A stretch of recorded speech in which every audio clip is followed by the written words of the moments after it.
And good evening, or welcome back to another live Let's Play here on YouTube. I am your host Swishbone for the remainder of the evening. For those of you who've never been here before, usually with this channel we take games blind for the first time, play them together, and generally explore all our banter and comments and jokes over in the chat box in that direction. Though tonight, this is an ongoing series where I go back to my college and university years. One of my favourite games in the PlayStation 2 era. This is Gran Turismo 4. A massive time sink, which I do regret nothing about playing. For those of you who have been here before, watching me get curb stomped by bosses and choose very apocalyptic endings in Shin Megami Tensei 4. Maybe you watch me play the Persona games, the Dark and Rampa games. You creeped out by the really freaky games like Doki Doki Literature Club, the weird games like Song of Memories, or perhaps even some of the classic streams like Final Fantasy VII and Forza 4. A colossal welcome back to all of you people out there, new and old, because without all of you people, well, this channel, it would be active, but wouldn't be anywhere near as interactive or as reactive. So one more time, the chat box is in that direction. Good evening to Joe. Hiya, see you in the chat box there. So tonight, quick update for you all. There we are. We are currently at 91.5% completion. Now, I was actually hoping to get the cars I needed for the races that remain outstanding. Well, I had to leave one manufacturer off because, look at the date. In-game, Christmas has come early, it seems. It's the 25th of December, and what are we going to do? We're going to go and take on the Hyundai Manufacturer Championship. We're going to start there, and we're going to work our way back. We've got a few in France, a few in America, and then the rest in the UK. So there's plenty of races to do, and maybe we'll get closer to that 100% completion, the magic number. So it's the Hyundai Sports Festival, and I've got the HCD6, which I got from the rally events, I believe. So we've got this car, it's already been prepared, so I'm ready to get going, and we start with a couple of laps of Autumn Ring. This could be interesting.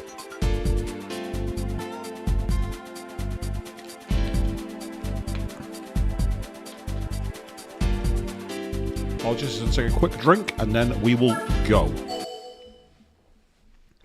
And for all you people out there, welcome to the stream. Obviously, big news in F1 recently. Logan Sargent has been confirmed again at Williams, which means the grid for next year is now decided.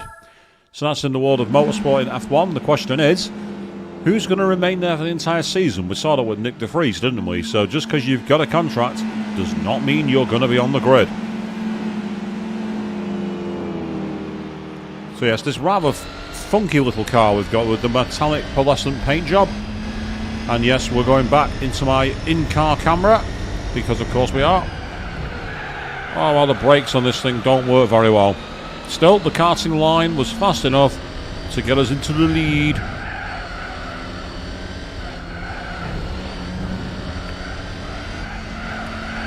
Wasn't really a legitimate pass, that, but you know what? I don't really care.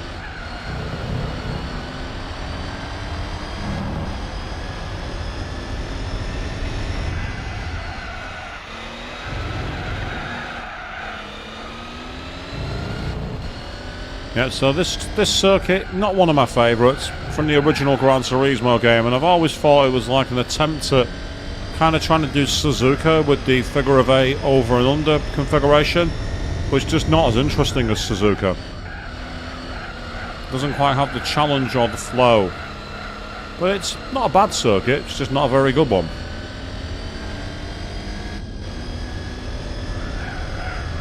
Now the question is, are we going to get to 100% completion by the end of the stream? I'm not sure actually, because it depends on exactly how long some of these tournaments are. The manufacturer tournaments can be either over in a flash or take absolutely ages. There's just something about them that aren't very consistent.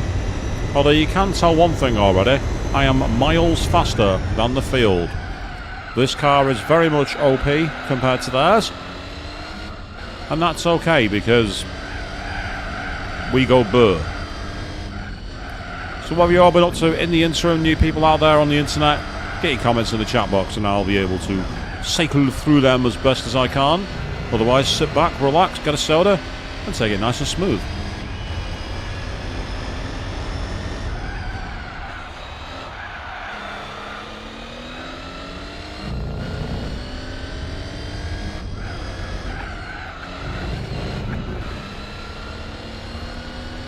I say it's really incredible how this game cleans up on the emulator I'm playing it on. I mean, yeah, you can see some very flat textures in the background, don't get me wrong, but I still think it cleans up incredibly well for a game that came out, as I say, in 2005. So it's knocking on the door of 20 years old, and it looks absolutely spectacular. Really good. I saw a troll thread recently asking if anyone has news on Gran Turismo 8. And my reply was, Polyphony need to finish Gran Turismo 7 before they can start making that. But of course, in the world of gaming, Grand Theft Auto apparently has a trailer coming out on Monday. I'm not the biggest fan of GTA, so I don't know if it's anything I'm going to pay too much attention to, but we shall see.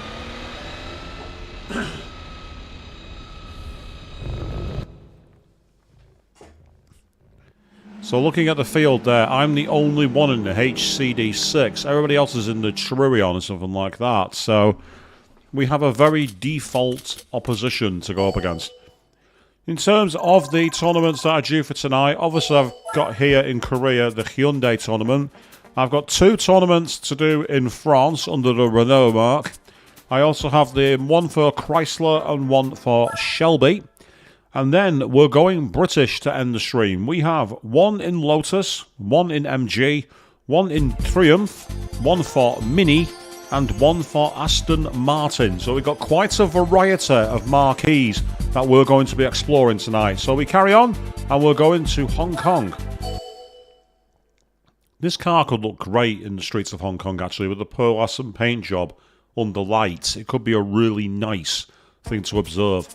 But yeah, you can see the backdrops there are quite messy and pixelated, but they've still got some detail to them.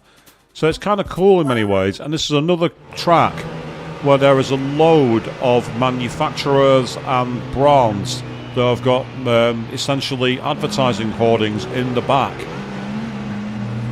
So keep your eyes out for those while you're watching tonight, people.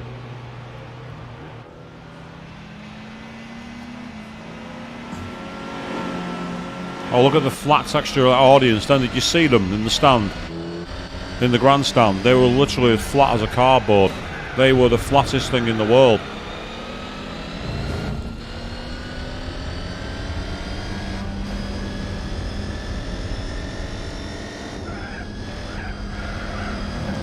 They were flatter than Lewis Hamilton's tyre when he managed to win under 3 tyres a few years back. Never too soon, is it, for you, Chris, if you're watching out there? And the gamble you put on that very nearly paid off.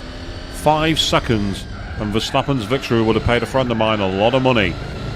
They're still very sore about it to this day, and I'm definitely not taking joy at gloating about it. I'm definitely not.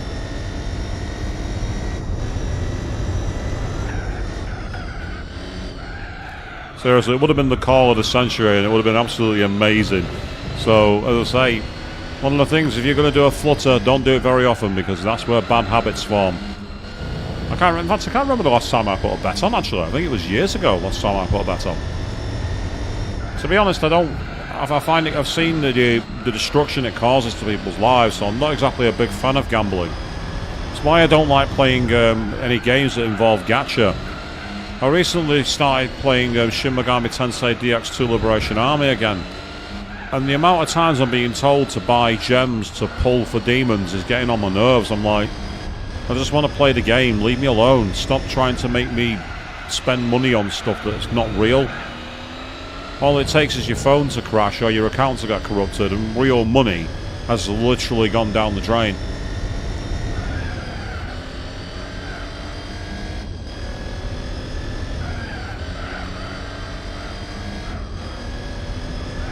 Meanwhile, Exetel Queen jumping in saying hello, good evening to you, how are you doing?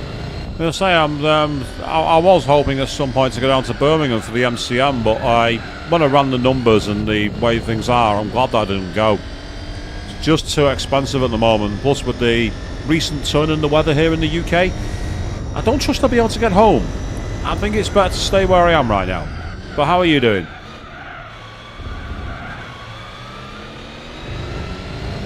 So we are in the Manufacturers' Cup for the brand Hyundai, so we are basically representing the South Korean mark. We've got a few more manufacturers to finish, and then who knows, we might hit the fabled 100% completion, which would be awesome.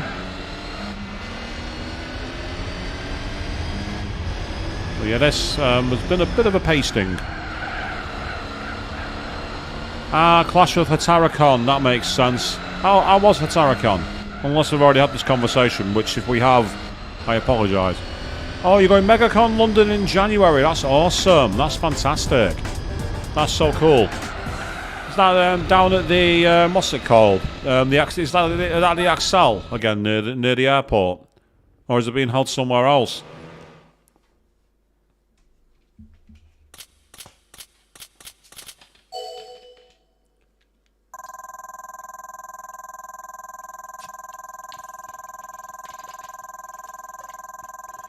I need to go to one of the London conventions. I've never actually been to one.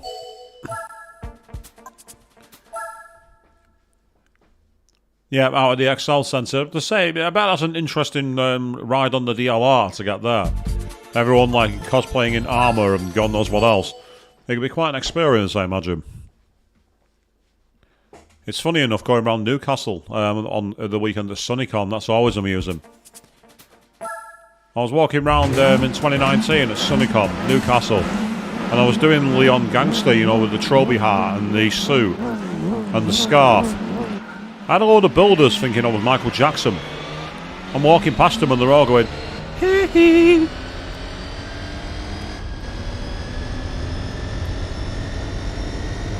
I mean, I've heard of getting a costume wrong, but that was quite wide on a mark by a long way.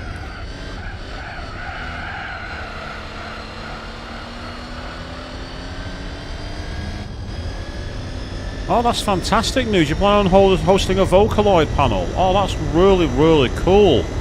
That's so awesome.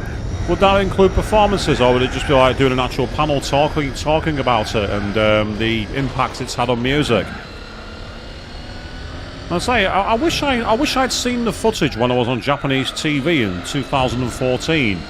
I was walking through Akihabara and I got stopped by a guy with a camera asking me to talk about Japanese music. And I'm there talking about, like, you know, the Hello Project and Garugamesh and Hatsune Miku and Psy and many other bands of the Electric Eel Shock and God knows who else. And I've seen one still photo of me, but I've never actually seen the footage. I look very different as well. I'm a lot bigger on it. Oh, that's excellent. A dance performance and your mate doing a song performance. That is brilliant. That is awesome. I always like it when I see that. So one of the things I like about SunnyCon is they have like an open talent show, and you often see people doing, like, say, units of Love Live or Vocaloid performances or their own idol music. And I think it's great to see that passion being on display. It's just so cool. And I say it's just really, really cool. Probably the best way I could put it. It's cool. I like it. I think it's great. Would it be Miku then, or would you be aiming to do somebody else? Whoop. Oh, a bit of oversteer. I don't think I hit the grass.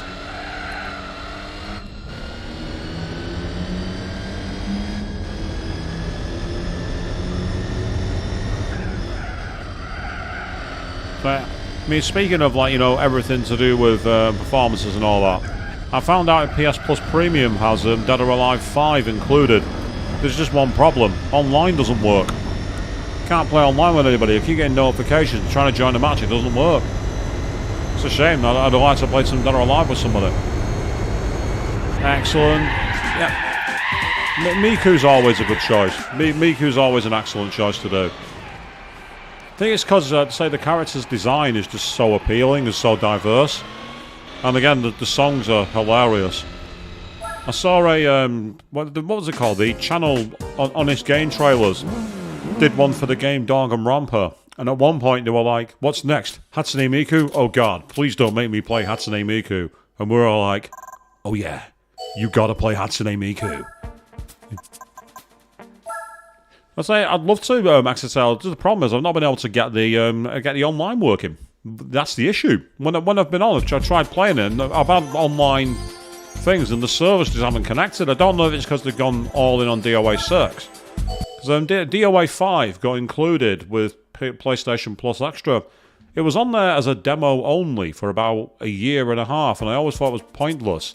And then one time I downloaded it just for a laugh, and it had the full game, and it had been quietly upgraded to the full game out of nowhere. In Dead or Alive 5, I've had a lot of success with very different characters. One of the characters I've done best with, surprisingly, is not even a Dead or Alive character. The character Sarah from Virtua Fighter. For some reason, her style of fighting worked really well with me.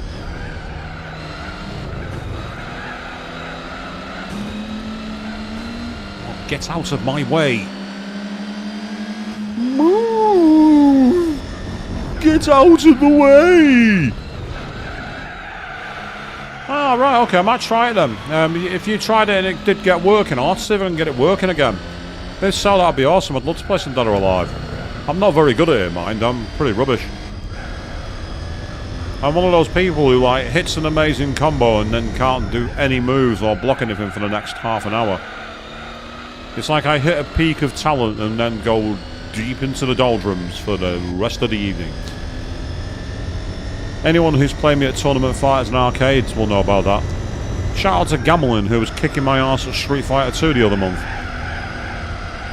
Which reminds me, I found out that the local arcade club in Leeds are doing a New Year's Eve party. Starting at 7 o'clock at night and finishing at 2 in the morning. Arcade gaming to see in the new year. I like the sound of that. That sounds like a lot of fun.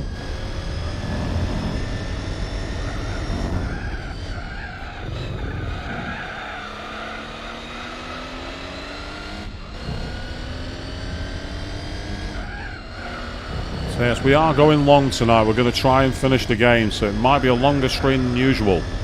And you can all suffer it. That's right, you can all sit there and suffer.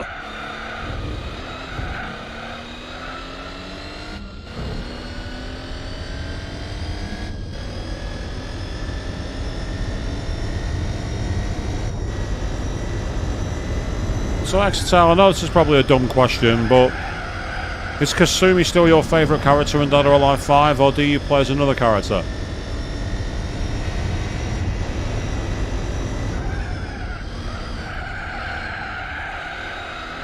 I know what you mean about the counters. There's sometimes I pull them off and I feel like a fighting game god, and then the next few times I try it, I just get absolutely curb stomped.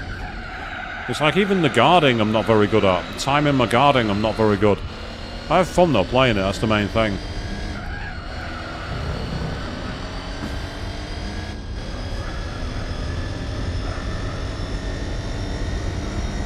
I love some of the stages in Dead or Alive 5, like you're in the middle of a war zone and they're shooting missiles at you and you just stand there like in a schoolgirl uniform fighting somebody off. It makes no sense, but it's lovable for that reason.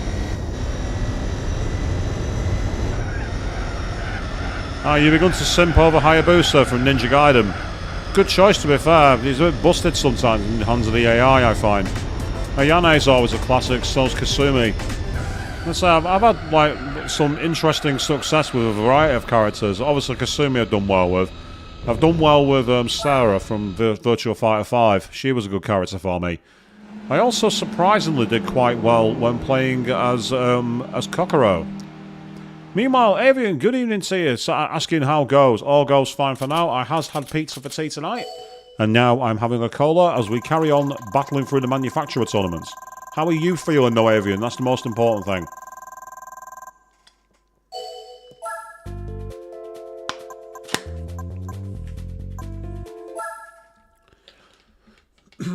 In case you missed it, on the SMT4 stream, we technically completed the game. We unlocked a rather strange ending thanks to a choice I made. So we reloaded to carry on. So if you actually watched the last SMT stream, there was actually an ending in it. So I should mark it as colossal spoilers, one ending unlocked. So of course, Korean brand, we had to finish at Korea. We are in Seoul Central, and we're in the pearlescent car.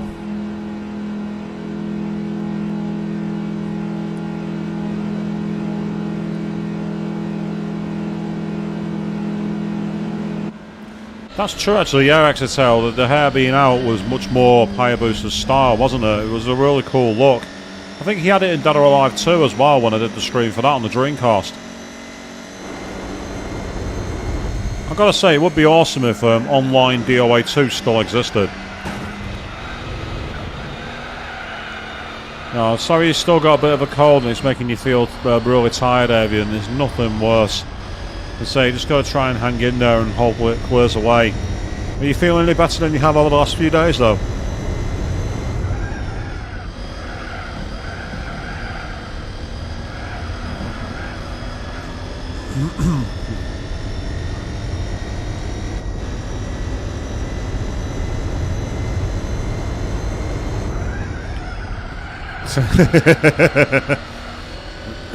Doggos don't need much of an excuse to lie around napping, do they? So I imagine that your doggo does something like that, but that's really nice to have a companion in these kind of times, Avian, so that's awesome as well. It's like that clip from, oh god, what's the Disney movie I'm thinking of now? Lilo and Stitch, where Lilo's just lay down on the carpet looking at the ceiling. It's like, yeah, this is a good way to live. Ah, excellent, the congestion's gone, that's fantastic. Yeah, it sounds like you might well be on the road to recovery fully there, so fantastic.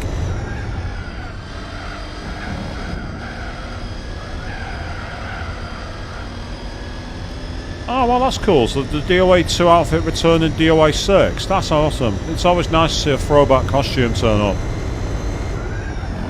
And so I'd love into doing one of these like classic Ninja Gaiden ones from the arcade games back in the 1980s. That would be a funny throwback. But we're going to win in style, people.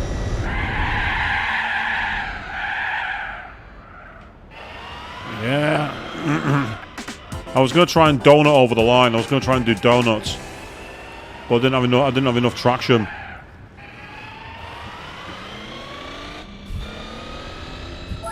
Yes, I was twisting the knife. No, I don't care.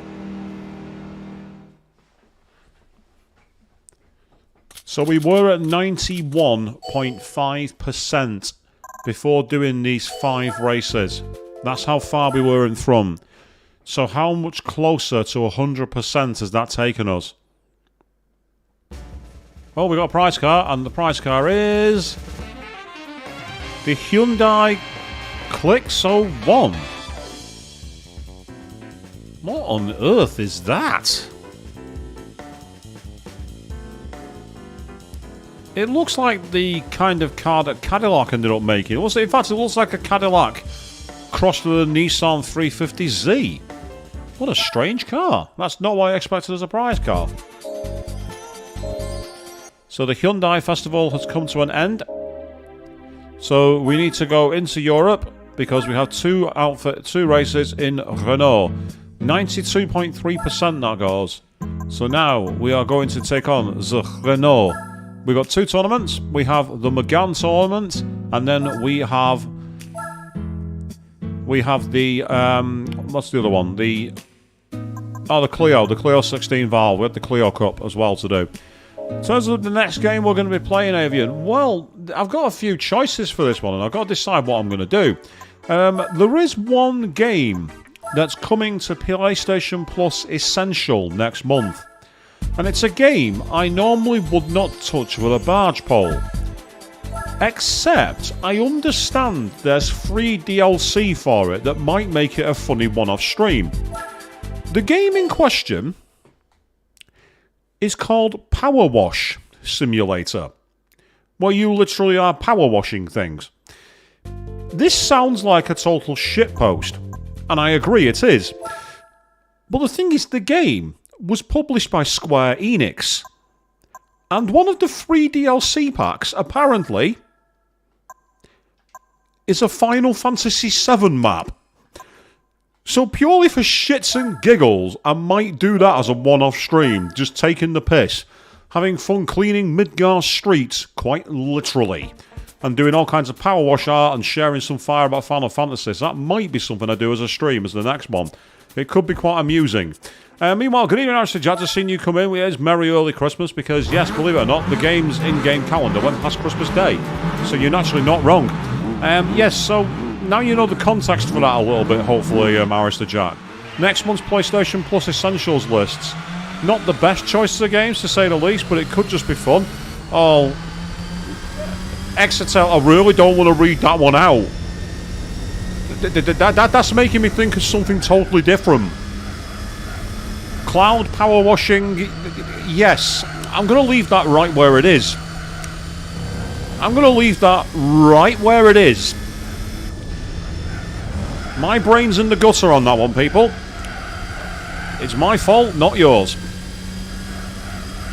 And I say it could be a good laugh. As I say, apparently it's only coming out. It's getting added to the server. I think it's on Tuesday. I think so. I might see if it works. Yes, I imagine it's not like that, Exeter. That'll be a certain type of fan fiction I don't want to be behind. Trust me. That'll be a type of fan fiction I want nothing to do with.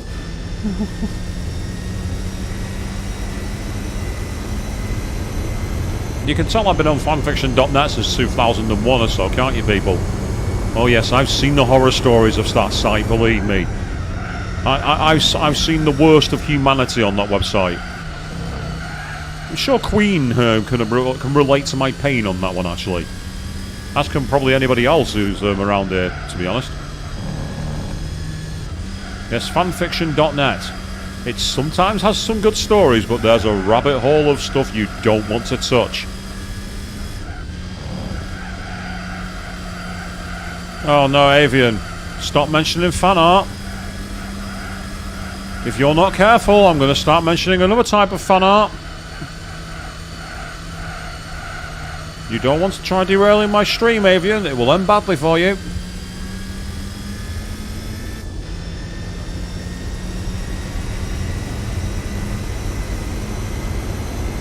I'm mean, aren't I? I'm really like chaotic evil. It has to be said.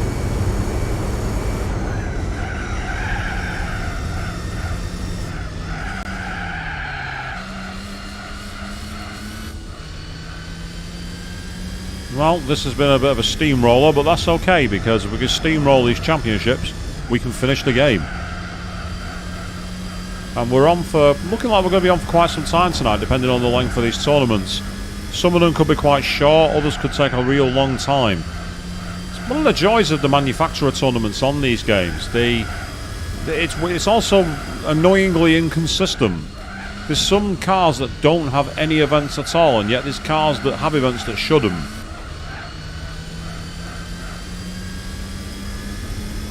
Now, Exertail, how did you get hold of my high school journal books to be bringing up Aerith in that situation? How did you get hold of my high school books? How did you do that? Yes, Aerith was best girl. Come at me, Queen. Come at me.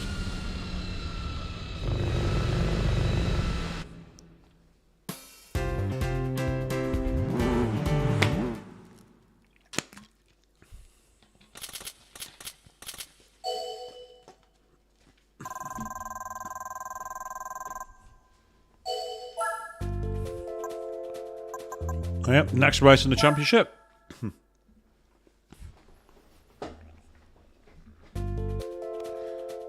Well, of course. It's Renault. Of course we've got to have a tournament at Opera Paris.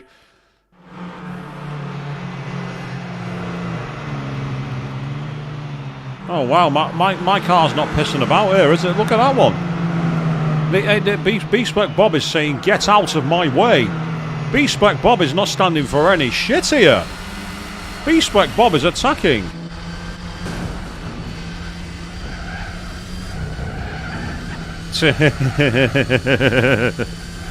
Ah. So that's how you know the depravity I go down here, Exeter.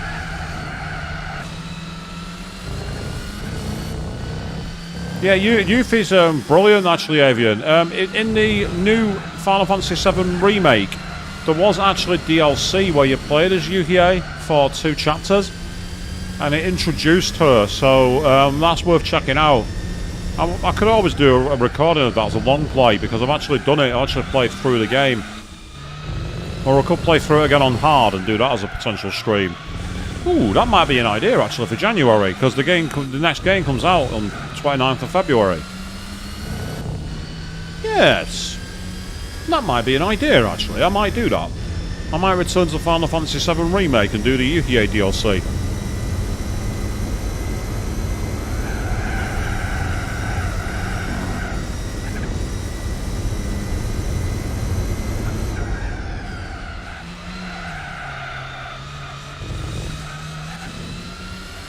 Could be a good lead up towards going into the main game. I can play the main game offline to get prepared for it, so I'm 100% set for the overall experience when Rebirth comes out. Rebirth I will not be streaming, however. I don't stream the new Final Fantasy games. Main reason being that my close friend plays them at the same time I do, so we like to have an idea where we're at. And we both did streams that did like first chapters, and while they worked as a teaser, they didn't work as an overall stream because of the way the game had to be played. Plus, I don't want to be copyright takedown. That's another reason. Ah, yes. The group room, Hexatale. With the legend that was Mookie and the massive handlebar moustache. The dialogue for that game haunts me to this day. I was 14 and I chose that option without an idea what I was getting into. And even though you didn't see anything, the dialogue scarred me for life. It's like that meme someone made about Vince McMahon. It's like Vince McMahon likes big sweaty men. It was like that 20 years too early, basically. And by the way, I'm not joking. Vince McMahon really does like big sweaty men.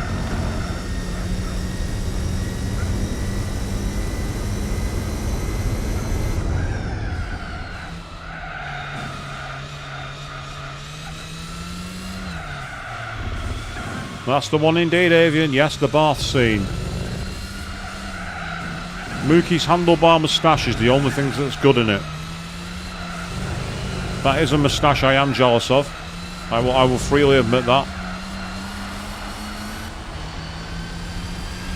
I remember when I tried to grow a handlebar moustache, it didn't quite work. I looked like a really bad reject from an 80s thrash band. Not much has really changed.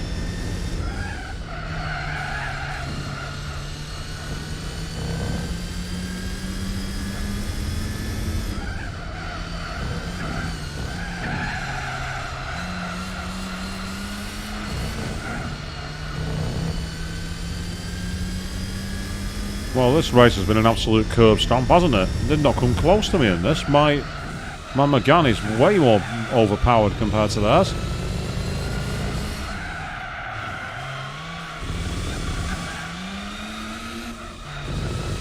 Horrible engine though. The engine sound from this is terrible. Brrr.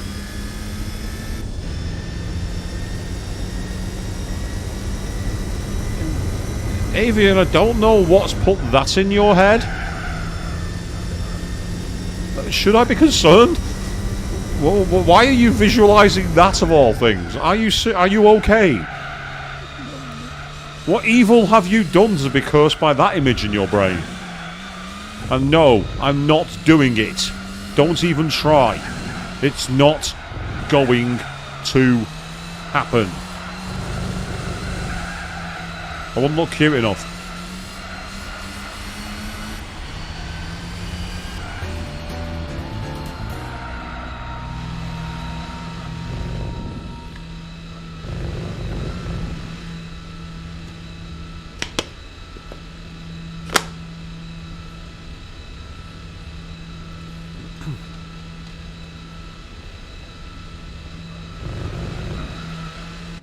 It's probably best that everyone forgets the 80s, to be honest. It was a terrible decade.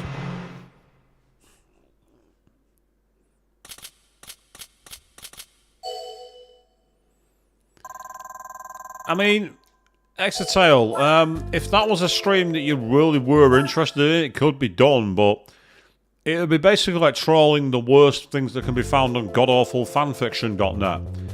Yes, I was a regular back in the day. We read some awful, awful, awful stuff. We read some very, very, very, very, very, very bad fanfiction. The only thing that site aimed to do was find and expose any Mary Sues. Now I really am showing my age. I am seriously showing my age with that one.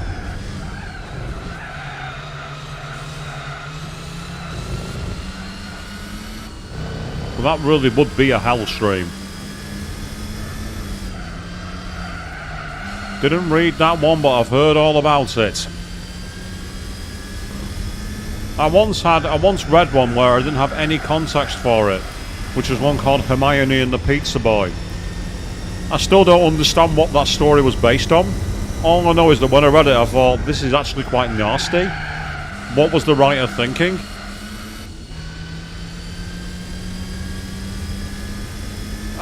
A SpongeBob X Steve Harvey? Wait, what?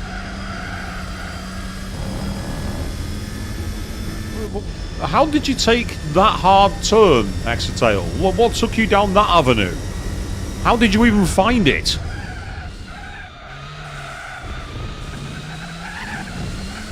Were you on the dark web or something? What led you there? Fan fiction based on reality competition shows? Wait, what? That's a thing?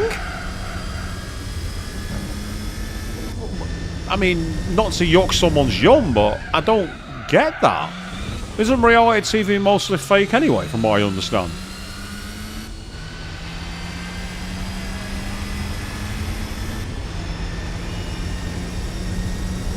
Maybe I'm showing my ignorance here, by the way. Nothing changes on that front.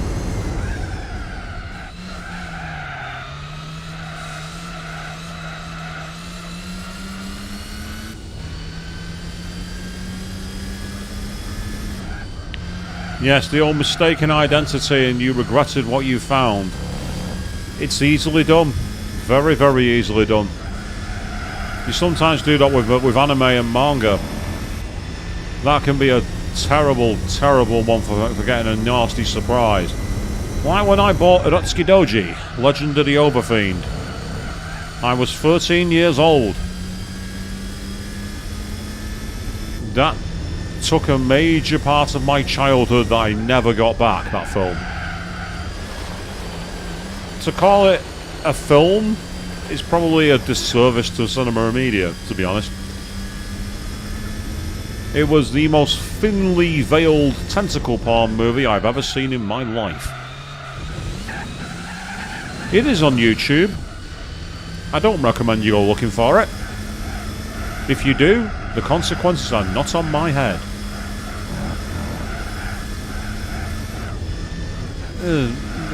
Mentioning Pokemon fanfics makes me think of someone I'd really rather not. And it's a person I don't want to name. All I will say is that there is an infamous individual who crafted their own Pokemon involving Pikachu and another character from another franchise. But that's a person I do not want to speak any more of because they are a vile, despicable excuse for a human being. I'm deliberately not using any pronouns that identify them, but if you know who I'm talking about, please don't say their name. Oh no, Exetel, no. They found the worst hentai in the world for their panel. Oh no. Yeah, that sounds grim. That sounds pretty grim, Exetel. I'm amazed that anyone who hosts a hentai panel is not immediately put on some kind of government watch list. I'm amazed that they're not put instantly on a government watch list and, like, you know, made to spend forever making license plates.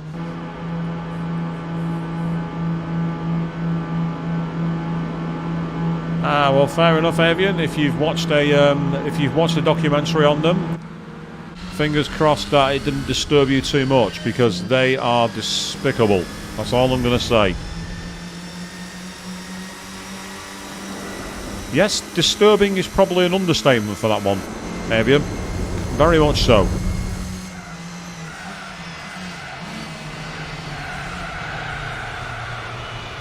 The most shocking thing is they've actually managed to come back to YouTube somehow. Yes, they're out there somewhere, but they're not on my channel. Nor will they ever be.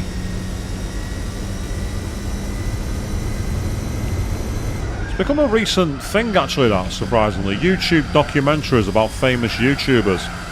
and how they've become shells of the former selves. I saw one recently, which is about a rather famous streamer who recently got into a boxing match with Wings of Redemption and got themselves knocked the fuck out. And the documentary was, I want to say, distasteful. Not because of anything the creator of the documentary did, but who the subject of the documentary was and what they did.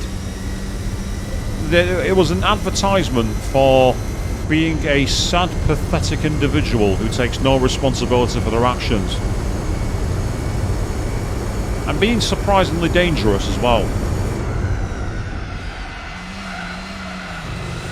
So to be fair, Arista Jack, some fanfiction's great. I mean, I'm not going to blow my own trumpet, but I've got a few on fanfiction.net which are quite short stories. And some of them I'm quite proud of.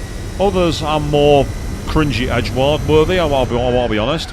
But there's some on there I'm quite proud of. And yes, it's a meat cleaver, Arista Jack. That's an image I hadn't thought of, but you are pretty much spot on. So where's Brown, the dog, to fish it out for me? Because it was Brown who found me the meat cleaver when I was playing Rule of Rose.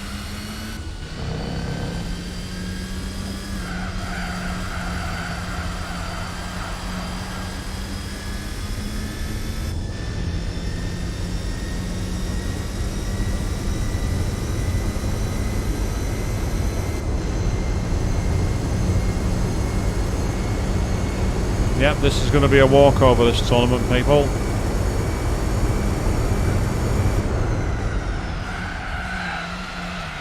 I just got torqued there.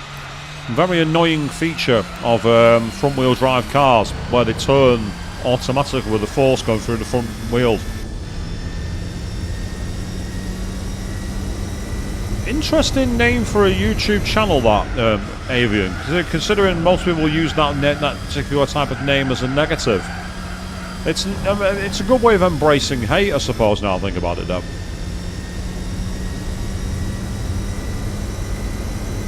Oh, that's pretty awesome, Exitail. That's a Waterpad. That wasn't a site I ever used. Although, bizarrely, one of my fanfics ended up on Waterpad, and I had to do a takedown request. I had someone who was translating one of my stories into Vietnamese.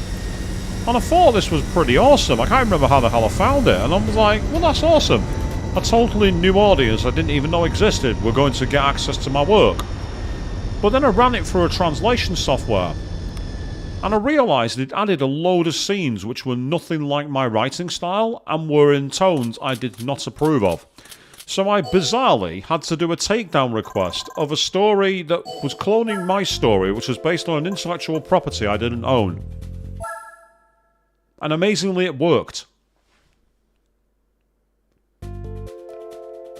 I don't understand that one, that broke my brain.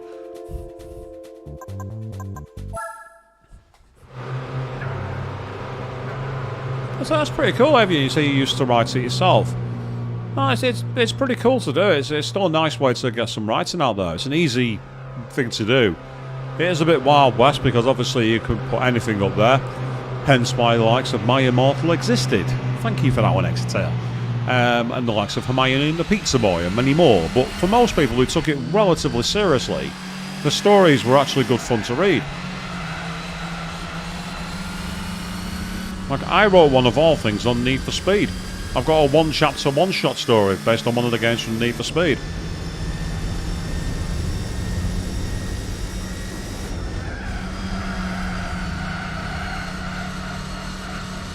Around the outside of Massenet into Casino Square. You do not normally see an overtake there, people. You don't normally see overtakes at all at the Côte d'Azur at Monaco, actually. It's one of the circuits where practically no one can overtake. There's no room.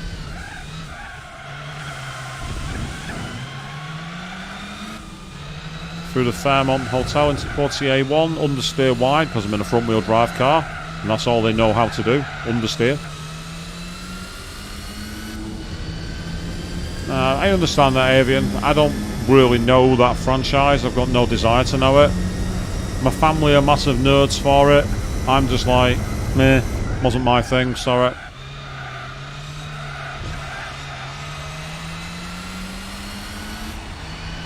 I love the flat texture of the Monaco hills, by the way. Look up above the corner where the grandstand is next time around. Check it out. You know where the castle walls are? Look how flat those textures are. That's amazing. That's a 2D image that's fooling absolutely nobody.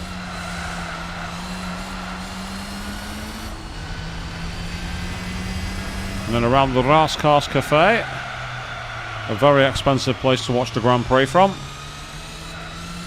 where an espresso probably costs you €5,000. In fact, speaking of espressos, I saw a video recently by the channel Legal Eagle about a drink in America, I think it is, which was a lemonade that somehow had double the caffeine content of a Monster energy drink and a Red Bull combined. And it had something like 20 teaspoons of sugar in it. How is that even legal to sell? I don't get it. Yeah, Aristocrat Jack, Christmas television. It's as repetitive as old boots. They very rarely show a lot of new content on there, it must be said.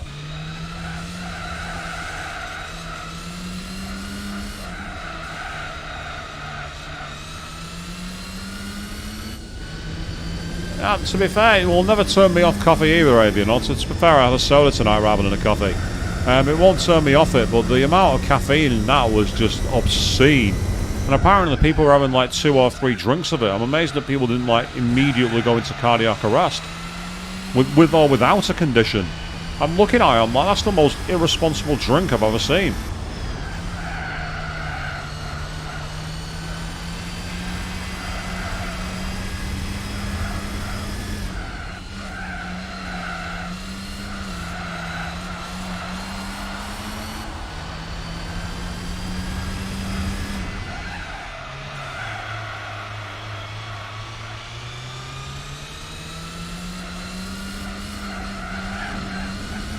And this is to complete the circuit and finish what hopefully is going to be another tournament.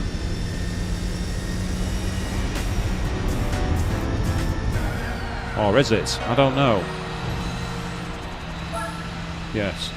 The Renault has been finished. 5 races. That's got to be the end of the tournament. It has to be. That has to be where it ends. Please be where it ends. Please, no more. No more.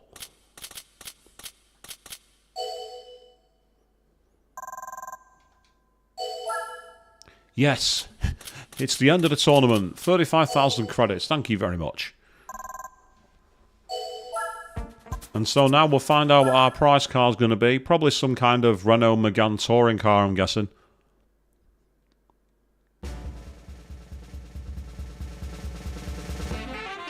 No, it's the Renault Aventime. This car is one of 3 cars that Jeremy Clarkson, Richard Hammond and James May all like. There's only 3 cars that they like, and this is one of them, the Renault Aventime. They also like the Subaru Legacy and the Vauxhall VXR Monaro. I think that's literally it. All the others, there's no other car that all 3 of them like, believe it or not. So we've done the Renault Megane, so now we're going back to France to do another Renault event.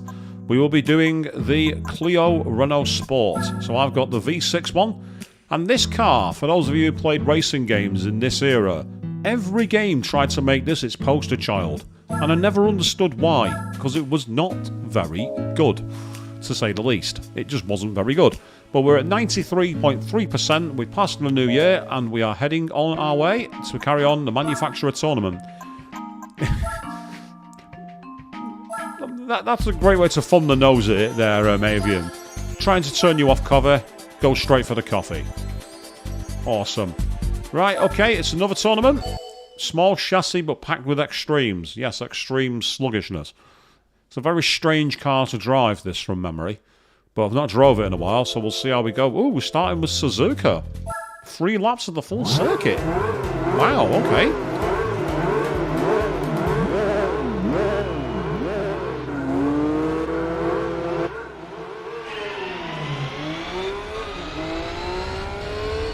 think there's a couple of touring car variants here, 'cause the numbers on these liveries suggest they're all touring cars. And if that's the case, I'm in a road car versus the actual race cars, and that'll be quite a challenge, or at least it should be.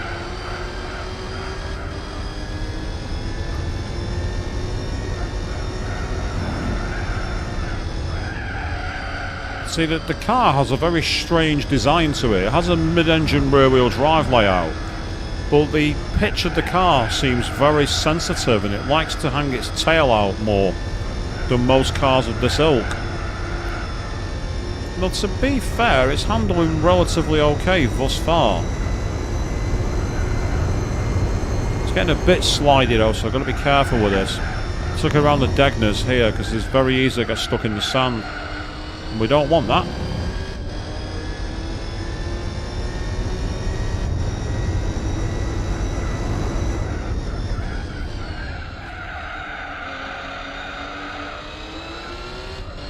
Roll wide, use the camber of the road, and then power out straight away. Yeah, you see, I'm having to like kind of correct the steering because it's so slidey. Even on racing tyres, this car just doesn't have much in the way of grip. And then it gets very unstable under braking. You know, I start then, the car started to pitch to the left. It's a very awkward car to drive. It's not that much fun. It's like Renault wanted to make a new type of hot hatch, and it kind of got the balance wrong. If you compare it to the likes of the Peugeot 205 or the VW Golf, it's just not got the poise or the control. It's got power, but it doesn't have that ability to keep it going. You have to, you see what I mean? It seems to really struggle with the pitch of the car. It either gets very heavily understeered or very heavy oversteer. So it's asking a lot of the driver when you're going into the corners. And I'm saying this like I'm some kind of professional driver. I'm not. I'm not a professional at all. I don't know what I'm doing. So you're probably all listening to this and I'm thinking, you're just talking all the cloth, mate. And you would be correct.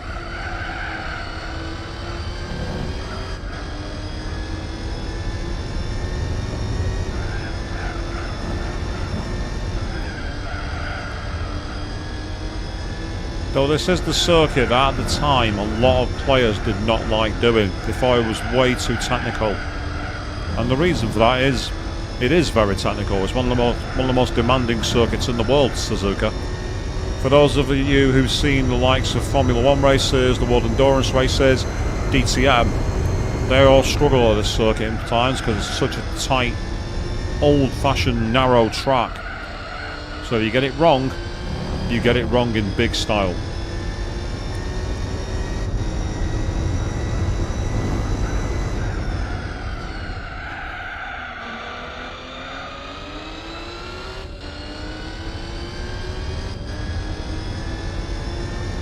Absolutely, Avian. Yep, fake it till you make it.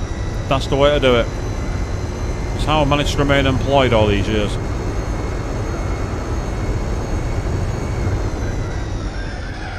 If you're going to be wrong, be confidently wrong. Well, that makes me sound like a British politician, and that's not a good thing.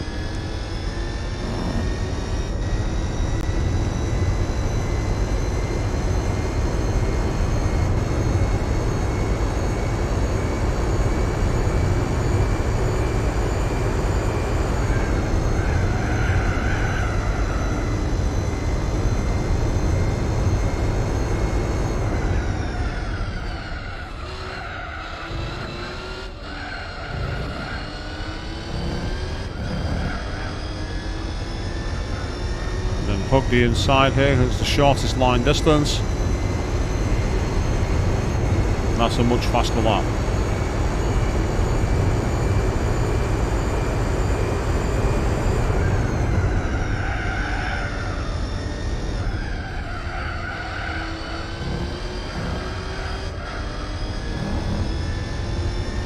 So we're not, this one we're not dominating. The cars behind have been upgraded to a competent level.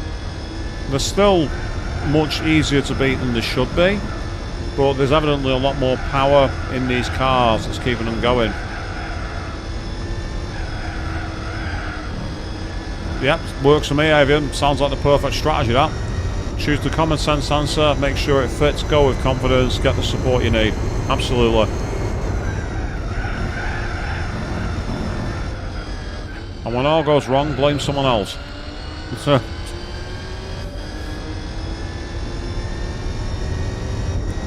That made me sound dangerous as psychopathic, though.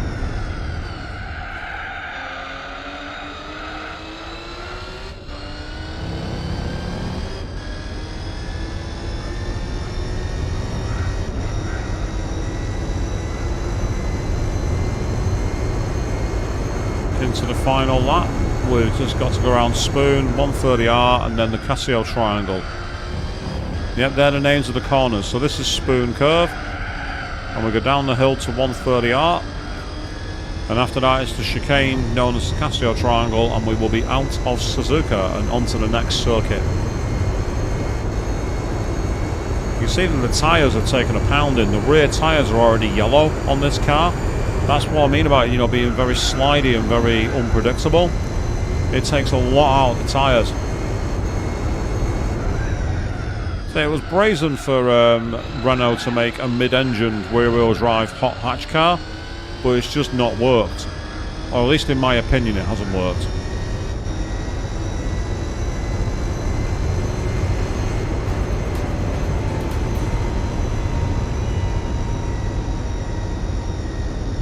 Yeah, see, they're all in Clio Sports. They're all in the Sport Touring Cars version, whereas I'm in the road-going version. So to beat them with such ease shows how much money can win the race for you.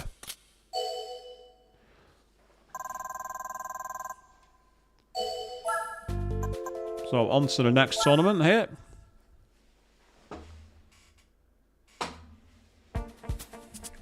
Ah, twin room Motegi for full course.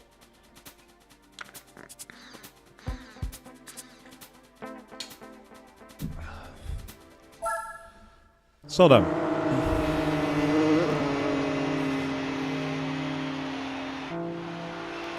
Yeah, how long do you think it's going to take to do a lap of this course? How long do you think the race is going to take? Get your answers in the chat box. I'm looking forward to hearing what you got to say. We're all warmed up, we're all loosened to the stream now, so let's actually do some interaction, some interactivity. What do you think the fastest lap time is going to be, and what do you think the race time is going to be?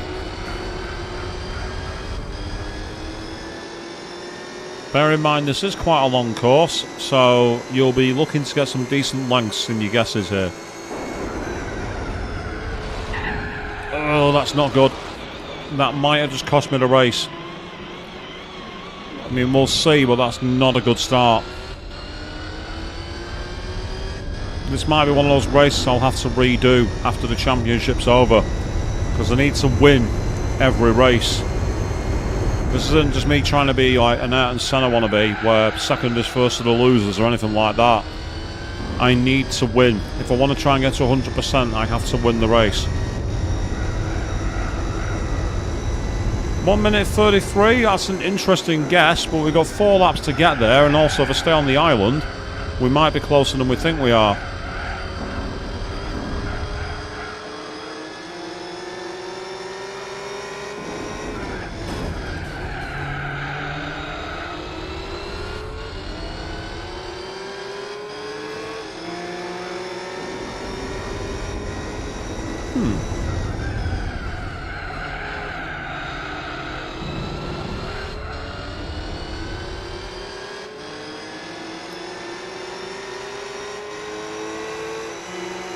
Give me your slipstream, thank you very much.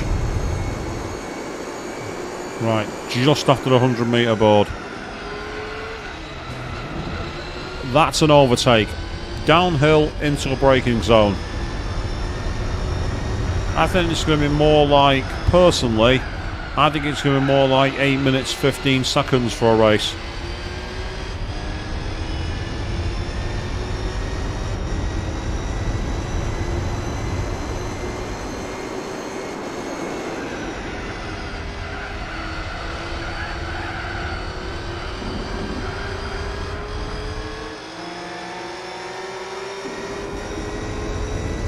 Okay, we're taking the lead. I'm quite surprised at that. Now he's got to stay there.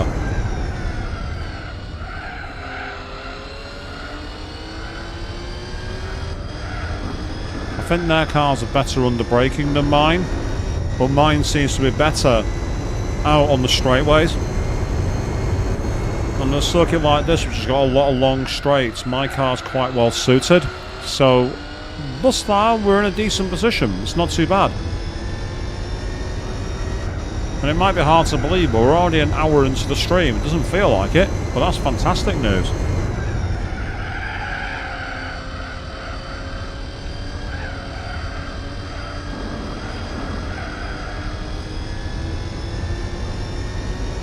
And we are building a gap here, so the question is just how good can we make our lap times?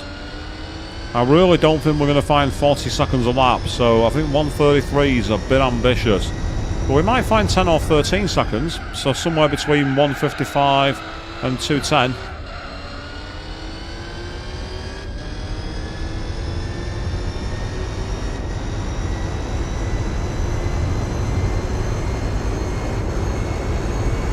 Yeah, so literally just after the 100-metre board, on the brakes, and into the bend. That's how you do it. That corner is really tricky because it's downhill all the way, so your braking zones are increased and your instability into a corner also gets worse. It's a really challenging design, but it's actually a really good corner. You just have to really know how to get the best out of it.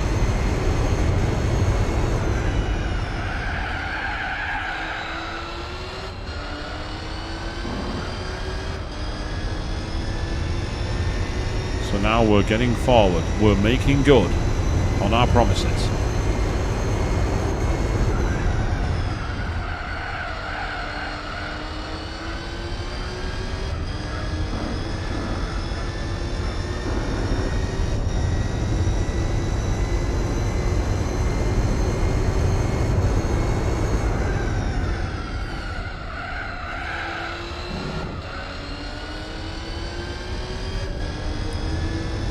So, this car's better than I remember it, but it's still not that great. I still don't understand why the likes of Sega with Metropolis Street Racer and Kaz Yamauchi with Gran Turismo tried to push this car as like some kind of supercar giant killer, because it's just not. It's simple as that. It's a decent car, but I wouldn't say it's anything spectacular. I have no idea if it's still even in production, this car. It probably got superseded years ago.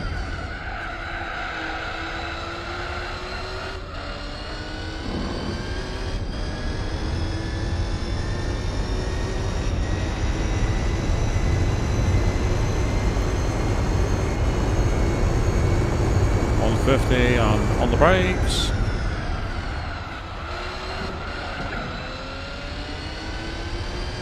Yeah, this is good.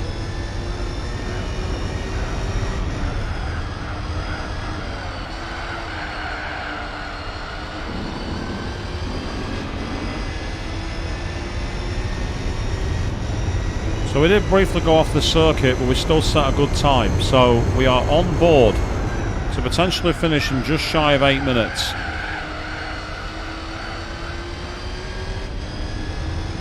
Which isn't bad. But it also shows how long this tournament's going to take, because if circuits are like this, it's going to be a while, unfortunately, and there's not much I can do about that. Apart from make the time go longer by going off the track. I'm just hopefully going to be able to put this one in the back pocket and not have to worry about racing it again. That's the plan.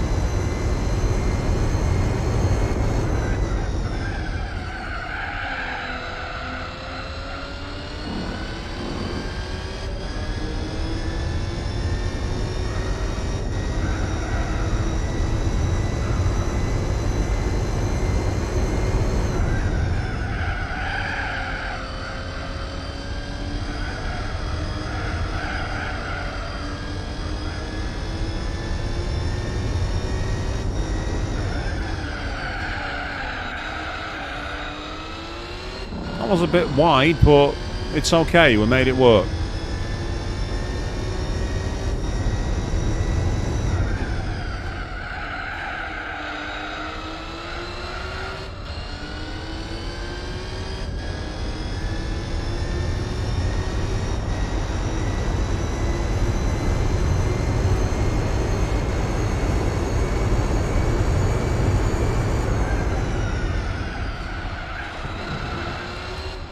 thought I'd gotten a bit ambitious then, but I managed to just stop the car in time.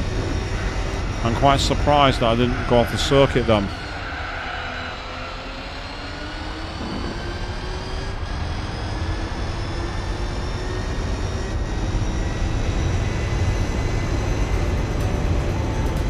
And there we go, another race in the bag, 8 minutes and... I said 8 minutes 10, I was less than a second out. I'm amazed at that, that was close. That was awesome.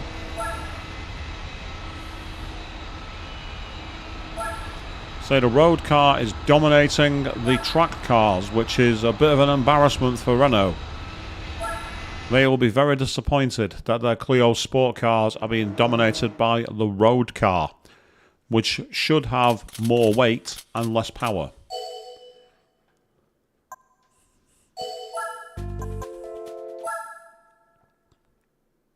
So we've got race 3 and we are going to Escobar.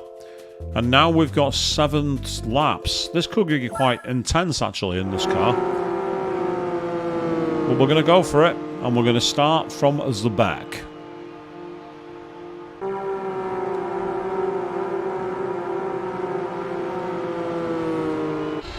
So again, usual rules. How fast do you think a lap's going to be? And how fast do you think the race is going to be? We've got 7 laps, so realistically, I have an idea what I'd say, but I'll leave it up to all of you.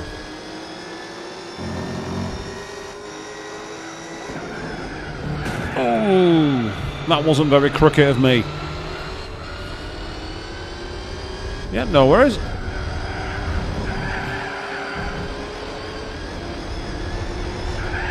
Just went rally driving, not the fastest way to go around the circuit, but we'll take it.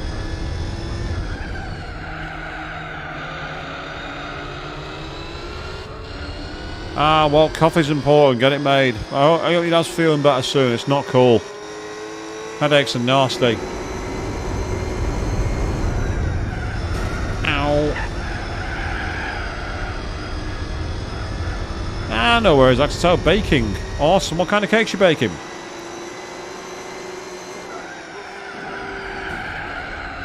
Delicious cakey is always good.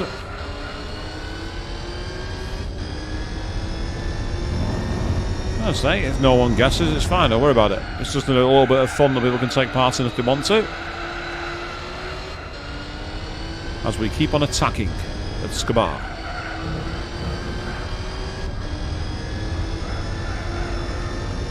Oh, a rum cake. Oh, wow. Now, are you going to make the mistake that I did? Years ago, for my family, I made for Christmas a Bailey's cheesecake. Now, the problem is, I did it like the French chefs do, you know, when it comes to adding wine to their dishes. And I added far too much Bailey's. We're talking stupid amounts of it. I don't think anyone was legal to drive for 2 days after they had a slice of it. They were like, how much Bailey's did you put in? I think my ratio was like 1 to 4. They're like, 1 to 4? It should be 1 to 40. And I went, oh. Did you like it? And they went, that's not the point, we can't drive our cars now. And I went, and you're complaining? And the answer was yes, because they all wanted to go places like the Boxing Day sales and that, and it meant they had to get on the bus.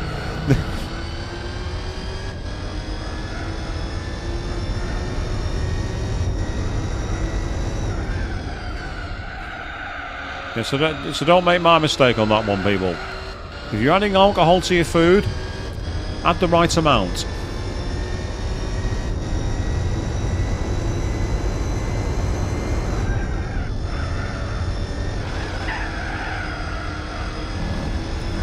That's a bit more reasonable, that exit tail. That seems a lot more reasonable than my amount.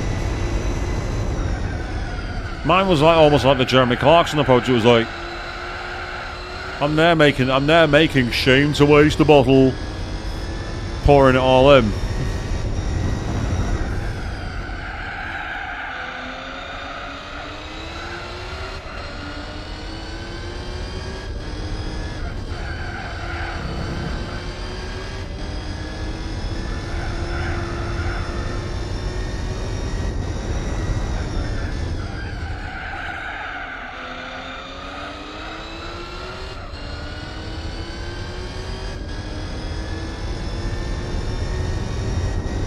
So far, this is proving quite easy at Scabar. I'm quite surprised. I'm not complaining now.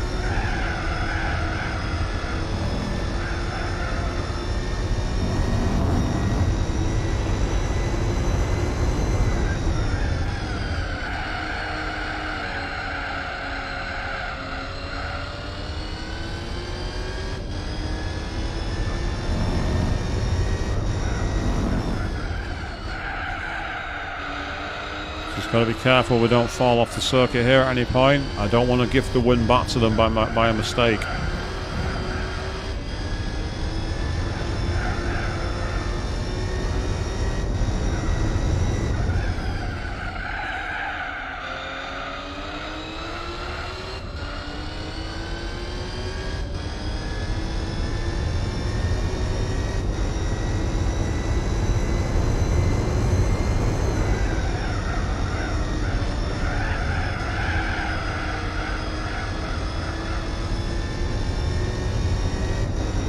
Yay, a new lap record for me on this race.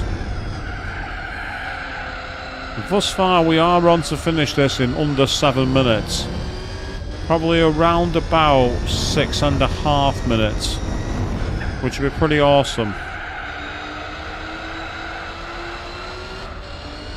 Somewhere like 6 minutes and 40 seconds I reckon we're going to be at the end for this one.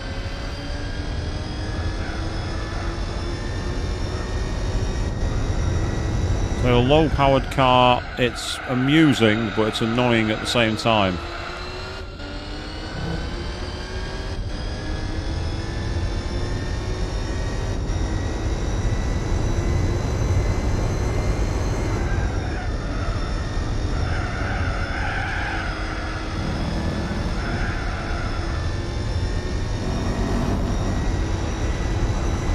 And final lap.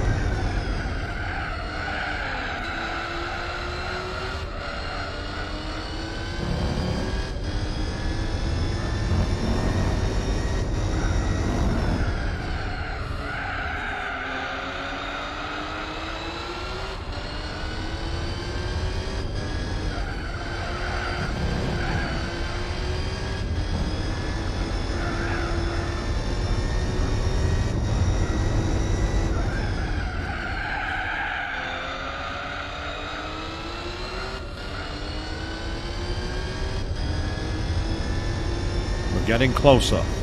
Here we go. I've just noticed one of my tyres is already starting to go orange, so one of my tyres is in trouble. But not enough to lose. And check it out, I said 640, we got 6:43. I was within 3 seconds, which is pretty amazing. And in terms of their finishing time, we're not going to find out. We're still running. So that's 3 races down. I think there's going to be another 2 races in this championship. And then we can go and do a couple of races in the States. And then after that, it's all British to finish the stream. Hopefully, we'll be in a position to get very close to, if not 100%. That's the plan for tonight. So first we've got to get through the Clio Cup, which Toto Wolff once famously threatened George Russell with taking part in if he didn't sort his racecraft out.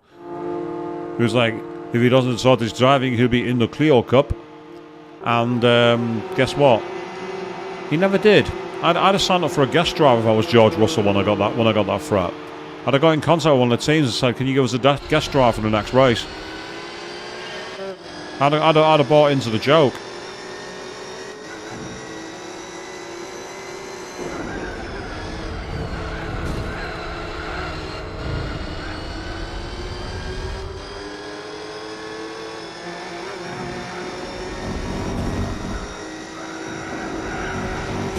Oh, what did you all brake through that corner for? You don't need to brake there.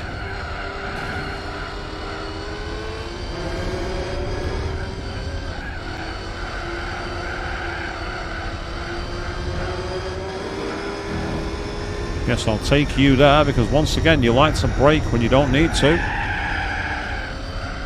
Although that was very, very poor. The handling I gave that car then was terrible.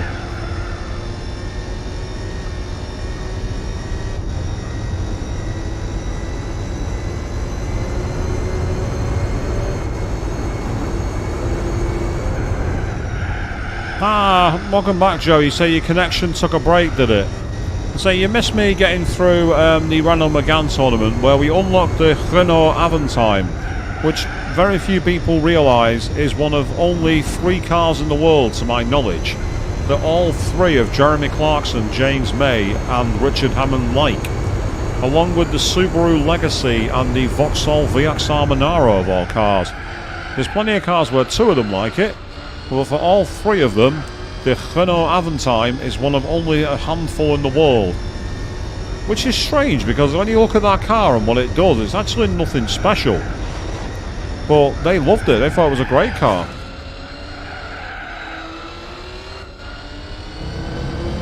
So as for the game, it's going great. We're literally getting towards the end of the Renault Clio tournament. They're all in like the Clio Sports, and I'm in the actual touring cars, whereas I'm in a regular one. So it's an interesting experience, because I'm obviously regular road car versus touring car, and the road car is winning. So Renault will be very unimpressed with that one. I don't know why I'm doing the whole Renault kind of thing, like I'm doing a really bad accent from a lower or something like that. I should stop doing it. I don't want to offend people.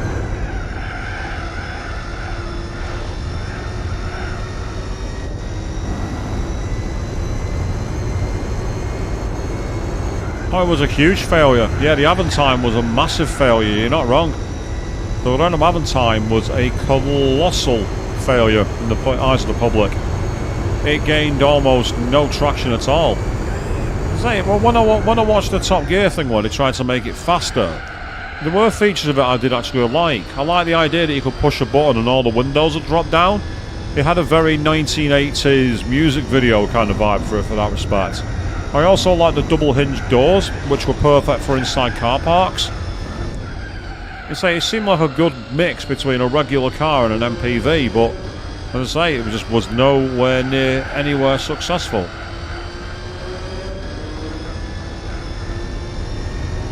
It just goes to show sometimes that you can have fans of fame and fortune and be a commercial failure.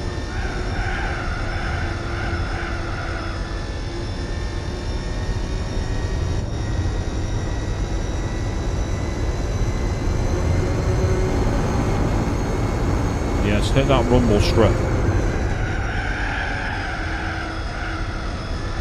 As we are powering through the Black Forest here in Germany.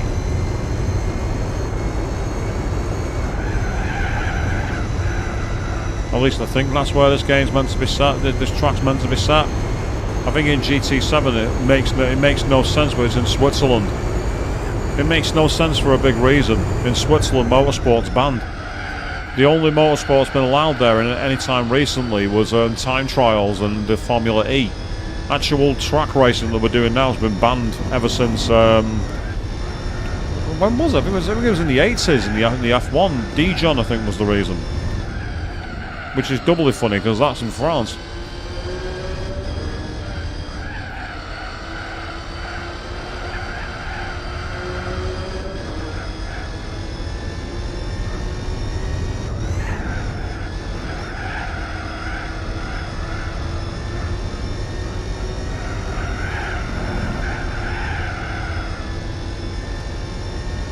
Well, yes, check it out. That's the car we're driving. The most overrated car in terms of sim racing games. It was pushed as the poster car for many, many titles, and to this day I do not know why.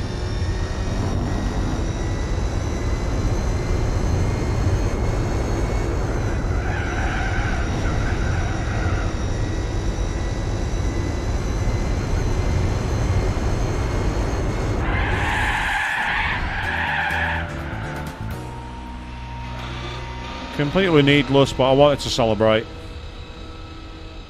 So 5:24, that wasn't a bad time actually.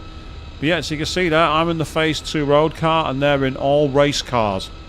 And I'm still winning. Because I have money. And money is power. And power is everything. If anyone gets that reference, I'll be very, very surprised. Not only will you be a connoisseur of classic PlayStation 1 games, you'll be a connoisseur of very, very hilarious game overs. That's all I've got to say.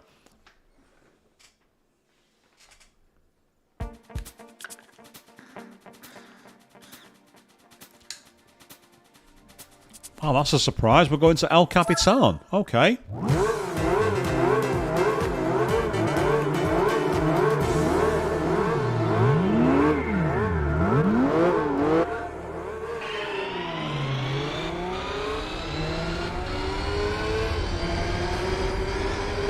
Oh, what a stupid place to put dirt.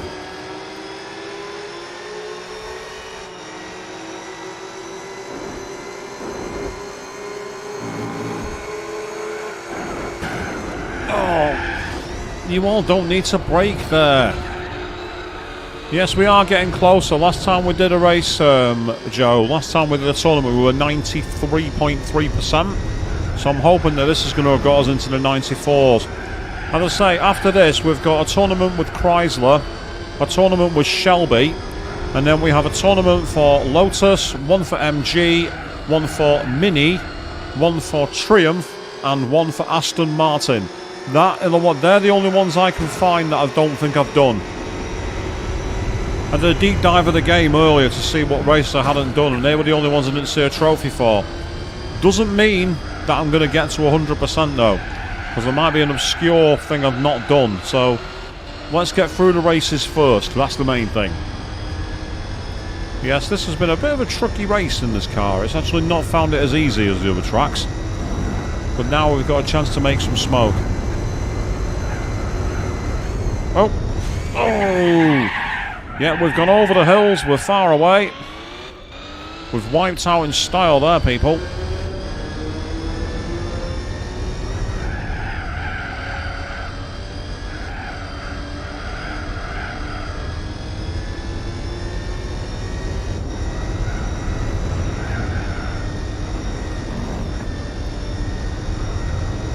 You get that? Yeah, I did take a look, and I didn't see any bronze or silver trophies, but again, that doesn't mean anything. Obviously, I'm not sure. I think I've got what I need. I'm pretty sure they're all golded. Some less fair than others, I must admit, but that's not the point. We've been able to get them done, so the question is, how far along are we? I honestly don't know. Oh, God. This car is an absolute animal at high speed. It gets so unstable. At high speed, this car really struggles for grip. It's a very bizarre car. It's like it's got real sensitivity to pitch. But I won't say it's undrivable. It's not that bad, but it has its flaws in the way it's been put together, this car. Still, we've got to play the hand we're dealt, people. We couldn't buy the Clio Sport car. I get the feeling that's going to be the prize car for winning this tournament. However, to win the tournament, we have to win.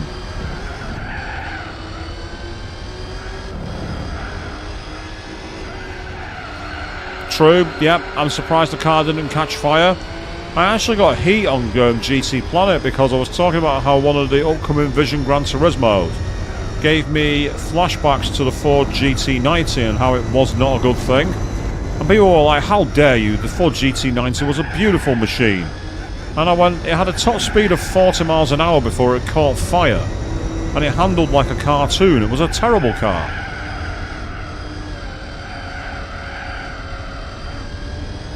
It was in Gran Turismo 2, that car, and it was so awful to drive. I think it was also in one of the early Need for Speed games as well.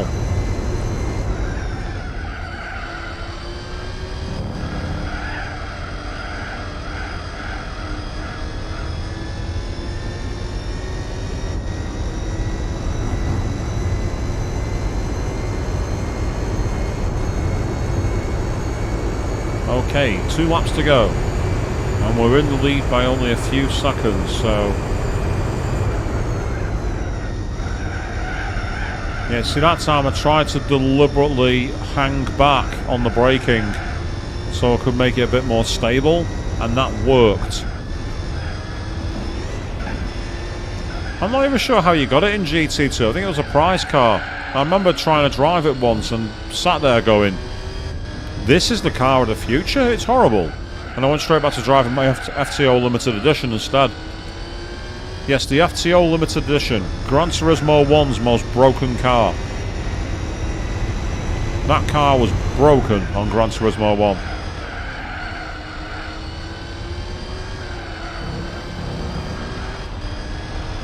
The Seattle Endurance Race. That makes sense, actually, given that the GT40 was the car that you used to complete the S license for the Seattle race.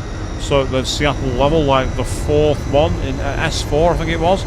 It's S4 and GT4 as well. It's a nice little throwback to it. Only it's much more drivable on this game. The GT40 in Gran Turismo 2 was not that great to drive. Unless you were the computer AI, of course. At the Rome race. Yes, we all know that one, don't we, people? Those of us who played Gran Turismo back in the day will know all about the horrors that car could bestow upon you.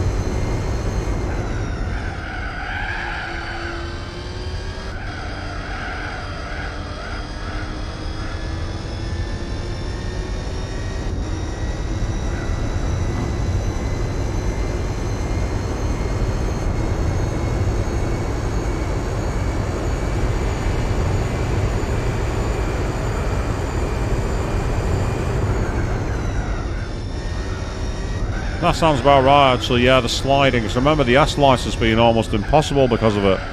Due to the way the bumps were on the circuit, you'd just spin round into the wall all the time. It was very, very annoying.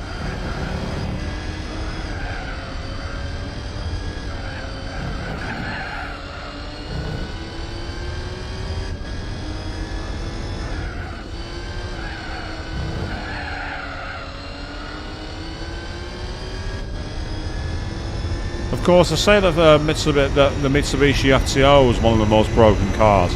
Nothing is more broken than the Suzuki Escudo Pikes Peak in Gran Turismo 2. That car redefined broken.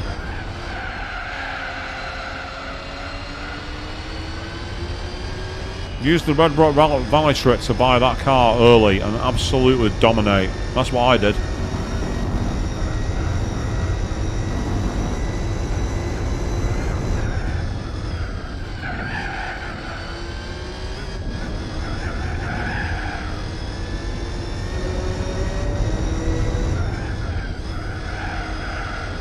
Well, this car's clinging onto life on its tyres. Look at that rear left. That rear left is in serious bother.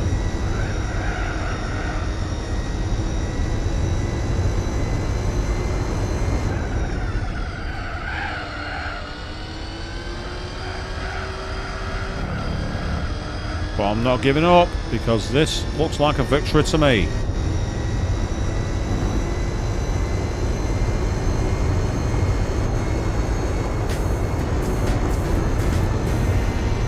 Sweet.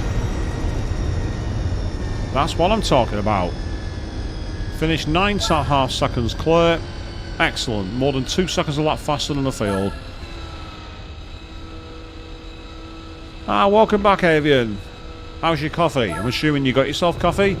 If you didn't, why?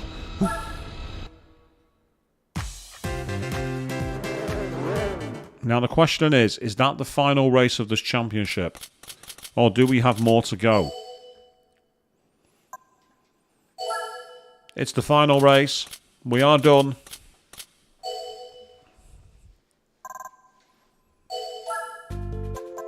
So now we can find out what our prize car is going to be, and I'm expecting it to be that Clio Cup race car. That's all I'm expecting.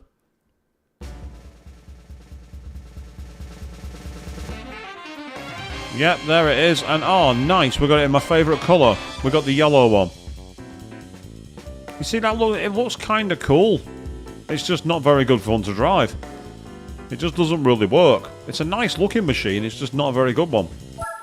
Yet the coffee is good. That's what we like to hear. Coffee being good is great. So, the question is, how much is our percent now? We were at 93.3.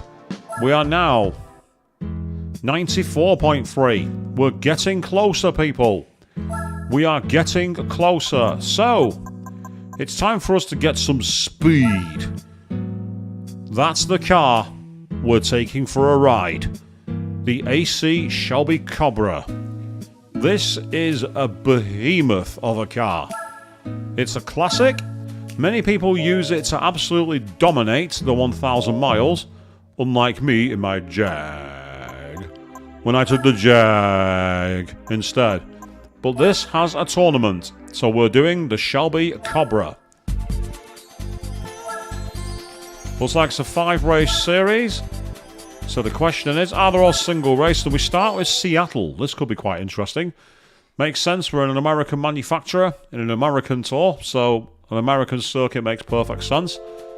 So first of all, I just want to quickly check my gear ratios. Ooh, soft tyres, no. I don't know why I've got soft tyres on, but they will get shredded. Soft tyres are not what we want. We do not want that. A bit too short, those gears, I think. Let's go for 15. That'll do it.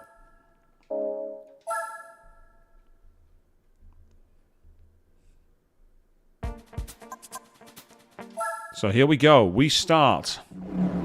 And look at that. It's a lineup of classic Shelbys here to dominate the streets of Seattle.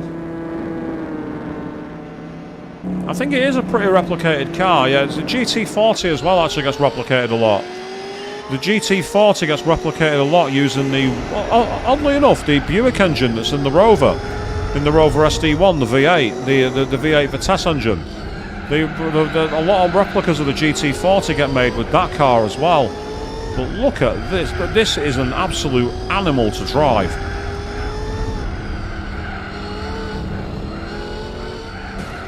Get out of my way. Get back in the loser lane where you belong. But yes, check it out. That's the car. And this is the on-bonnet view. We'll ride on-bonnet for a while. Oh, it's absolutely... Oh... I wouldn't even... It probably turn up in the Haggerty's Legends thing in GT7 for 3 million credits, probably. It would not surprise me. A real Cobra would be a very, very pricey car indeed. Not as pricey as the Ferrari GTO mine, but still pretty pricey.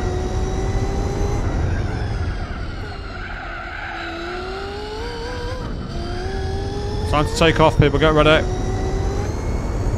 Going Dukes of Hazzard, baby.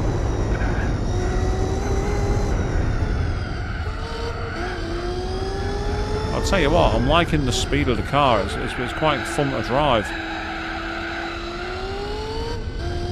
I can imagine this not being as easy to drive on sports tyres, but it's still very, very good indeed.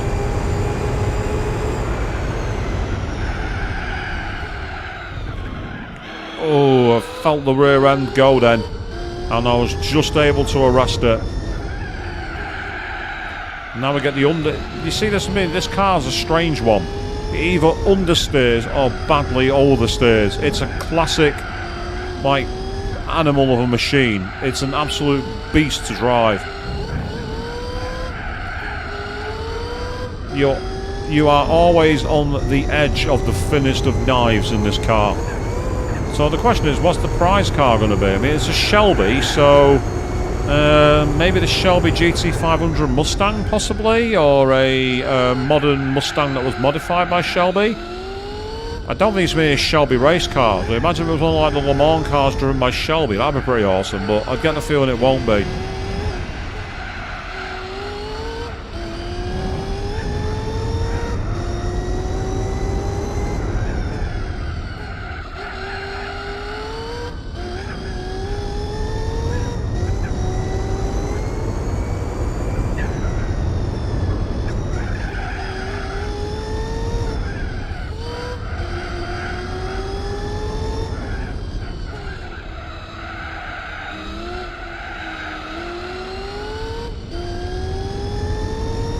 Here we go, people, on our blitz towards success.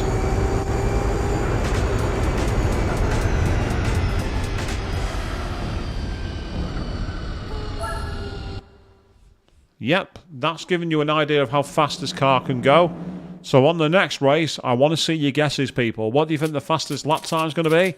What do you think the fastest race time is going to be? So let's find out where we're going first. We need to find out what circuit we're at. We've just done the Seattle circuit. So the next track we are doing is... oh, the high-speed ring.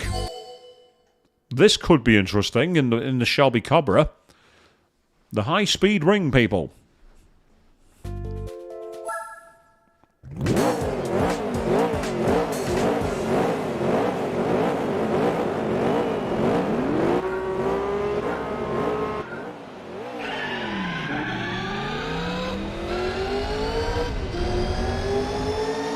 And we're going in reverse just to make things even more awkward. As we drive around the Elco track. Yeah, Queen, I know you're not there at the moment, but you'd appreciate that one. Oh, very twitchy. I could barely get the car in a straight line then.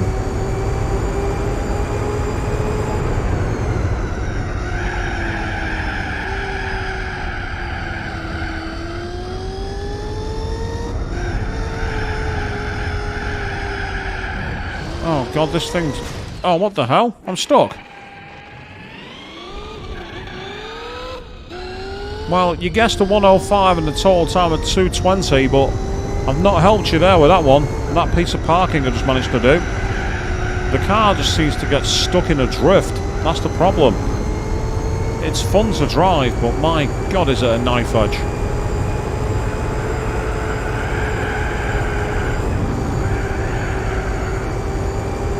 It is twitchy AF, this car. This car is twitchy AF. Ah, you were drinking coffee, Avian. Ah, no big deal. The race is going to be over shortly anyway.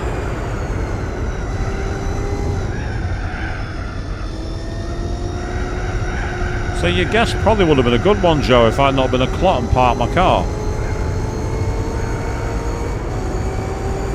But we shall see. The car might be able to arrest some performance back.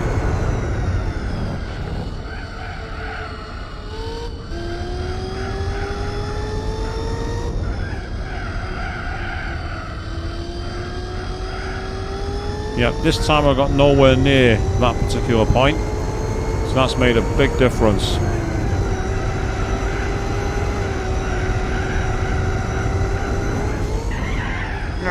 Damn it.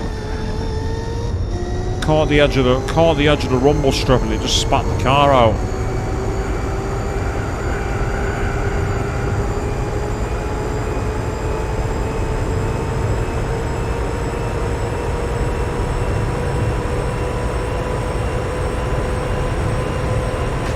Well, the fastest lap you were close on, a 108, a 108.6.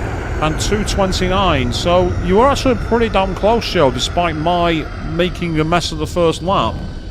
It's possible that your time might have been pretty much spot on, believe it or not. So we've done the high-speed ring, we've done Seattle. Where next will we go? Where else can we be taken to? Where it stops, nobody knows.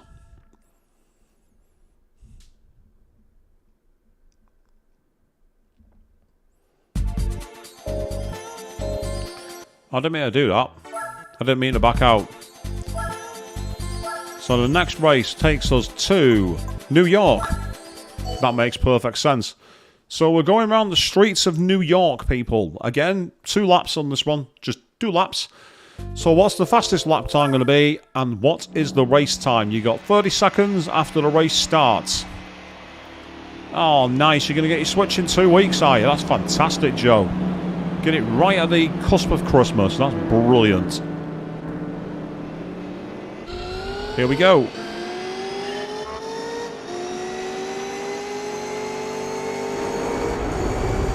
Yep, a thing of beauty. All these cars tearing it up in New York.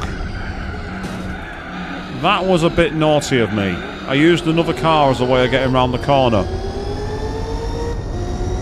I might regret it. I probably won't.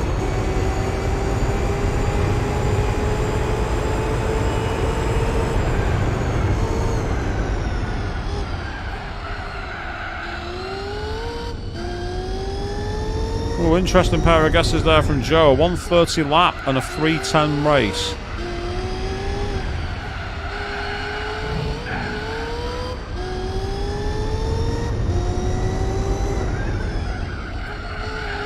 Meanwhile, a 140 lap and a 310 race. Now that's interesting. We've got a tie on the race time, but different for the fastest lap. Yeah, I bet you can't wait for it. It's a good little console to switch. It's a good laugh. I say I enjoy taking it when I'm commuting. I'm sat there on the train playing Shin Megami Tensei 5 and Aegis Run 13 Sentinels.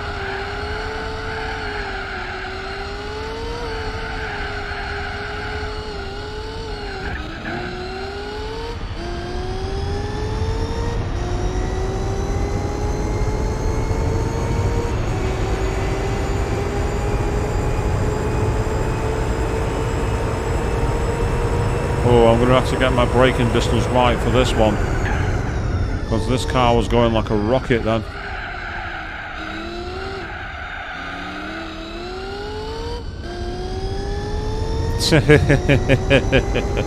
Yes, Mario Kart's great blue shells and all. Isn't it, Avian? Isn't it?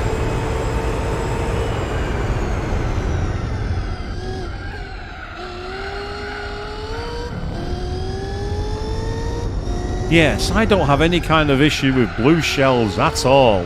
Oh, no, no, no, no, no, no, no, no, no. They're fine. They're absolutely fine.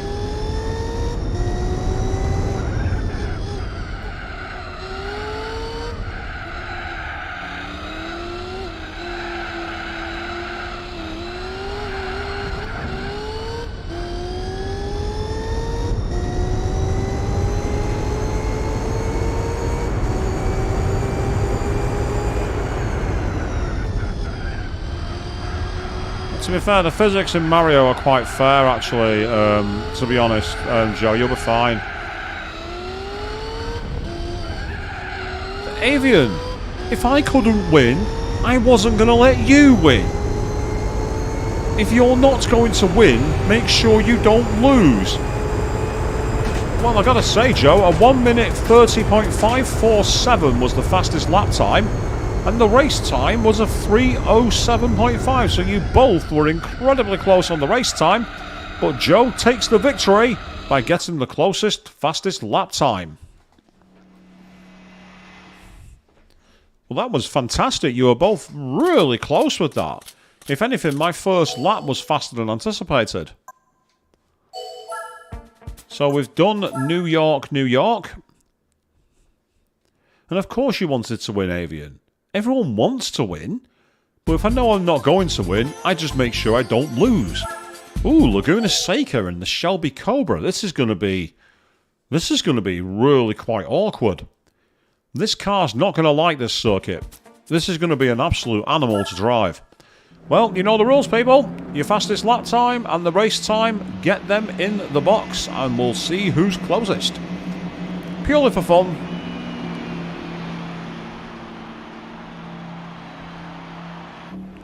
Yes, the Shelby Cobra around Laguna Seca is going to be a interesting experience.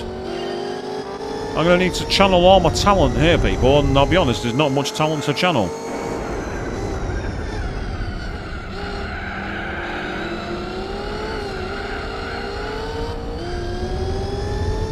Oh no, that's a great start, shot. Yeah, you want to dip a toe on the sand? You do that, mate. I'll take the lead. Thank you. So, 1:30 and 3 minutes. That's a very bold guess there. I like that. That's nice and bold.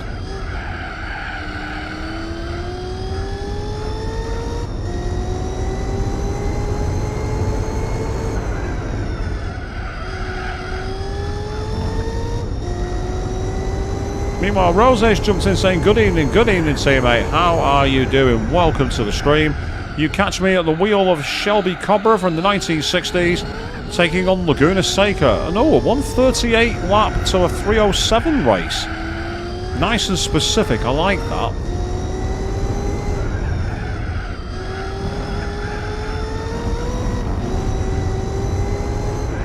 I'll tell you what, this car's actually handling this course better than I expected. It's handling the course much, much better. To the point that I'm going to blitz the fastest time that you're both in for the lap. That's already faster than the pair of you. Question is, can I go faster on the second lap? Oddly enough, I'm actually really liking this car on this circuit. This is going way better than I expected. Way better. I expected this to be off in the sand every chance it got, but it's actually been surprisingly planted. It's been a good circuit for it. I don't know if it's something to do with the nature of the air, maybe, or if it's cambered. Whatever it is, this track's doing a good job with this car, and I'm very, very quietly impressed.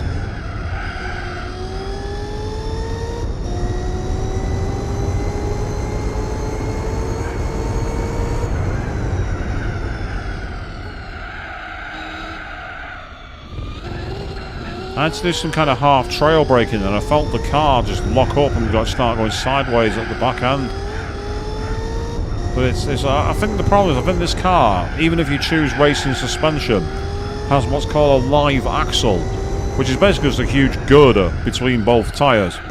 And while that makes it very old-fashioned and slidey, it makes it not very poised. But we're going to shatter the time lapse here, people. A 1:21.535 and a 2:49.099. Joe, you take the W, but that was a lot faster than any of us expected.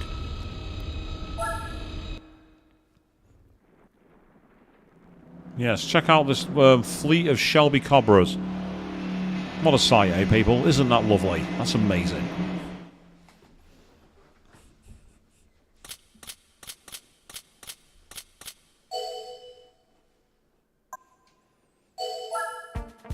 So we've got one more race, and then we will be done with this tournament, and we can find out what our total completion is. It's getting quite ridiculous. So Trial Mountain. Ooh, this will be an interesting race. Trial Mountain is a good circuit. A lot of fun, Trial Mountain.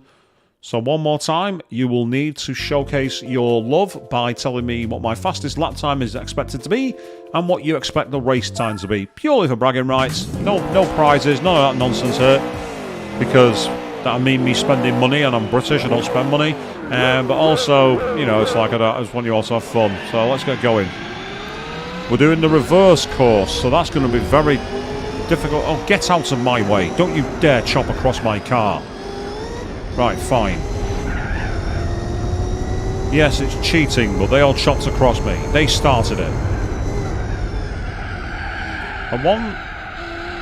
So the fastest lap time is a 1:20 and the total race time a 1:45, Joe. I mean, I'm quite impressed by that. My fastest lap time is going to be very, very, very fast indeed. By that philosophy. Do you mean 2:45? You still got time to correct.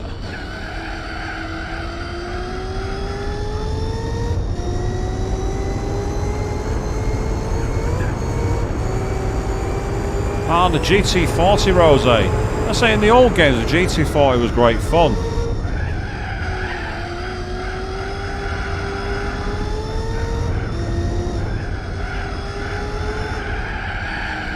Oh, into the wall. Not good.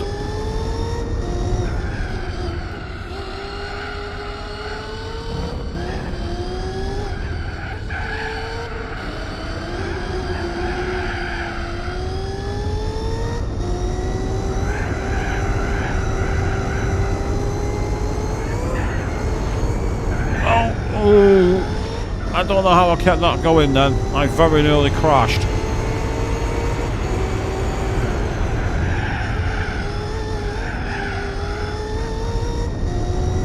Although that felt nice going through the chicane now.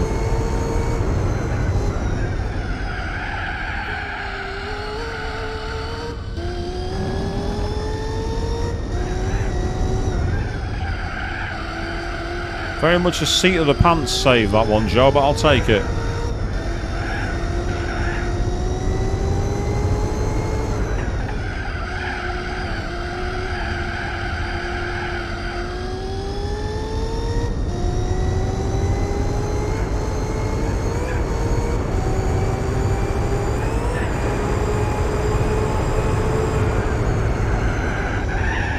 Oh, too wide. Ow.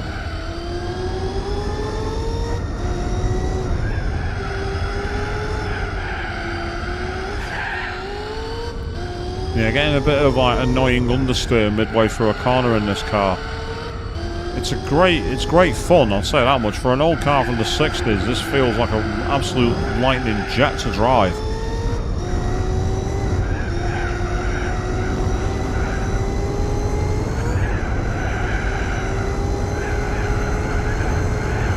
Oh, no, that's no good. I'll take it, a 1:26.1.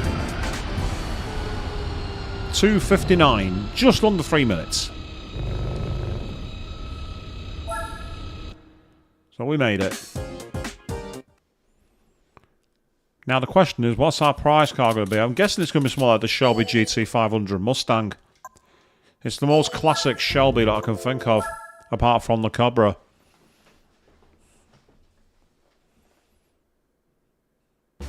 Here we go, congratulations, you've won. I was right. The myth, the legend, but it's the GT350, which is quite annoying. I'd much rather the GT500. But that is one of the classic cars of the 1960s. The biggest hit in all of Detroit. Legendary car. An icon. So now we've got one more American event due, I believe. But before we find out, we were at 94.3%. We're now at 95.2% completion, people. It's time, however, to take on one of the most ugly cars in the world. The Chrysler Crossfire. Ugh. If you look at the back end of this car, do you know what it reminds me of? It reminds me of a dog when it's trying to take a dump. That's what that makes me think of. A little Yorkshire Terrier with its legs splayed, doing its business. That's what this car makes me think of. And considering I hate this car and think it's a pile of shit, it's rather appropriate. You think it's nice looking, Avian, the GT350. It's a beautiful car. Absolute classic. And we're starting at Seattle because, of course, why wouldn't we? So, the Chrysler Crossfire, same rules as usual. What time do you think I'll do for a lap? How long do you think the race is going to take?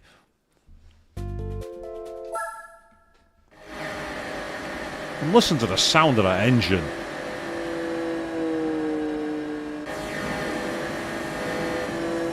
What even is that?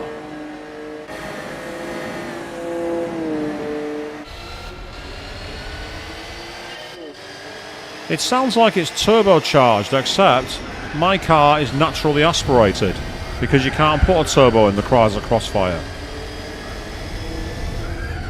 So the advantage of being in the cabin like this, there's one big advantage. Once I'm past all these cars, I won't have to look at it.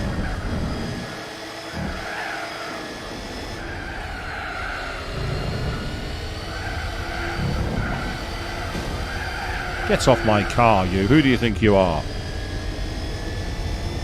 You think it sounds like mosquitoes, Amy? I mean, you're not wrong. It's a really irritating buzzing noise. It's nasty. A 140 and a 345. Interesting times there for that one, Joe. Well, let's see how right you are.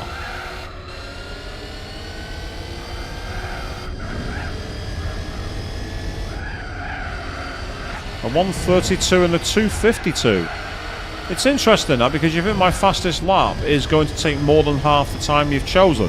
Still, you're hedging your bets on fastest lap versus fastest race. I quite like that.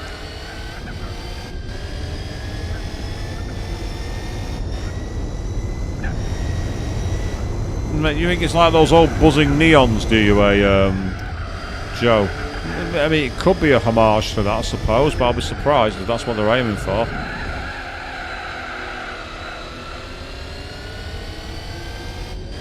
Still use maximum amount of road on the edge there, which is pretty good. And I'll tell you what, I might be faster than you think it's going to be here, Joe. Oh, but that's not going to help. That's ruined it. That's completely and utterly ruined it.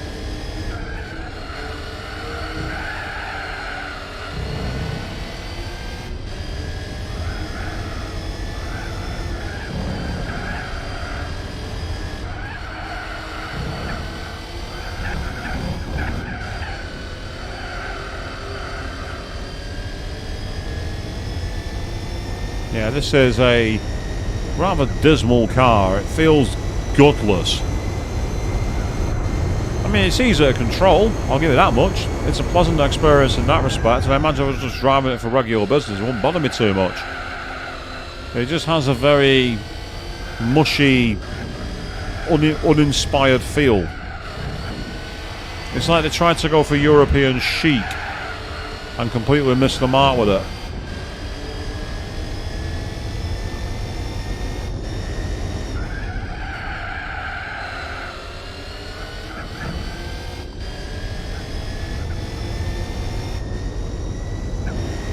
Still handled the jumps well, I'll give it that much. Whoa, what the hell? The car knife edged out on me. Wow. Okay. The car evidently wasn't happy about the thing I said about it and decided the best thing to do was try and kill me. The car decided that it wanted me dead. I think I clipped a curb and it spun me out.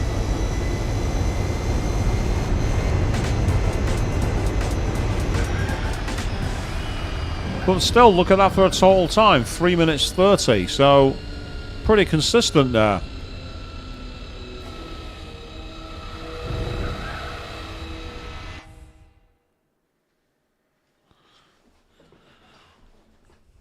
Not bad at all. And that one goes to Joe because you were 15 seconds out.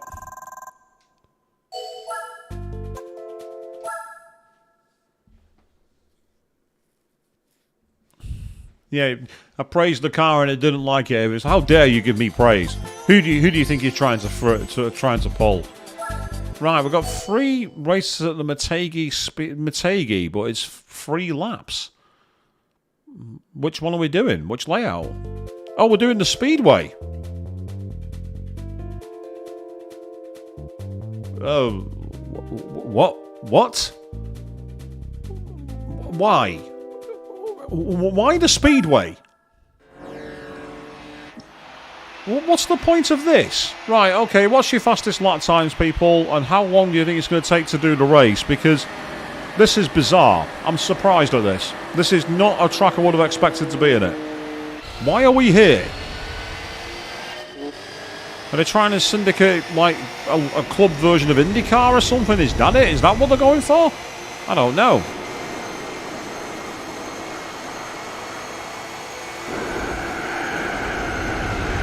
Yeah, because Americans like their ovals and their NASCAR. NASCAR sucks, country and western is rubbish. Guess what? You're in the hick town, man. Don't you dare. Fuck off. And if any of you know what I'm referencing there, I'm sure you're all having fun with it.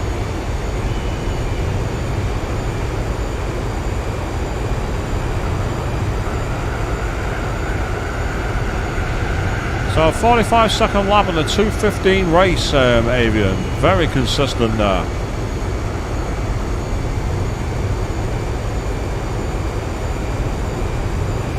I could have gone faster, but it seems that you're not a big fan of NASCAR, neither am I, to be honest. Don't get me wrong, I think it's cool the way that they draft and get stuck behind each other. I just find it doors dishwater to watch. But I'm sure that they think the same of F1 now, think about it. Oh wow, 39 seconds. That's a lot faster than I thought.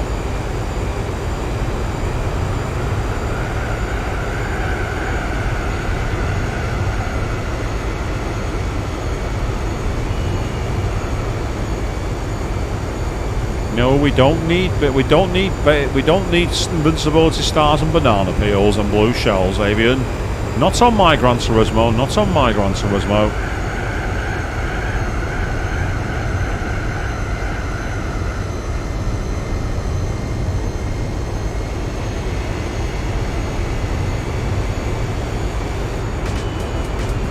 And a 38.8 was the fastest lap.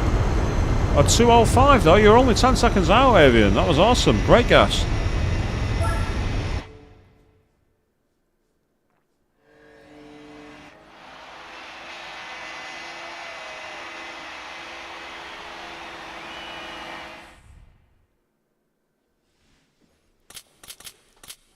I find it strange though, YouTube's preview, to show how the stream's looking for you guys. On mine, the time isn't live. It always updates every like 5 or 6 seconds, so it makes me think that I'm juttering when I'm not.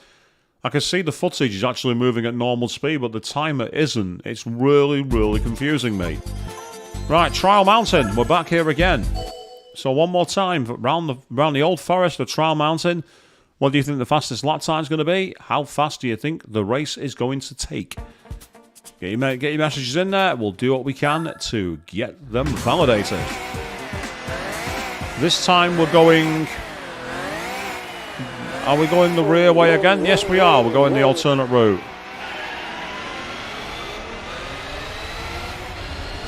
This time I'm not giving them a chance to chop across me because I'm chopping through them all.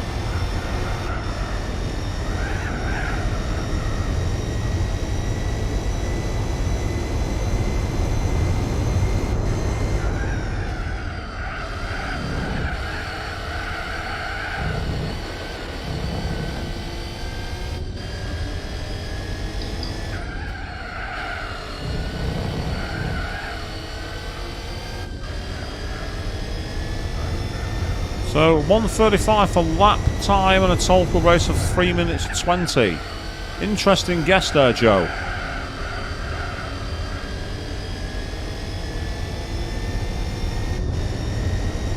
So this is where the gutless. Yeah, you didn't put 1 this time. Ah, 140 to 320. Ooh, interesting guess. I like it.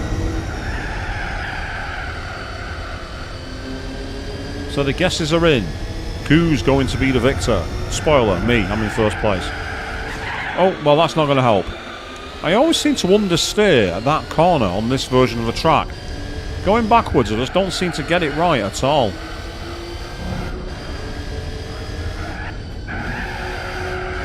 Went over a tiny little jump then, surprisingly.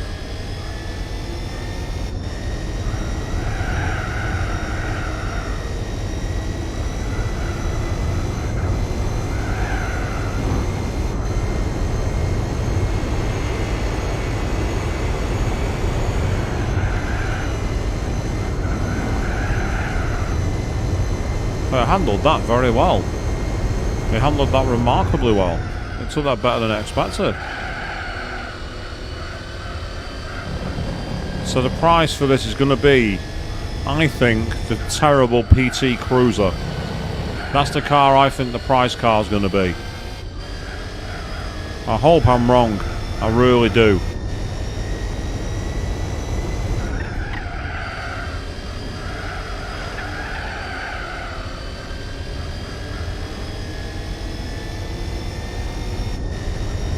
So now all we can do is lie back, go through the tunnel, and hopefully be in position to come out the other side.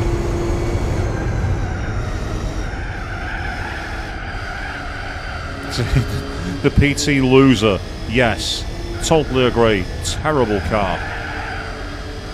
It's like they tried to make a hot rod for the modern era and it just did not work. Everything that made hot rods cool, that car was not.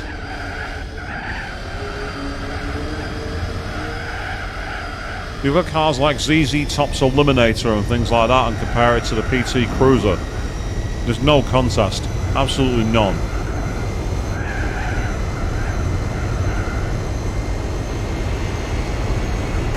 And 1 minute 30.6. Wow, that was the best starter car in Gran Turismo 3. Oh dear. But a 3:11.3 was the fastest time. So, Joe, you take it by 8.5 seconds. Oh, but then again, so does Avian. I just realised Avian guessed the same time, so you're both tied. It was a draw.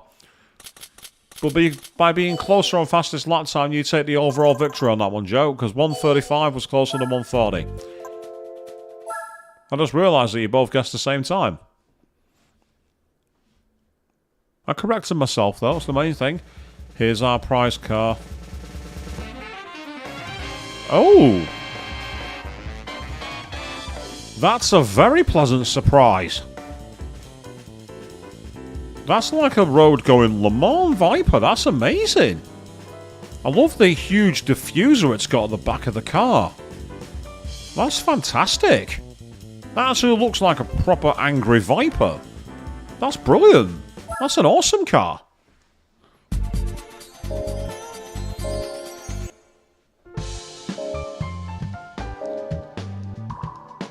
So I believe we're now into the final stretch where we have to take on the British tournament. We're 95.7% complete, people. So we're going to start with a doozy.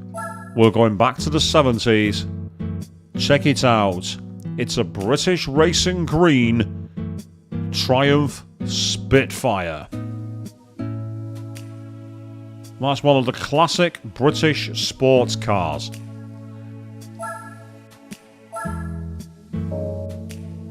We're going back to the 1960s, people. Yes, we are.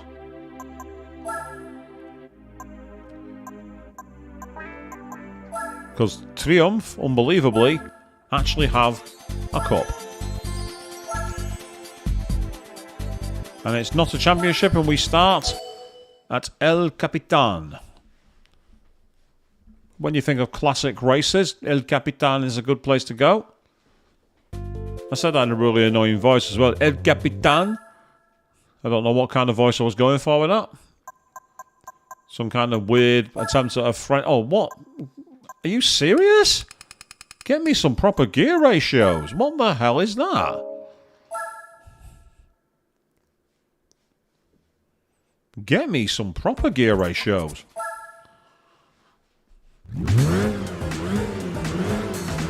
So it's a lineup of classic British sports cars.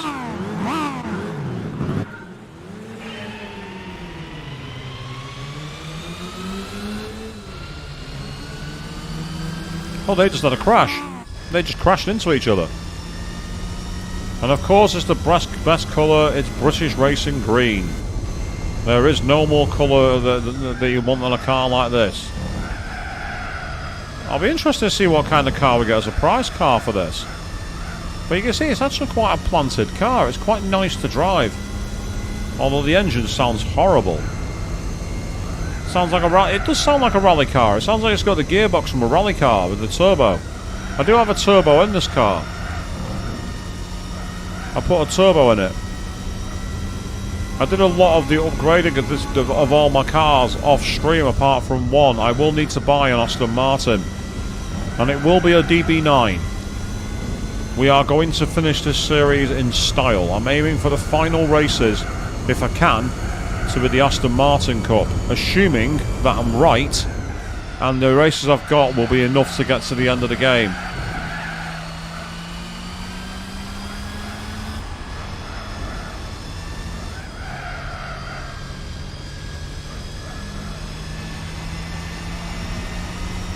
So yes, what do you think my lap times are going to be? What do you think the race time's going to be?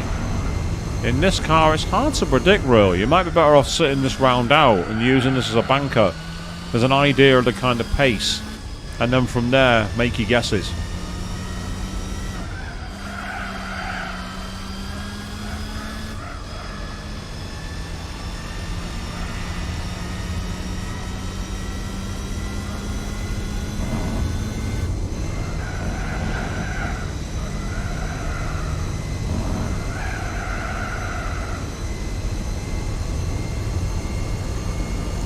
We are leaving them for dust. Yeah, Joe, it's interesting that you mentioned that. Now that GT4 is almost complete, is there going to be a new game soon? There is. Now, one of the interesting games I'm thinking of doing is a game I have no intention to play at all. Next month's PlayStation Plus Essentials games, which drop on Tuesday, I believe. There's one game included which I normally would never even think of playing, because it would be a shitpost of a stream. That game is Power Wash Simulator, where you're literally cleaning things down with a power washer. Now, the reason that I'm even tempted to do this game is because this game is published by Square Enix. And for free, I understand there's a DLC map for Final Fantasy VII. So I might do, as a shitpost stream, cleaning Midjar streets with a power washer. Doing power wash art, sharing facts on Final Fantasy, and generally having a nice relaxing chill stream as a one-off. In terms of the next game, however, there's quite a few ideas I've got. One of them is the old school 1999 JRPG Grandia, which dropped on the PlayStation Plus Premium. Having played about 30 minutes of that, the tone of it could work great for a stream. I do also want to do my challenge run on Need for Speed Underground 2, where I only play using a starter car. I don't play anything after the first car you can get officially. with one minor exception. So that's another stream I'm thinking of. And generally, again, I'm always open to suggestions from the chat as well. You know, if there's any games you'd be interested in seeing me play, get them in there, and depending on whether I can get them at a decent rate, there'll be ones I can do.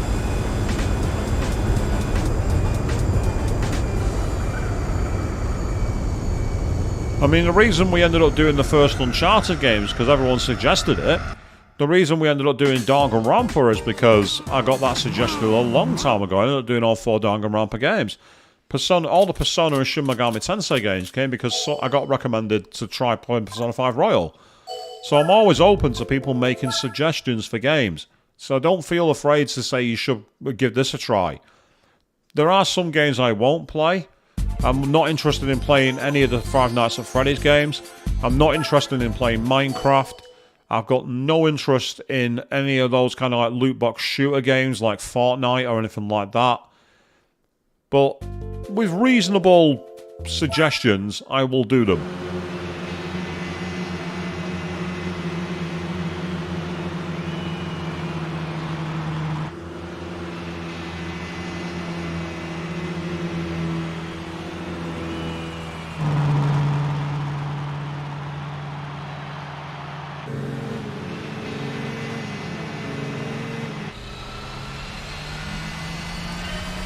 So the issue with Hogs of War is getting it to play in a way I can capture, because I need to find a new PS1 emulator for it. Unless it randomly appears on Premium one time. I need to find a way to play it. Because that's the thing with those kind of games, is being able to play them. Unfortunately, you can't use the PS2 emulator to run PS1 ROMs. It's a shame, that'd be awesome if you could. But unfortunately, it's not been designed that way. Let's say I did play Hogs of War back in the day. It was an interesting game. Mainly for the voice acting, because Rick Mayo was such a legend. He still is a legend, but his voice acting in that game was funny as anything.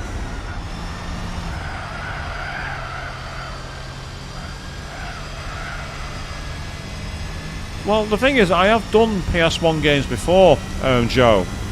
The thing is, when I've tried getting the emulator I used when I played Parasite Eve working on my desktop, I ran into all kinds of issues. Now, it might just simply be that I was trying to acquire the things I need from the wrong place. And maybe if I do some research, I'll be able to find a way to get it over. As for Hogs of War Exotale, it's basically a 3D version of Worms, but you were using pigs instead of worms. And Rick Mail did all the voice acting for it. So it was a very funny game. It's like pigs aiming rocket launchers at each other and then saying, "Oh, someone's been spitted today," when they get killed. It's very, very amusing. If you're interested, just try and find a few clips on YouTube. Let's say it was an old PS1 game. At least I think it was on PS1. It was definitely on PS1. I don't know if it was released on any other platform.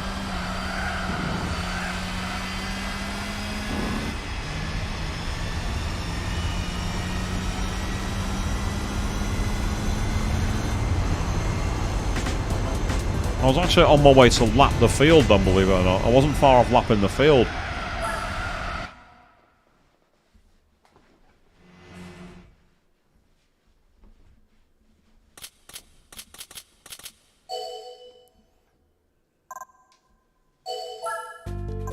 So another game I'm tempted to do at one point, because apparently you can download it for free from archive.org, is the second Discworld game.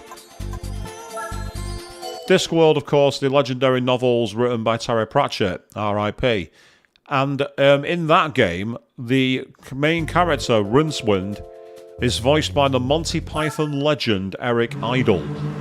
And I'd be interested in playing the game just for all the actual... Ooh, another platformer like Crash. Trying to think what I could play. I mean, obviously we did the Spyro stream briefly, but I've not got a copy of that game, so that's one I can't go back to. I'd have to see what I could what would fit in that mould. I wonder what games are out there. I'd say platformers like Crash. I mean, it depends on the platformer. I'll tell you what I could do, actually, now I think about it. I could play the PlayStation 2 classic game, Sonic Heroes. I could actually play that. That's a game that was pretty good from what I remember. Also, I wonder if there's any PS2 era Crash games that have never been ported. Maybe. Astro's Playroom, I'd love to play. There's just one problem, Avian. I'd have to erase all my save files to play it again. I don't know. Conker's Bad Fur Day would be possible to play live. I mean, I played Doki Doki Literature. Oh wait, that's now adult restricted. I don't see any reason why you wouldn't be able to play it, Exetel. It had a lot of implied humour, but it wasn't in any way... Well, a lot of it was censored. A lot of the swearing was bleeped out. Plus, it'd be nice to do a sing-along to the legendary... I am the great mighty Pooh, and I'm going to throw my shit at you.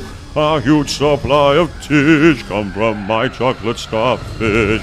How about some scat, you little twat?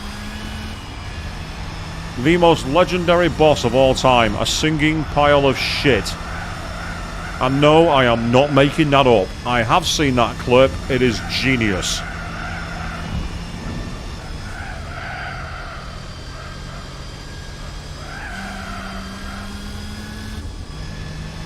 I always say my streams aren't for kids, Exetel. They're actually more concerned about things, basically, like, you know, being like serious violence or self-harm.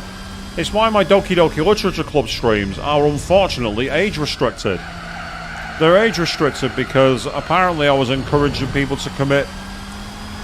to end their own existence, actually. I'll say the safe words for it. I wasn't, by the way. It's just a video game, and I had that argument with them. I got an email that said, "Are you okay? We're checking that you're alright." And I'm like, yeah, I was doing a live stream of a video game. Thanks for asking. Now why don't you fucking leave me alone? I don't need a nanny, thank you very much.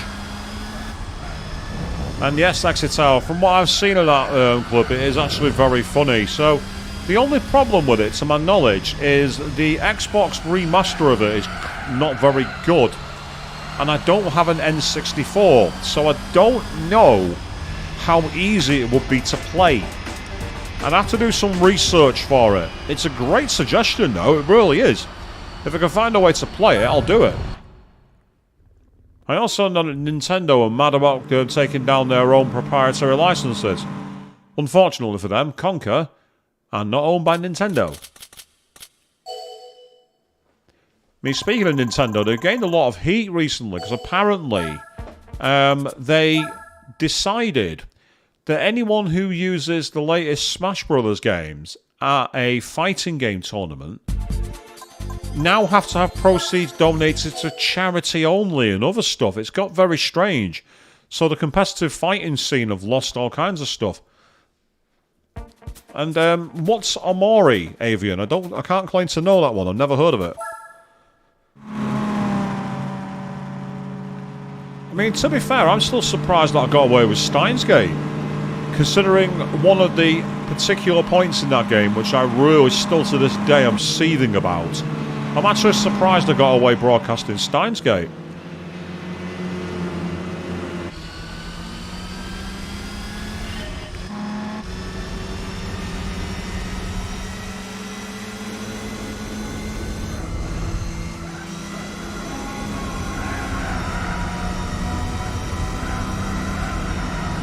Out of my way.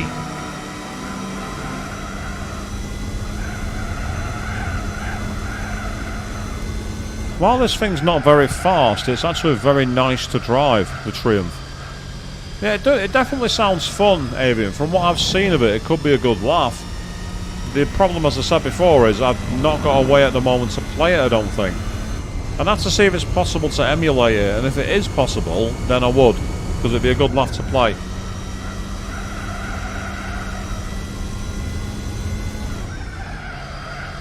Ah, it's an RPG for the Switch. I wonder if that means it's on Steam and PS Plus then. If it is, I might look into what it is, but if it's got an M for mature, depending on the themes, it might not be safe to stream. Might be in the keyword. There's no guarantees here.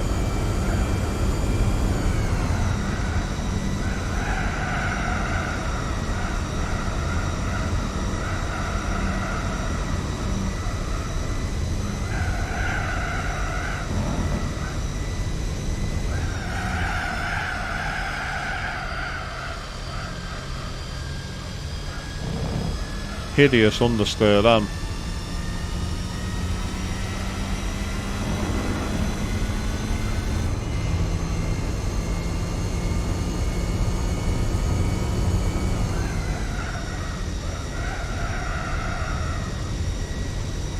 But as I say, if it turns out that Power Wash Simulator does indeed have the Final Fantasy VII DLC, I'll do that as a silly stream, where we're using a jet wash to like draw logos and all the kinds of stuff and just chill out.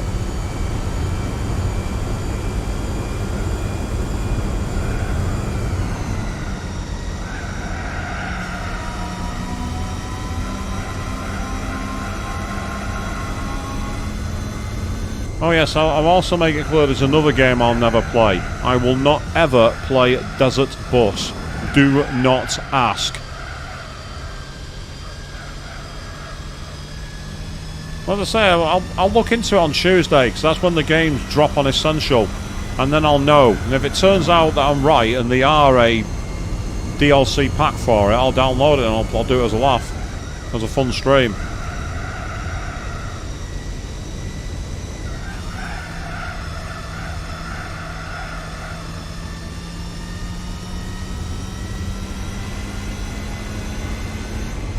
Oh, we're almost there. We've almost made it. Come on. Yay! We did it!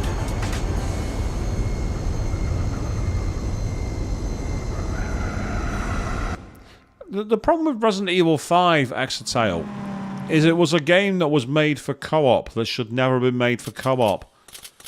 I love the setting for Resident Evil 5.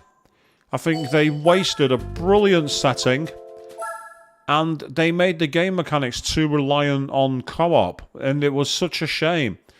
There's a lot of good ideas in 5, and if they remade it and took the universe of 5, scaled the story back to be a bit more believable, they'd actually have a phenomenal game, Capcom. They really would. Oh god, no. No, Joe. Absolutely not. No. We are not doing the PS3 truck racing game. Absolutely fucking no. That's a no. If we're going to ever do a truck racing game, I'll find a way to play big rigs over the road racing. Oh yeah. There's a game you don't want to see me play.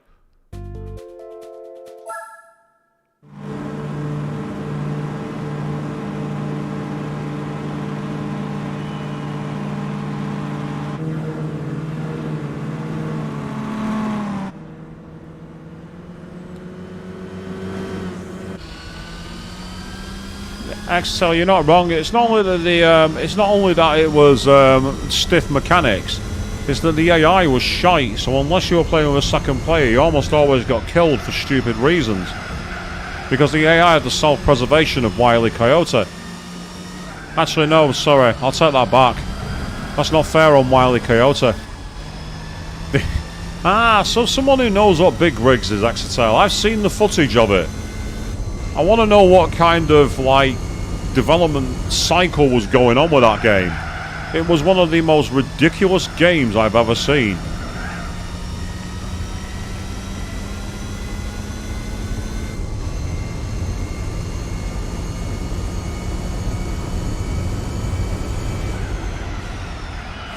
Yes, you're winner. Like, you are wiener, basically.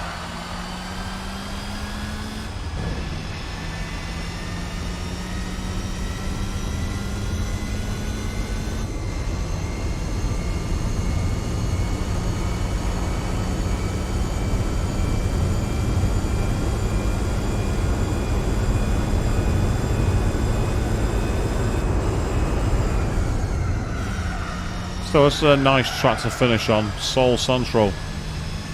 You could say that this stream has soul.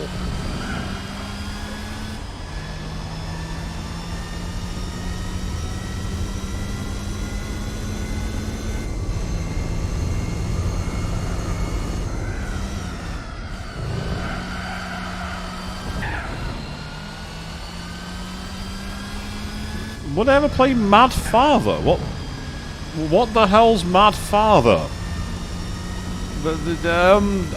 I'll need some more context for that one, Exeter. What do you mean?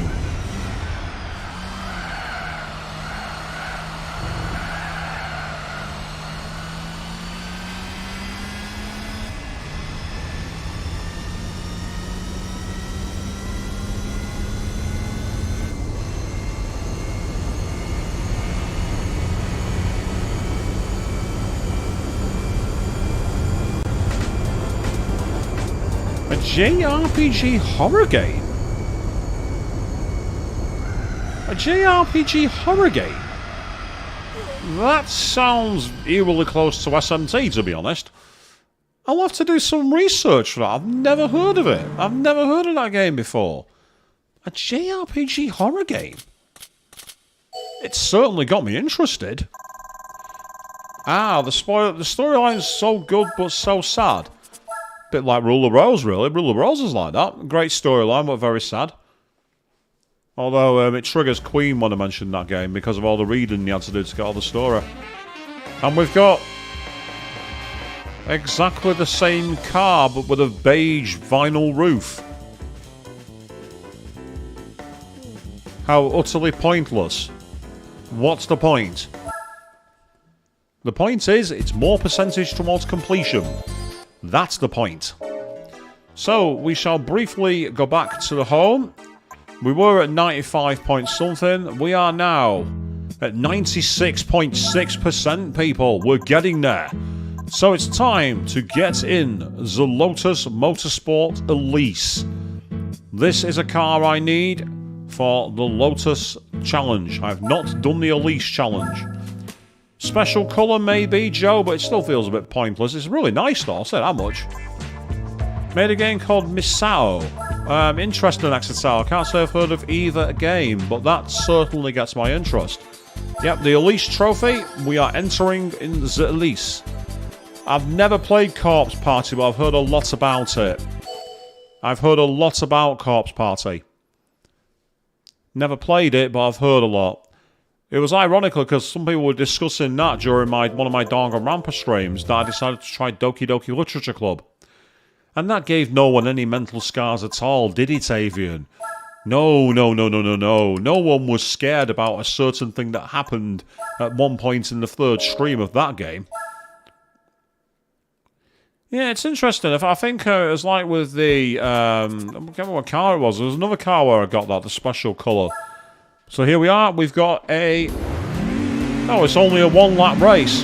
Right, okay. How long do you think the race is going to take, people? It's only got one lap.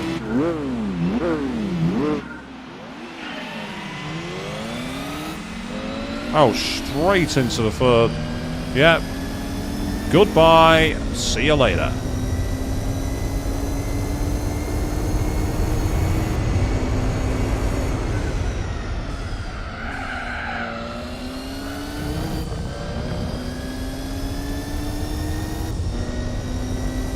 So you're going for a 140. That sounds about... That's probably about par, actually, now I think about it.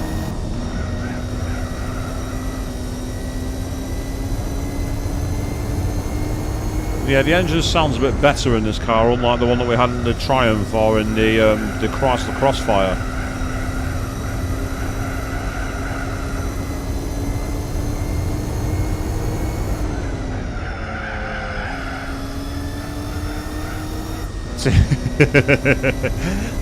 Yeah, XTL, the other cars are like,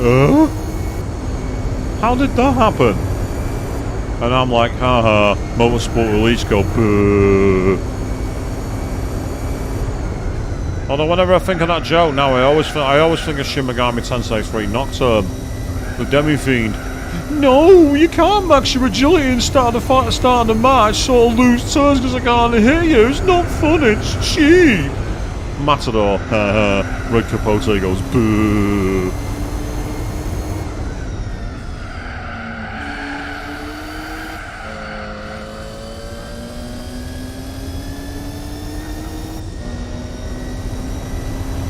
It's not quite the Red Bull Racing Simulator, Joe. Not far off, I must admit, but it's not far. But it's not quite.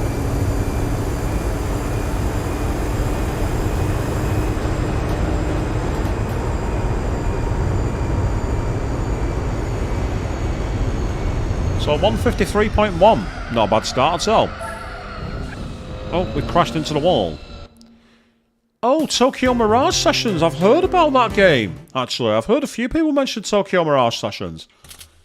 So, FE, what's that? Fire Emblem? Is that what that is? I've heard the name Tokyo Mirage Sessions before. I have heard it. I've heard that name in... I can't remember where I heard it, actually. I'm sure I heard it somewhere. We've got 2 laps of the Autumn Ring. I think we've got the full circuit this time. Yep, we do. We've got the full circuit. Oh, wow. B-Spec Bob is not waiting around, people. He nearly rear-ended that Lotus Elise there. So get your guesses in again, people. Fastest lap time and the race time. There's 2 laps to do. And I'm here in my Motorsport Elise. And I'm not waiting around. Absolutely not. Get out of my way. Oh, no. Gone wide. That's no good. Ah, so it has Fire Emblem character that plays like Persona. Well, that's already got my interest.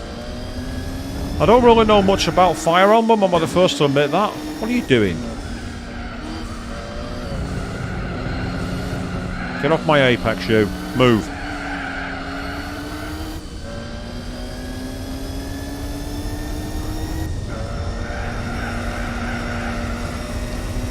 That means that it plays like Persona. It might have mechanics also similar to SMT.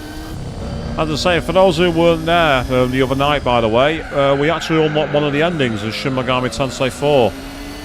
I was faced with a choice, I chose it, and it immediately ended the game. So we've technically completed it, but we're on a different route now.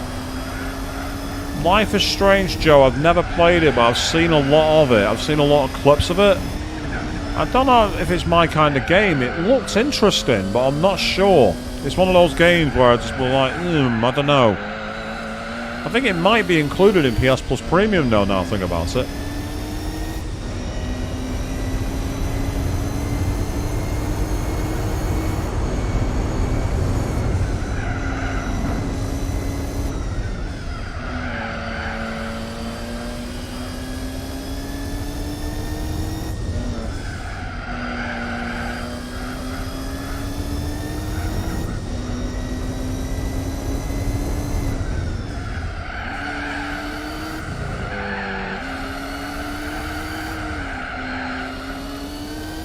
Ah, that's fair, Joe. You say it's not bad, but not amazing. I say that's not. I don't mind a game that's okay, as long as it's enjoyable. Okay. I find it annoying when a game's okay and it should be miles better than it is, and it blows its opportunity. That's what I can't stand. Alan Wake, I believe that was included in PS Plus Essentials this year. The first Alan Wake. I think I might have added it to my collection, but never downloaded it. I know that there's a sequel coming out, or possibly even out. So I know that much. I also know that the hilariously awful streamer Darkside Phil famously did a terrible quality stream of it, and then reneged on his fans when he said he'd make a best and worst clips montage and didn't do it for them because he's a lazy fucker. Not that I can criticise anyone. I've not done any clip summary of my streams, so I can't criticise. At some point I need to get some editing software and try and do like an abridged stream series of some of my older streams with the best and worst moments. He'd be like, what went well? And there'll be a few clips and then he went, and what not so well? And then a constant death montage and me raging out.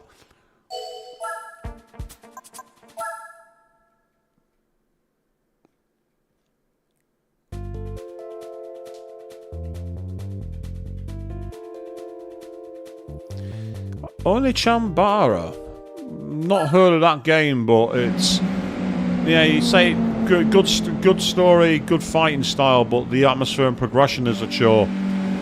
It's like, I say games do that where you think, I really want to like this game, but there's so much wrong with it. It's like Sonic Adventure 2 is a great example.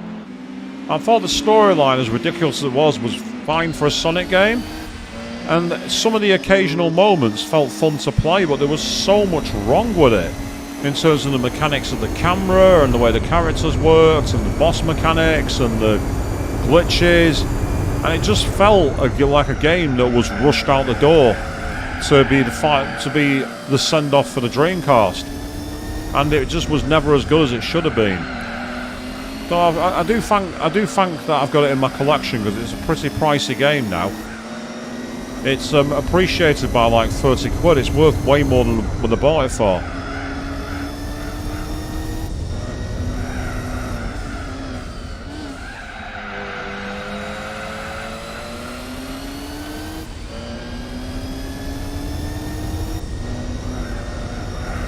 In fact, that's the point. At some point I need to go back to Sonic 06, don't I, people? At some point I have to do it. I have to finish what I started with Sonic 06. Maybe in the new year we'll go back to that.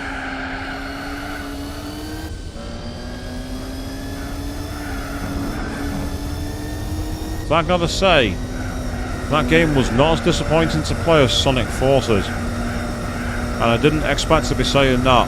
I did not expect to be saying that after all I'd heard about Sonic 06.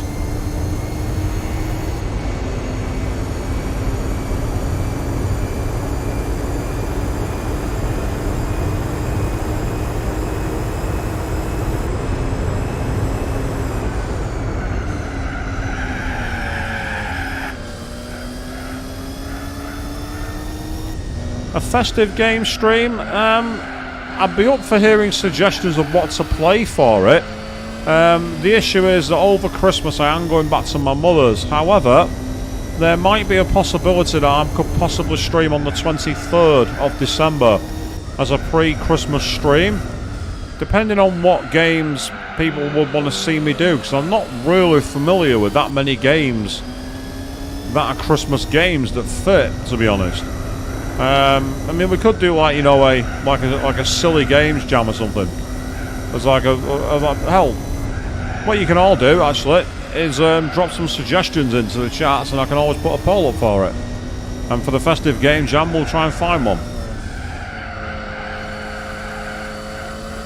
Be a good way to end the year off before the new year. I don't know if there's going to be a New Year's stream as well, because I might be out at Arcade Club on New Year's Eve. But if I'm not, I'll be doing something special to bring the new year in. Flashbacks to playing Uncharted till 4 AM last year.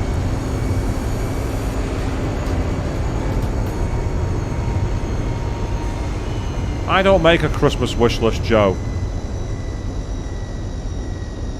Because it's not fair on people to feel guilty to buy it, if you know what I mean.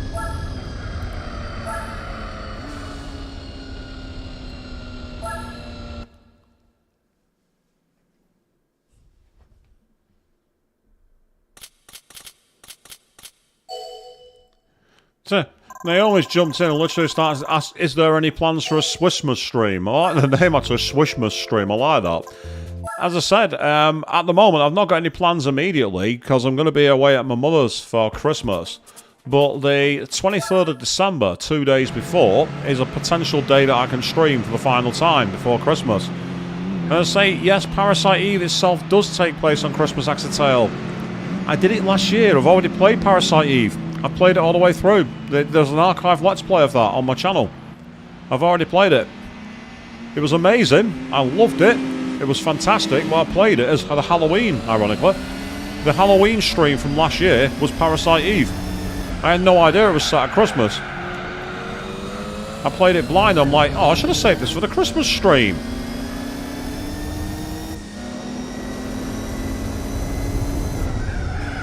I say the voice of the audience matters, so like, what games would you want to see me play? Because like I said, that's the main thing.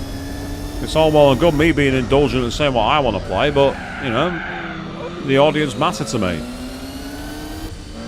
And again, if it's a game I can get working, and a game that is easy to acquire, or I say easy, possible to acquire, I'll go for it.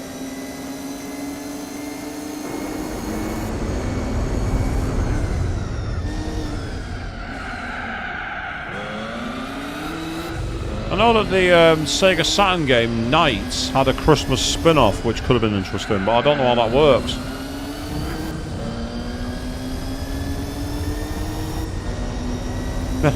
Oh, this could be funny. The Christmas themed search is on. This could be really interesting. Oh God, Home Alone. Oddly enough, if I can get a Genesis or SNES emulator working, that actually could be a possibility, believe it or not. That actually could be done. I'd have to look into it.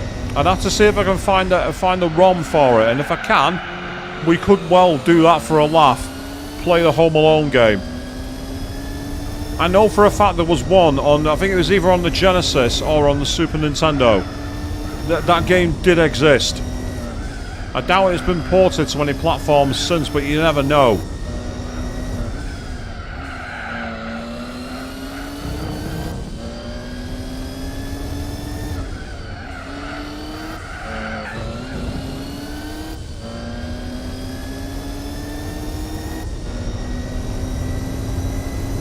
What the hell, Exitail? There's a simulator game where you play a cleanup of a murder crime scene when Santa's lost it. Is that based on that movie with Bill Goldberg in called Santa's Sleigh? Is that what's happened here? That sounds so batshit insane, it could be kind of fun.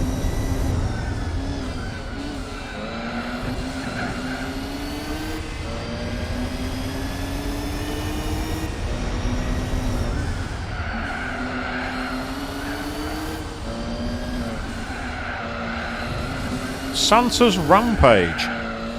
What platform is it on, Exitail? What platform does that game exist on? If it's a Steam game, you might have possibly just found a winner.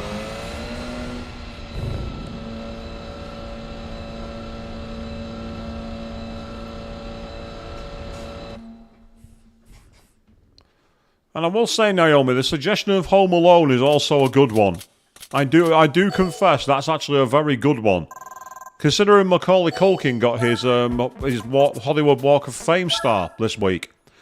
With the mother from Home Alone, they're inducting him. Right, you don't know what I'll have to research that. Santa's Rampage. I'll have to find out what platform it's on. It sounds like the kind of game that'd be a shitpost that gets put by an indie dev on Steam. I will be honest.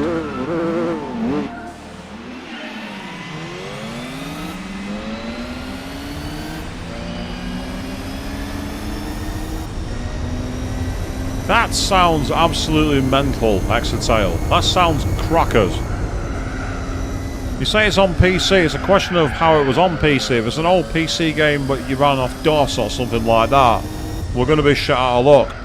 But if it's been one that's been ported, then we might be able to do it.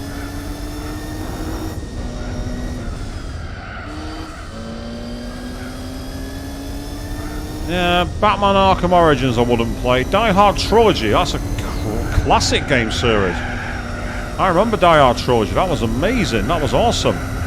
And Jazz Jackrabbit, what the hell is that? Jazz Jackrabbit. And Christmas Lemmings, oh my god, Lemmings. An old Amiga classic from the 1980s.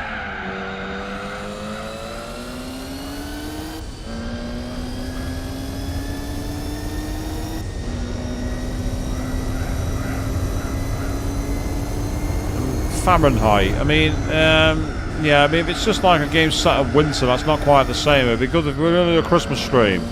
If we'd actually have Christmas ones. The Escapist Santa's Sweatshop is on stream.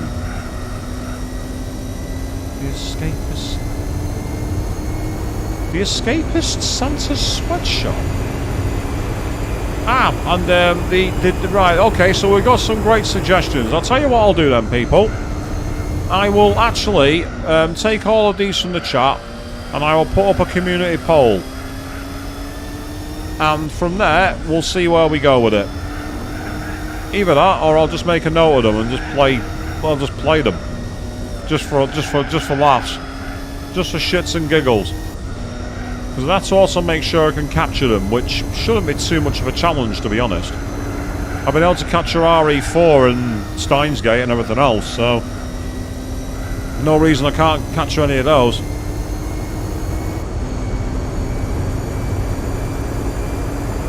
playing as an elf to escape Santa's clutches is kind of funny, actually. That could be a good game.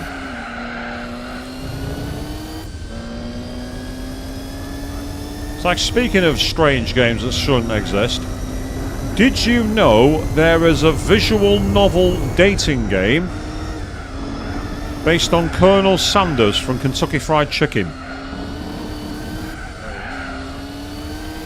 Did you know that that is a thing? No. I will not play it.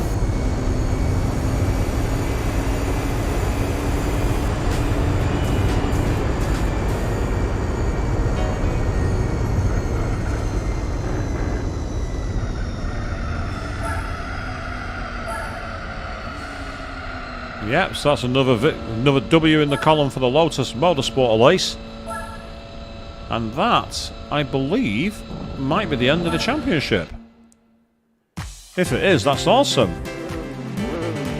Elf bowling, the last insult. Elf bowling?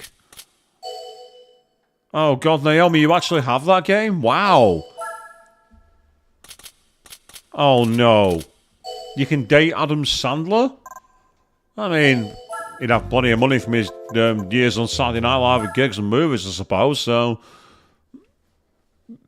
Could be a good catch for the money. Right, so what have we won for winning the Motorsport Elise tournament? We've won the Elise Type 72. Interesting, okay. Is this some kind of prototype Elise or something? I like the black and gold wheels though. That's actually a throwback to the 1970s Lotus T95, I believe. Livery in Formula 1, the JP Special. That's what that's a homage to.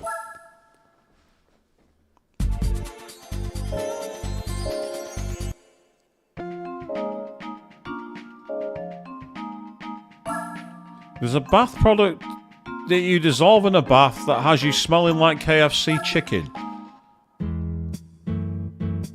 Why would anyone want to smell like KFC? Why? Why would you do that?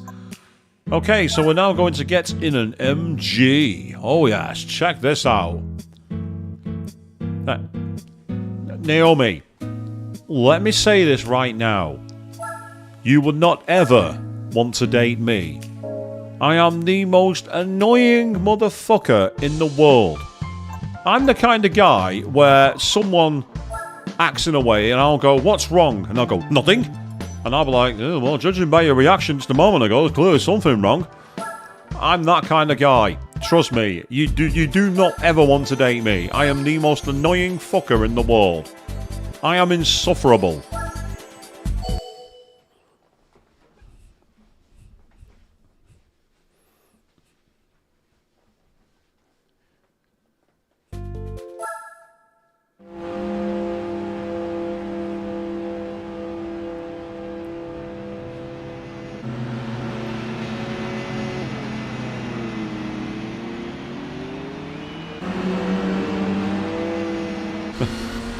I mean, I've heard of like people on channels getting fan games before, but trust me, a dating sim featuring me is not one that you want. Ideal for the intro. Oh god. Oh no.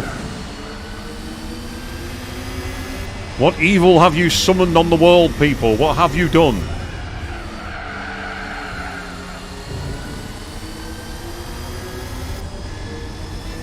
There's excitement in the chat, and that worries me. You're all chaos aligned. You've all been watching me play SMT too much.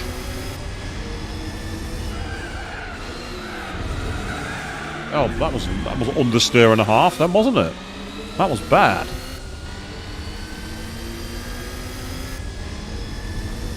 You know, Joe, that's a good question. I noticed that, but I didn't want to call it out. Why did it have a VW Golf in the preview screen? I don't know why it was there either. That made no sense to me.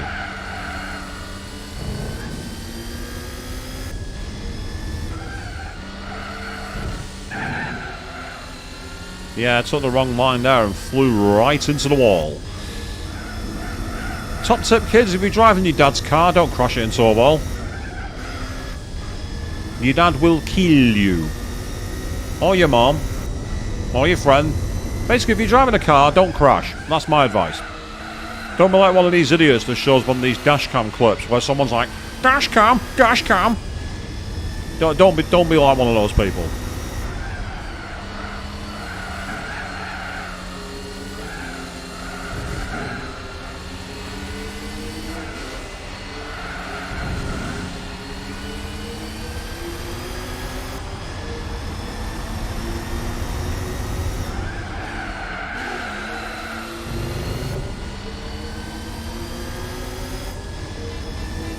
Ah, well, that's good. If you drove the car and never crashed it, then you're doing things right there, Exetel. You're one step ahead of me. I've still yet to get a license, believe it or not.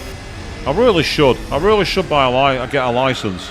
I've got a driveway with enough space for 2 cars. Oh God, a merry swishmas. Oh dear.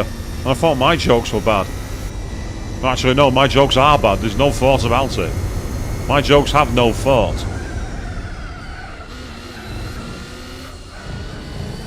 And I'm not as bad as some of the puns I heard while watching a video on Queen 32 Chan's channel today.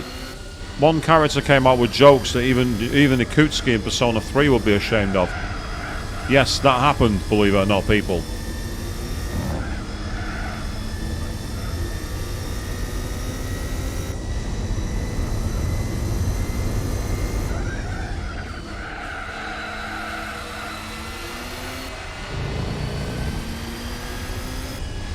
Hey, you want to stroke my ego by saying that, Exetel? Feel free.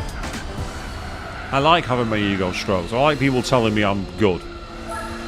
Because I know that I'm not. So it's fine. There we go. So that's the MGTF. We managed to win the first race. The question is, how many more have we got? Naomi, it's not just the Gran Turismo driving. If you've watched me on any of the other streams I've done for racing, like when I did Crazy Taxi or when I did, what other game have I done? I've done quite a few games where I've had to do driving and it's always been terrifying to watch.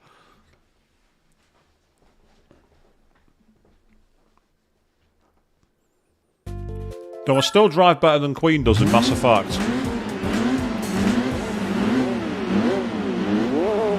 Not that that's hard, but that's not the point.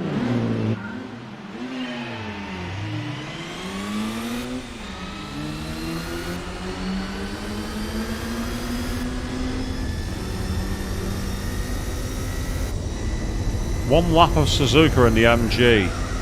But to be fair, this actually feels quite poised as a car. It has nice control to it.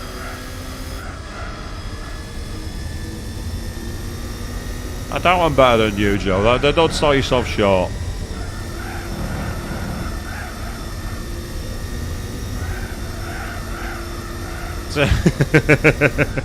Yeah, Exetel. I must admit, that's the kind of reaction I got playing the GTA games as well.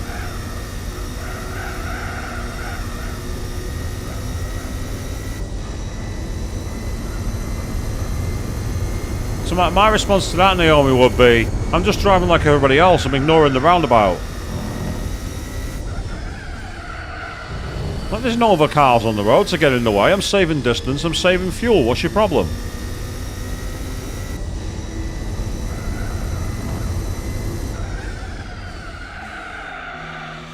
Oddly enough, until I think it was like 2012, believe it or not, to race in Formula 1, you didn't actually need a road license. You didn't need a regular driving license at all. You just needed to have a racing license.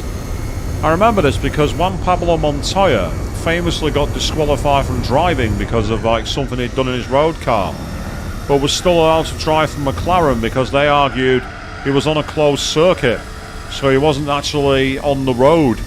And then they were like, well, we have street circuits, to which McLaren argued, but the street is closed. It's not a highway at that point. It's a racetrack. So that's how we got around it. They closed that loophole when they decided to bring in the points on the super license thing for penalties. They brought in that you need to have a regular road license. I mean, that'd be so strange if you were able to drive a Formula 1 car, but weren't allowed to get behind the wheel of your like a Mini 1. It'd be stupid.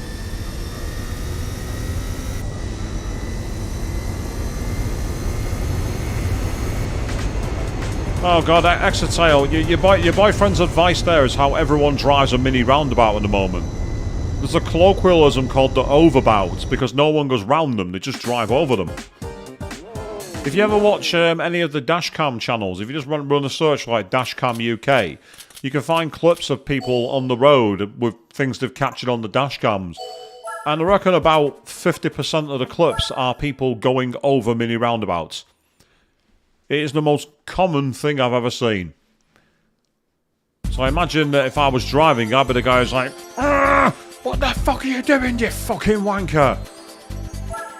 After all, you see me do it on Gran Turismo 4, so why wouldn't I do it behind the wheel of a real car, you know what I mean?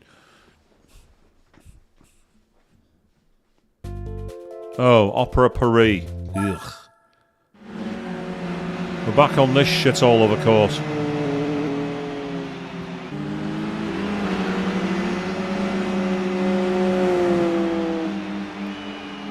I'm in good company then, Joe. That's the main thing.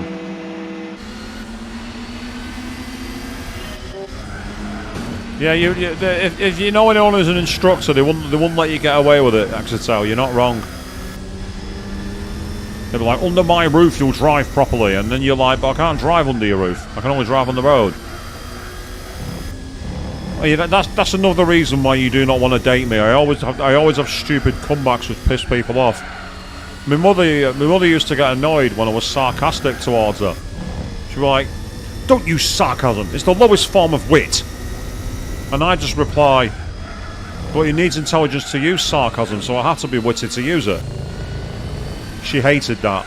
It was like instant grounded the moment I said anything like that.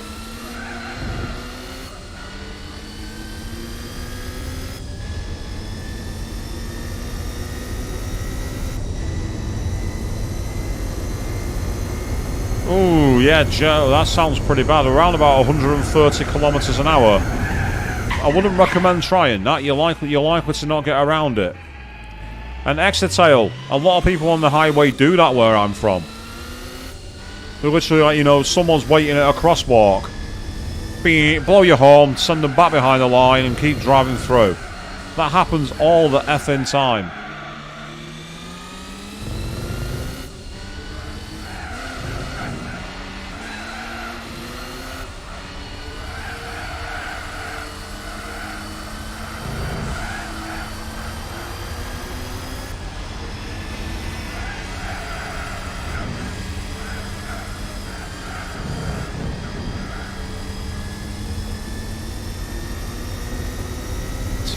You love those kind of comebacks, I Naomi.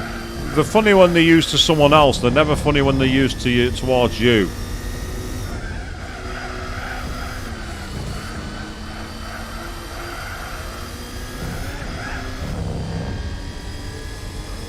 Well, at least if they close the road when you have medics nearby, it's a bit like a Top Gear stunt then, but still, it's a crazy thing to try and do.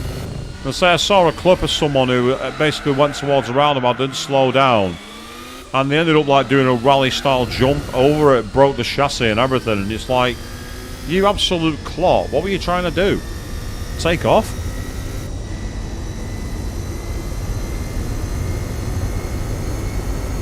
Theory tests I've not seen for some time, but I know they used to ask all kinds of weird stuff like, what's the hazard here? And there's like 19 objects on the road, and you're like, well, any of them could be a hazard depending on the context. What's the context for it being a hazard, you pillock?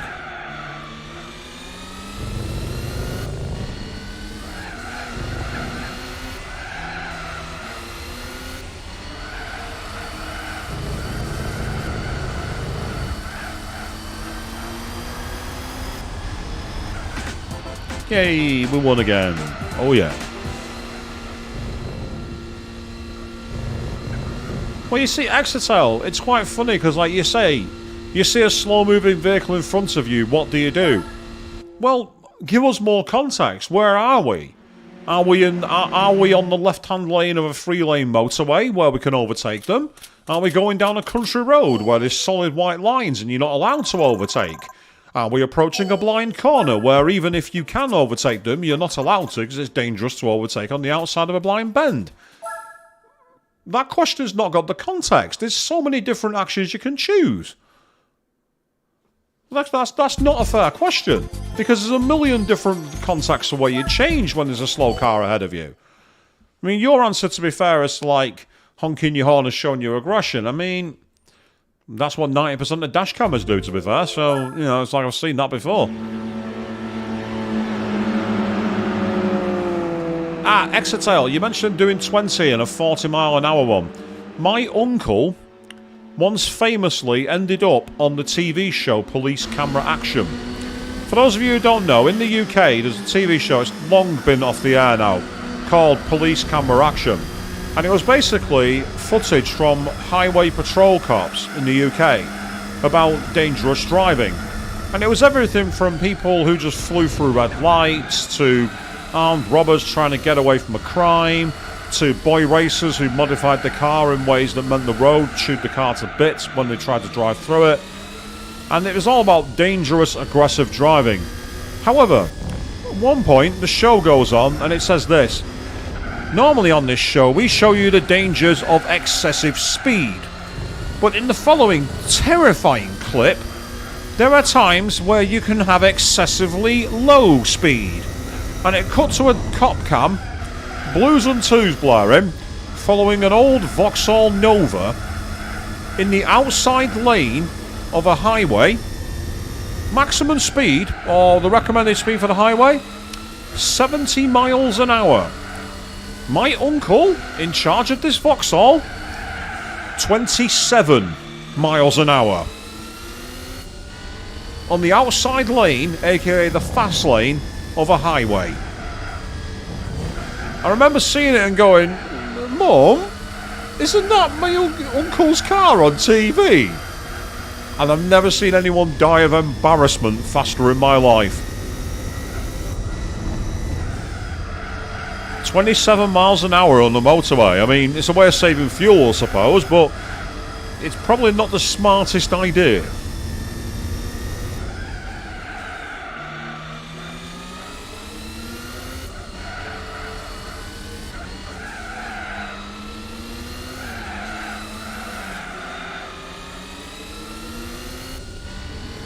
Well, Joe, I mean, you say you don't understand MPH. Right, okay. Put it this way. 50 miles an hour is 80 kilometres an hour. So realistically, you should have been going about approximately 115 kilometres an hour. 110, 115. He was going significantly below that. Way below. He was going no more than 40 kilometres an hour.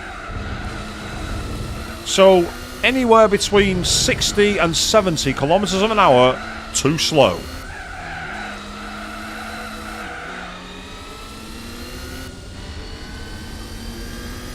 Well, I don't remember exactly what happened to my uncle from it. I'm guessing he got the biggest bollocking of his life. But needless to say, he learned his lesson quickly. The fact that he appeared on TV was like, I'm sure he got ribbed for the rest of his working week for that one. Yeah, I was watching TV the other night. You see that arsehole over there? 27 in the motorway. What a dick. That's the kind of thing that he would have been doing, probably. So, yeah. I wouldn't have liked to have been in an accident with that one. That was the main takeaway from it, really, because it was going so low, and it was the fast lane. So, ideally, it's the overtaking lane. A lot of people in that are going to be going a lot faster. And if you rear-end someone at that kind of speed, it would be a horrifying accident. So that was the main problem. And don't forget, this was in like the 1990s, early 2000s. So cars of that era had not yet fully modified to have the crumple zones that they have now. So a car at the back would literally get like an accordion. It would be nasty.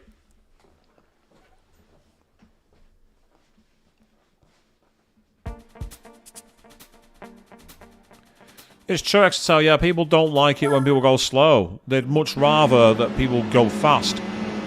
It's because I think as a nation we've got quite impatient. We've got extremely impatient and our roads are clogged up, so people want to go as fast as possible because they know there's going to be a traffic jam, they know there's going to be road works, they know there's going to be closures, and they just want to get out of the way as fast as possible. But it's not. There's no excuse for it, because at the end of the day, people could have kids in the back of the cars. You know, people could be like, you know, as you say, a learner driver. There could be someone who's got a disability and is driving an adapted car, which is much harder to drive at speed. So it's all that kind of thing. Oh wow! Good evening, Queen. You jumped in saying you only meant to do a couple of hours recording. You've been recording for 6 hours. Wow. Well, welcome to the stream. Good evening to you. We're not quite 100% yet, but we're getting closer and closer. We're in the MG Tour, and by the way, in the archive on the stream, I've been throwing a few digs at your driving on Mass Effect. You're welcome. But good evening and welcome to the stream.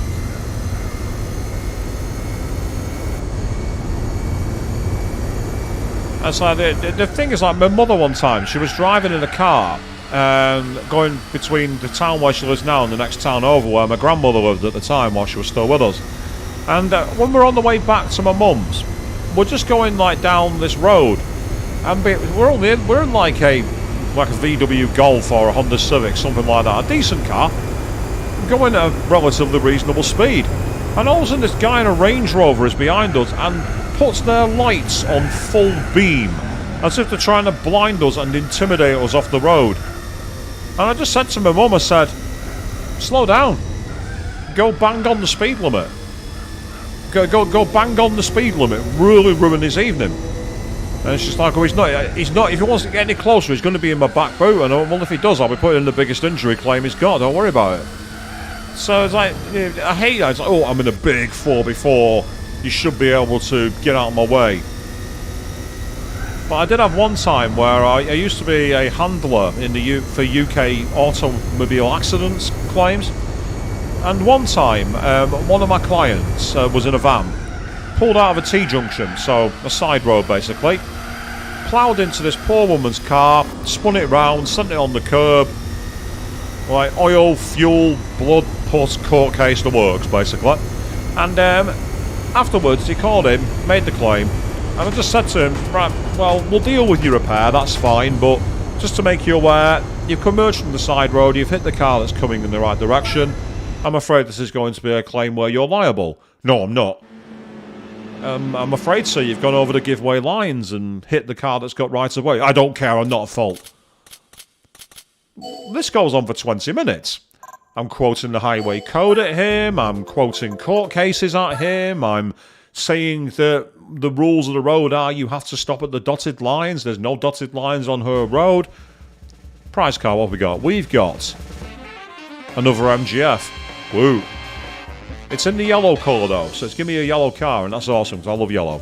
But basically, yeah. Oh, yeah. So getting back to my story anyway, I tell this guy, go over 20 minutes, I've quoted all this stuff, and I finally lose my patience, and I just go to him, right, what reason have you got that you're not at fault for this accident? And his response was, I'm in a big whacking van, she should have seen me coming. I was that close to saying, hang up the keys, you're too stupid to drive. And I've never even had a licence. 98.4% complete, people. We are agonisingly close. We've got 2 tournaments left, I believe. First is the Mini Cooper S. With a car that, oddly enough, reminds me of a training shoe. Reminds me of someone's sneakers. There's something about the two-tone. We've got liquid yellow. Not a good name when you think about it. When you think of liquid yellow, over here in the UK, we think of something else. Yeah, I'm not going to say what. I'm going to be good. Cyclists are a problem in the UK, actually, I can tell. Yeah, a lot of the time, a lot of cyclists just fly through junctions and everything, and like, they try and blame you. But as you say, yeah, road users, you have to stop at red lights. That's exactly right. Whether you're, I think even horse riders have to stop at them, even people on horses, because ultimately they're there to control the flow of traffic, and especially if there's pedestrian crossings. Oh wow, Bob, look at Bob here. Bob's muscle in the back of that Mini. Bob is not taking any shit from that Mini, is he? He's like, get out of my way. B-Spec Bob is not happy. He's like, get out of my way. Even though he's actually overtaken on the formation lap, so he's got me a penalty technically.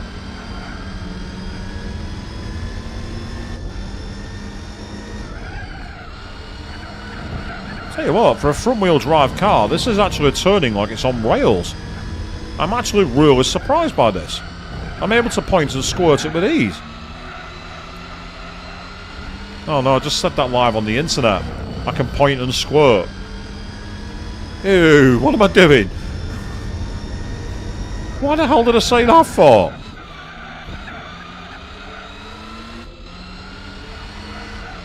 Yep, cyclists and scooters, they're massive problems. I one time nearly got hit by a cyclist. They started kicking off at me. And I just said to them, you do that again, I'm just going to clothesline you. And I will knock you off your bike. You come for a red light, you come for a crossing when I'm crossing, I will knock you off. This is your only warning. Do that again, I will send you flying. I will hurt you.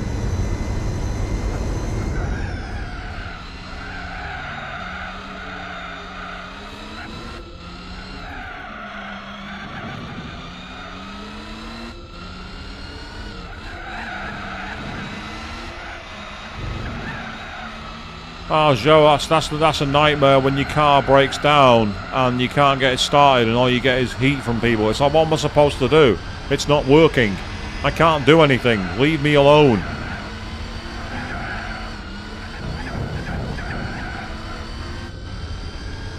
Well, at least she stopped and apologised there, Exeter. That's not very common, actually. Normally they just fly through, thinking like they own the road. And I've seen it from like car drivers as well. I've seen car drivers fly through red lights. They think it's okay because there's no one on the road at the time. But they don't realise half the time they almost hit people.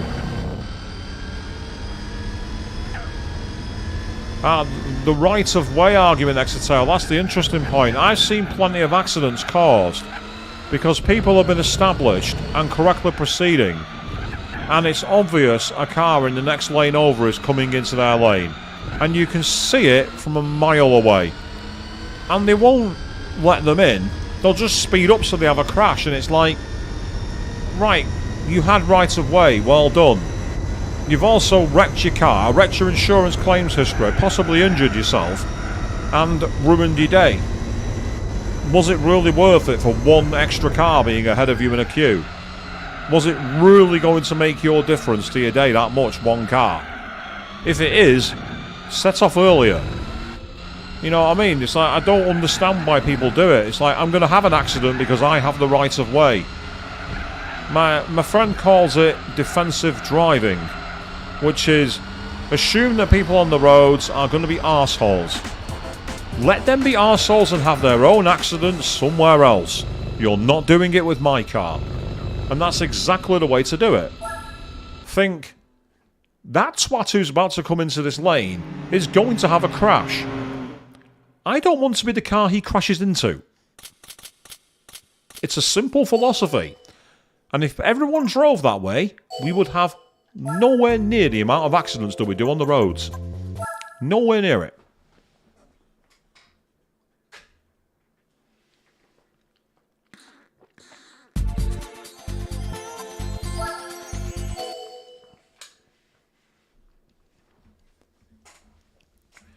UK roads can get very, very crazy because just the layout of them also makes no sense. Oxford's the magic roundabout. I don't know who designed that. Whoever designed that needs to be shot.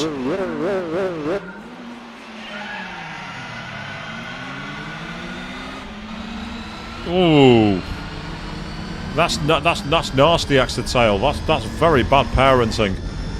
So like not bother looking before pushing a pushchair out into the road. Good lord. Keep an eye on the road and keep an eye on your kids, people. Says the guy who, when he was 10 years old, ran out behind a parked car and got hit by a car. I got hit by a car at 40 miles an hour. In many ways, I'm lucky to still be here. For those of you who wonder what it was like, I literally felt a massive jolt, and then all I saw was Sky Road, Sky Road, Sky Road, Sky Road, Road. And I lay there going, what the fuck's just happened? I learned my lesson that day. Watch where the hell you're going before you step out onto the highway.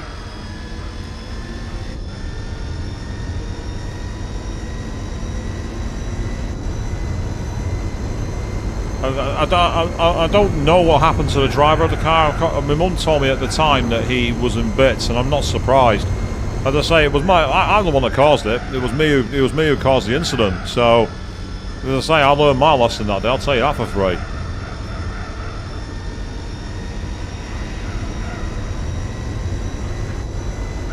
Why would you do that? You know, if you see a car coming, push a pram out into the road.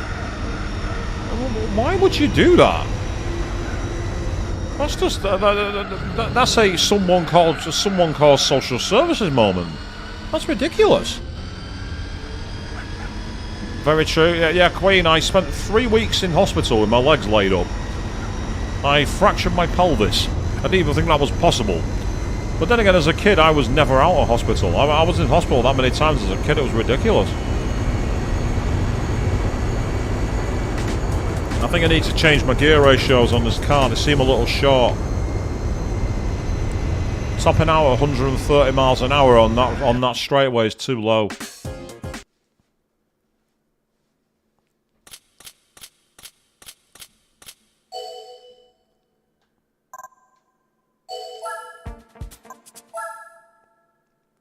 I'd say after this, there should be one tournament left to get to hopefully to 100%. But I am going to need to go shopping because I need to buy another car for it. But first, we've got to get through these next few races in the mini tournament. We should get to something like 99.1 or something like that %, and then with any luck, the Aston Martin tournament will be the completion. We're finishing on home soil, people. We're aiming to finish in Britain.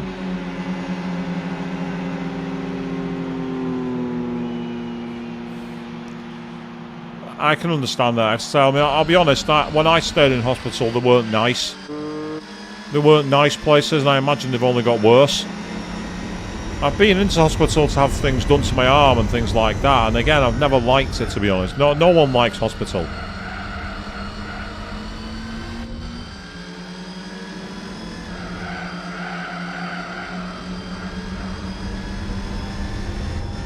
I'm trying to avoid going back to them where I can.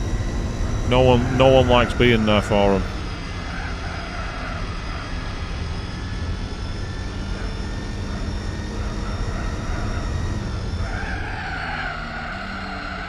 Oh, bollocks. I didn't change my gear ratios, did I? Damn it. I am a clot. I am an idiot.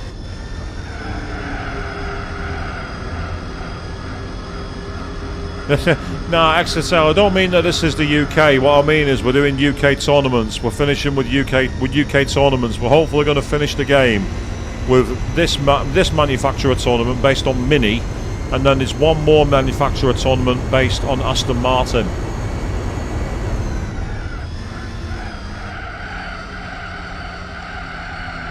Maybe I can get something, a weird car as a prize car from the Aston Martin tournament, like the Aston Martin Lagonda. The wackiest limousine car you'll ever see.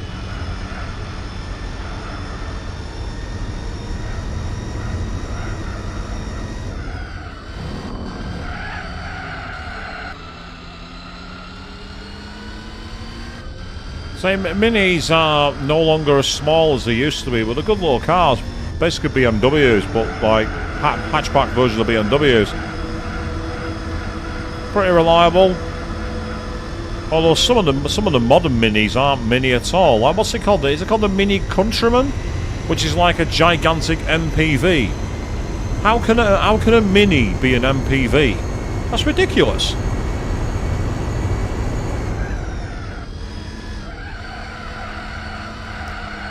Of course, last time I was in a Mini was at Canada's Wonderland in May, actually, when we were on that ride. What was it called? The one that used to be themed to the Italian Job, but became like a Hollywood stunt ride of some kind. Queen Avian, you'll know it. You were there. I can't remember what it was called.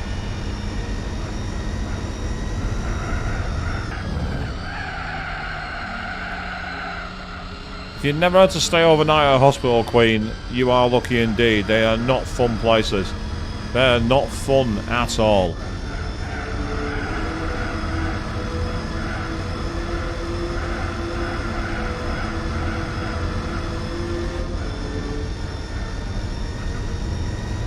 Stunt track, that makes sense, yeah.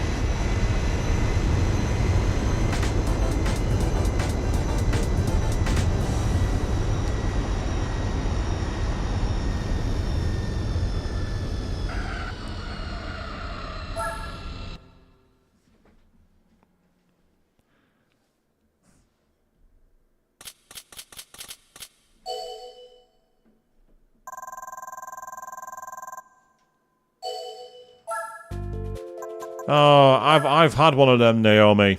They're not entertaining. If you have one of them due on Tuesday, I imagine that you're gonna have to, from Monday morning, go nil by mouth and take some things to essentially empty your body. Some like laxative powders. I had to do it once. It was hell. I hated it. The actual procedure I found hilarious. I was annoying. I was there looking at. I was looking at the camera screen, and I was looking at it. I'm like, this is like going to the depths of Mementos in Persona 5. I started doing the music. Do-doon, doon, doon, do-doon, doon, doon, do-doon, doon, doon. I started doing that, and it really the doctors couldn't concentrate. They kept on laughing while I was doing it. I'm there doing the Mementos music as the pipe goes deeper into my colon.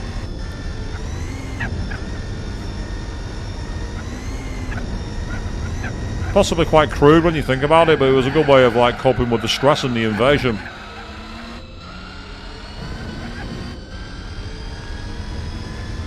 Yeah, so I hope it goes well for you, Naomi. As I say, I mean, I can't. Your experiences might not be the same as mine. So, I say it was a few years back that I had to go through it because I had a scare which ended up being nothing, and that's the best kind of scare, by the way.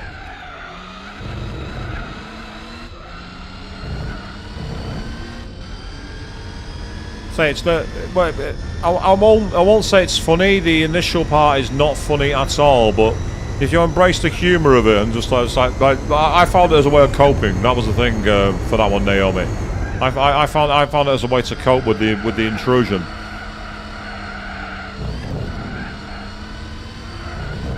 Thing is, I hadn't played SMT3 Nocturne at the time. Had I done so, I'd have gone, "No, I'm going into the Amala network. I better collect all those orbs."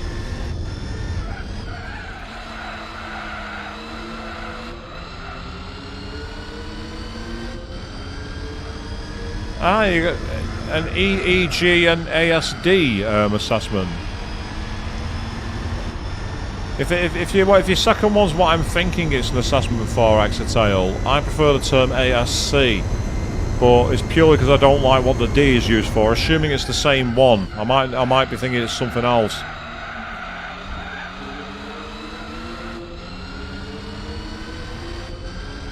I'd say best of luck with those either way, though. I'm sure they'll be fine for you.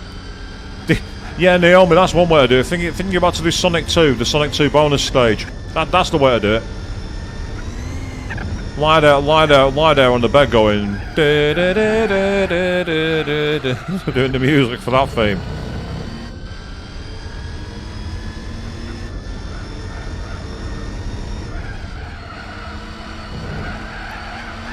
Yeah, that's fair. So it's just, don't get me wrong. I was diagnosed with that many decades ago when I was 14. So I will say that it has its benefits once you know. You say there has been the test for it. Yeah, it's like basically ASC is one that I came across because about 2.5 years ago now. When I was at work during lockdown, we started doing podcasts about people like working in the business with conditions. So I did one about what's officially known as ASD, but I wasn't diagnosed with that. I was diagnosed with Asperger's syndrome way back in the 90s. And basically I was saying how I don't like the term because just because it says you're disorder, it's like, oh, you're disorderly, you're chaotic kind of thing. And they agreed, and it was them who said, yeah, we prefer condition, because ultimately it's not about being disorderly half the time, you're more orderly than most people. And it sounds negative, that's the reason I don't like it. I even did the whole sideshow bubba, I'm like, it's been recategorised as autism spectrum disorder. And the people on the chat who were in the chat they started laughing and went, kudos for the sideshow Bob, but yeah, I totally know what you mean. It's totally not appropriate. So that's where it came from. So that's how I found out about it. It's like every year there's a day that I've never understood the name of, which is Autism Awareness Day. It's like, be aware, they're out there. Be aware, they're knocking about.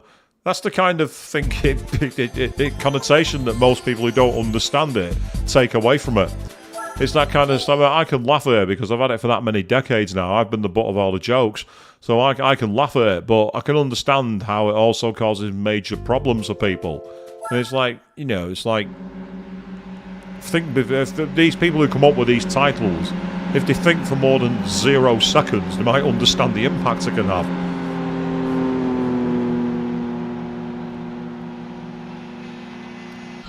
So it's like the time when I went for my in-work assessment for, how work can help me do better with structural changes around my condition. And they sent me to this website, brilliant website by the way, I highly recommend checking out, and it's a site called Genius Within. So that's Genius Within. I recommend checking it out and completing the questionnaire on there. It's brilliant. It gives a lot of understanding of where you are, what your skills are, and a lot of people with my condition often find it very helpful to understand their traits. So I went and did this site.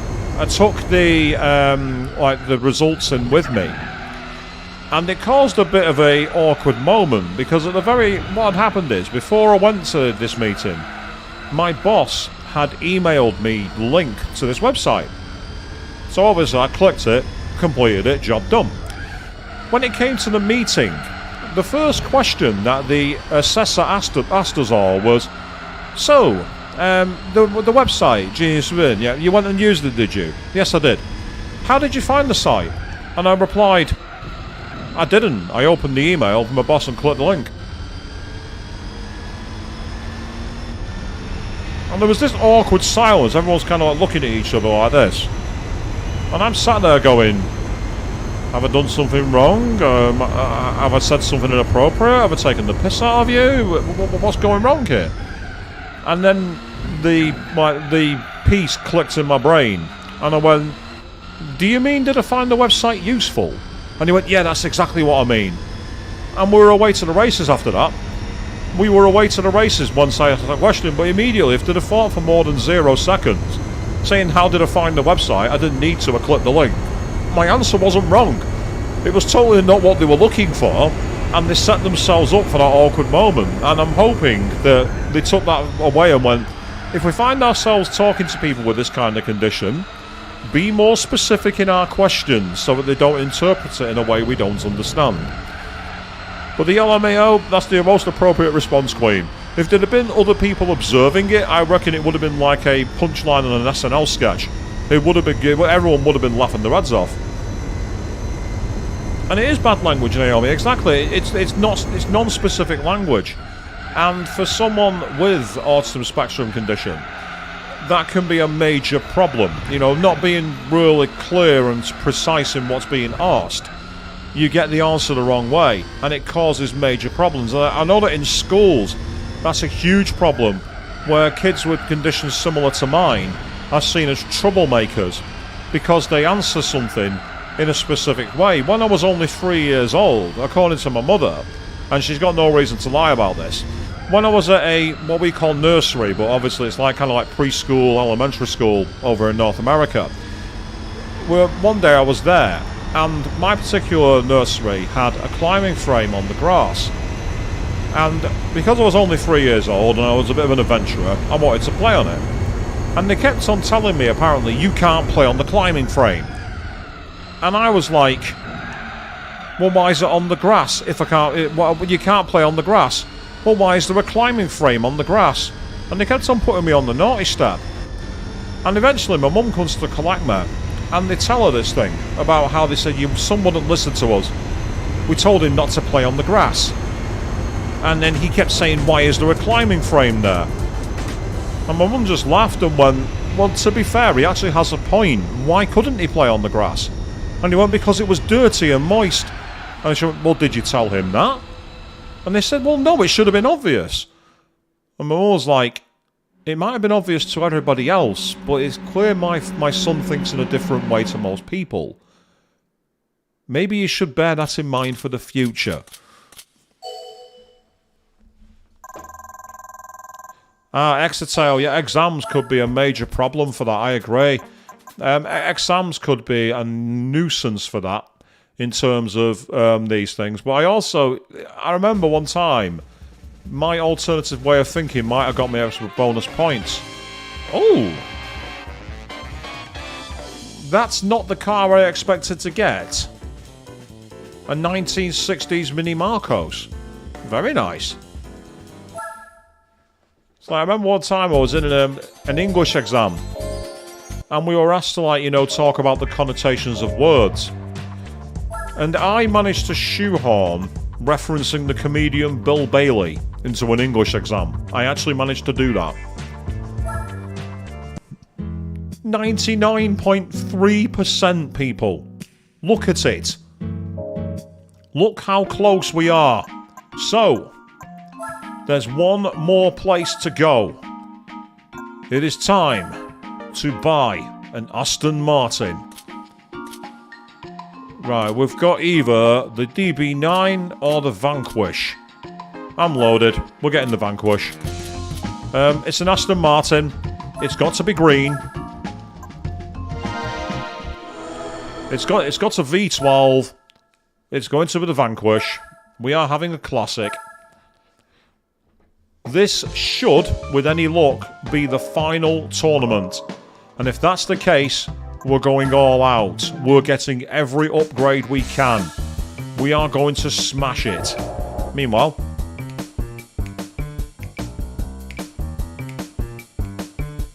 yeah, you won't be doing this all night, people, now. Yeah, you will not be toe-tapping along doing that now. I have not just got that in your brains.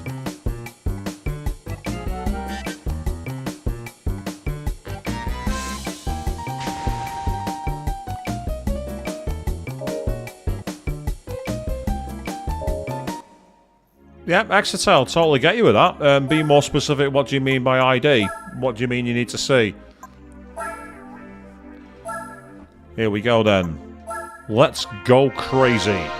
Let's get a lot of horsepower into this V12 Vanquish. I am blowing all the money I've earned.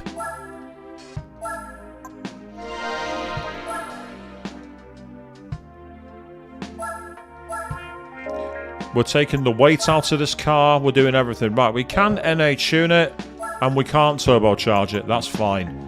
80 grand. Give me more power.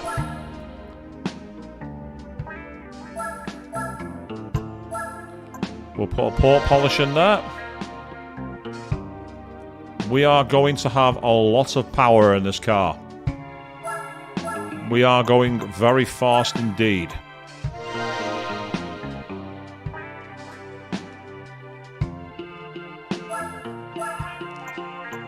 So I apologise for this brief, slow interlude in the stream.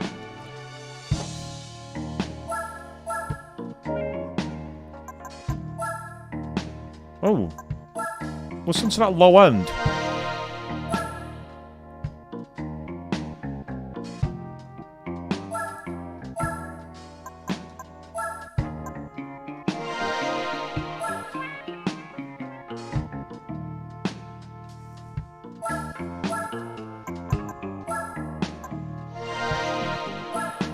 It's a very strange bass line we've got playing here on this one, to say the least.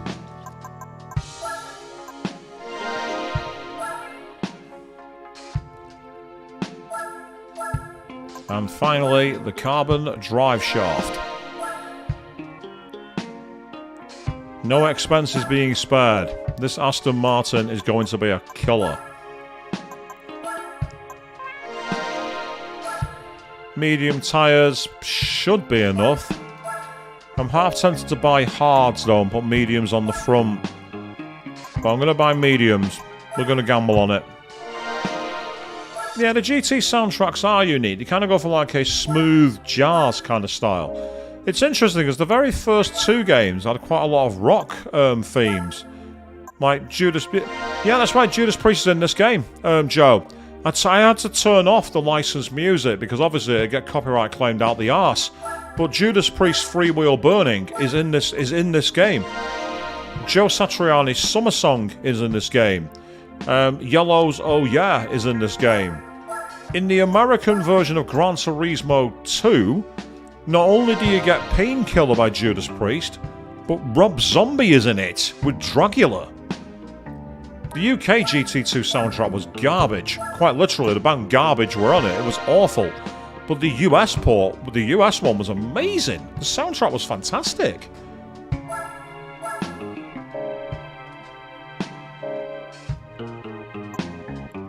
Right, let's go do a quickly back out of this just to get the game saved.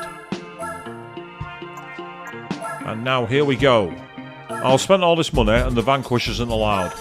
Nope, it's there. We're allowed in. The DB7, the V8 Vantage, the DB9 Coupe, and the Vanquish. This game predates... we've only got 3 races, surprisingly, and one of them is at the Fuji Speedway. Oh, wow, nice. Oh! You have to use sports tyres. You can't use racing tyres. I've got all the power in the world on medium tyres. This is going to be hilarious. This is going to be absolutely hilarious. I'm going to have 0 grip.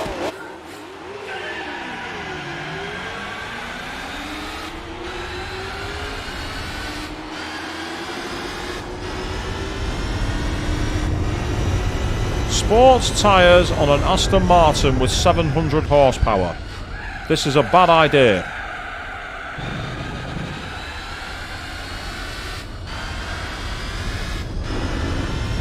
The only advantage is I've got speed. We're doing the 90s layout, I think.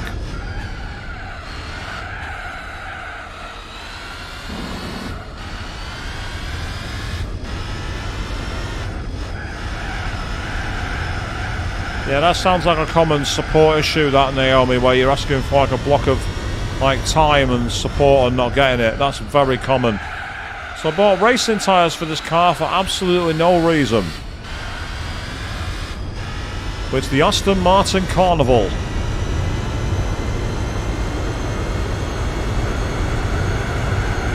Oh God, these tyres are appalling.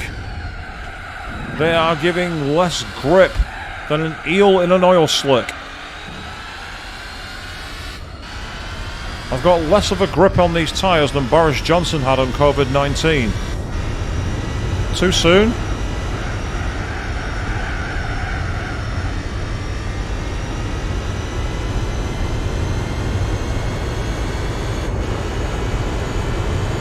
Yes, the British response to that particular situation under scrutiny at the moment, and he's expected to be apologising apparently at the Inquirer. We will see what comes of that.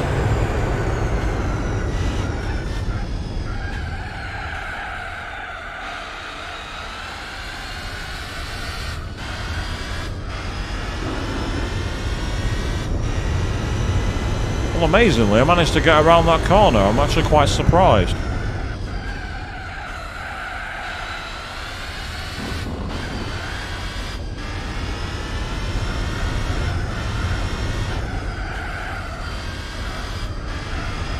It is getting a bit like that. Yeah, Bono, my tyres are gone.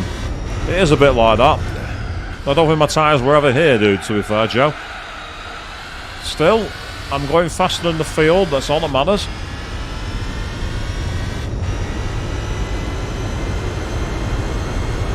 I get the feeling that the car we're going to win for this tournament is probably the Aston Martin DB5 from the James Bond movies. That's the one I'm expecting it to be.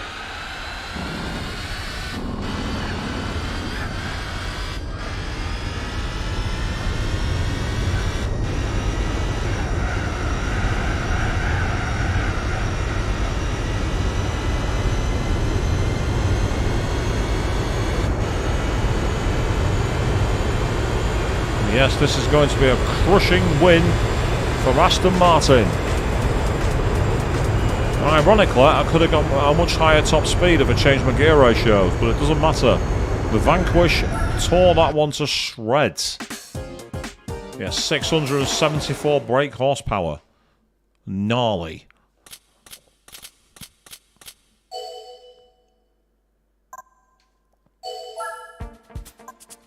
So that's race 1. Now we need to get on to race number 2. And it takes place at Hong Kong.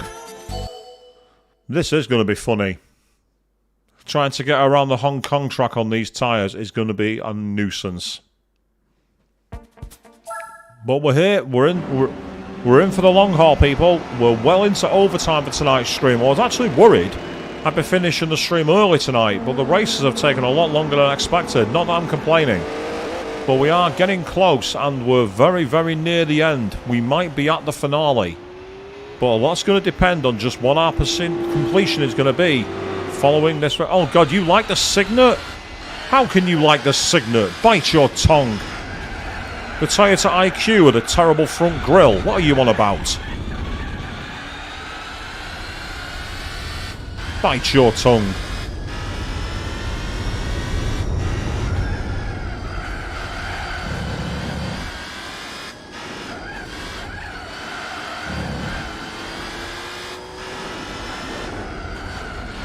Out of my way. I'm coming through. Out of my way.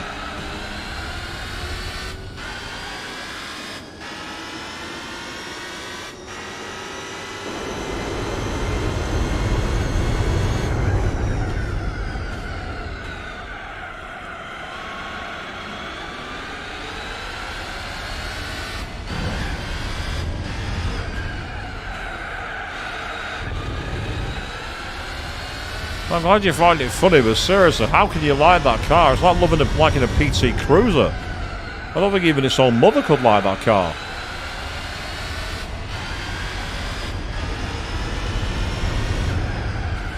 Very much a case of the only way is Cheshire on that one.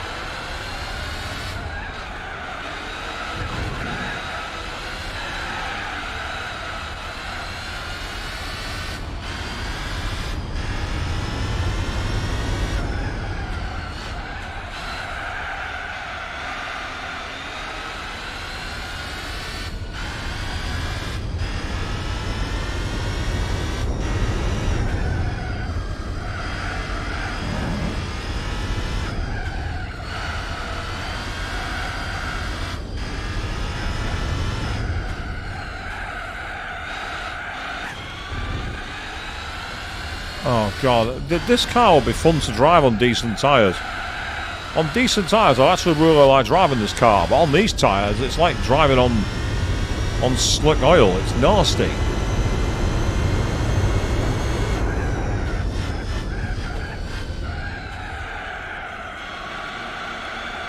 The amount of wheel spin I'm getting is making all the JDM drifters absolutely jealous.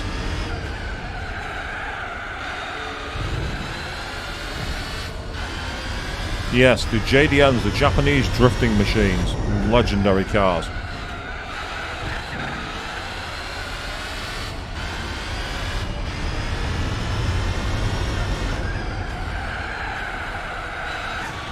Ow.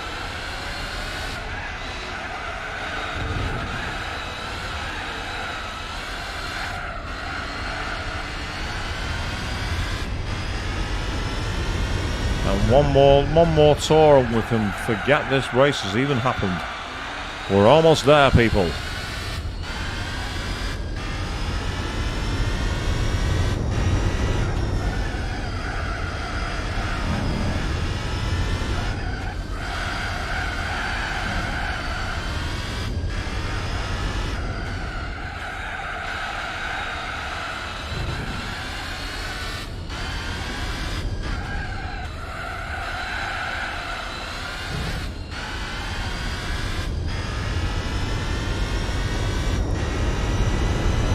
Yes, the final lap. All we have to do is make it to the end, and then there hopefully will be one more race And with that, we might be in a position to reach 100% completion, which would be awesome.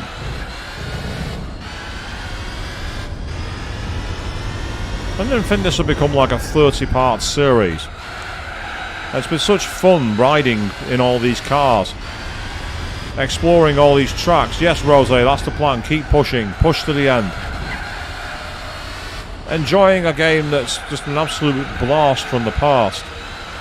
I say, would I like this game to have 20 car grids? Would I like it upscaled to 4K graphics? Of course I would. But it's still an absolute gem as it is.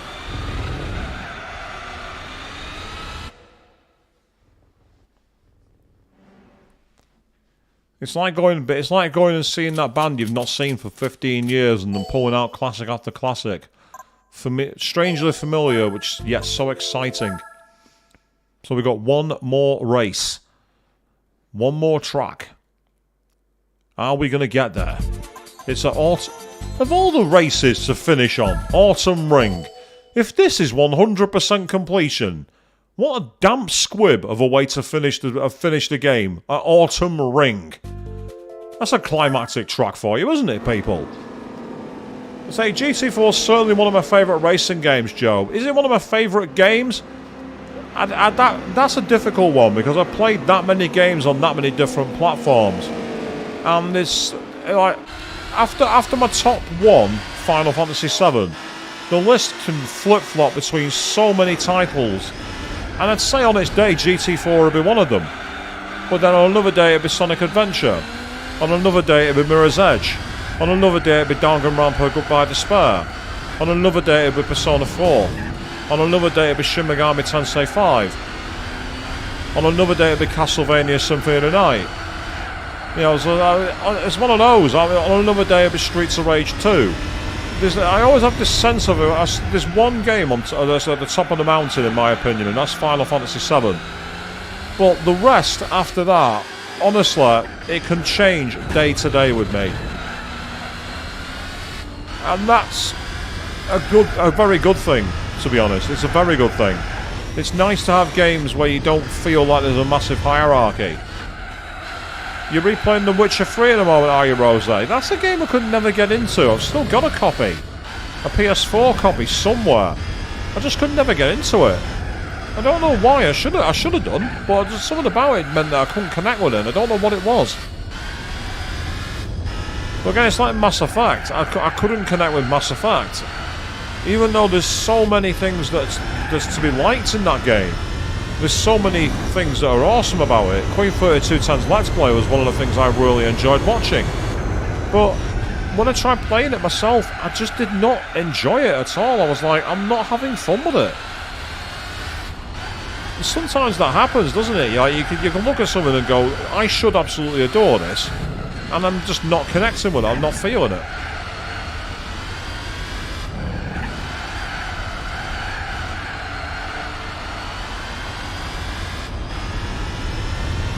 In fact, speaking of Queen 3210's Let's Play, I need to start watching Andromeda to see what's so special about that.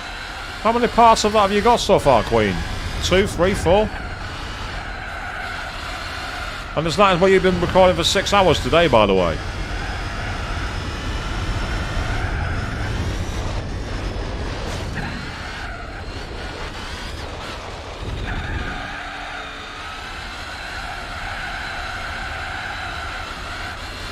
What was so lol about Mass Effect Andromeda on release day, Rose? I don't know because I never played it. I don't think I've seen it either. Oh god, this has been one of the dampest squib track endings I've ever done. But we're almost there, people. And yeah, you got the second one went live today, and that's where you've been. That's awesome. It's always cool when you can play a game for so long and just enjoy it. But we are there. We have won the race. It's not the best of Mass Effect games. Well, again, that can happen, you know. It's unfortunate when these kind of things take place. So the question is... It was a bit broken. Right, fair enough, Rose. I'll take it. Bugs, glitches, and visual issues. Oh, no. Right, so what's our prize car? Oh, it's the DB9 Coupe in gold. Very nice. We have a gold Aston Martin. Beautiful.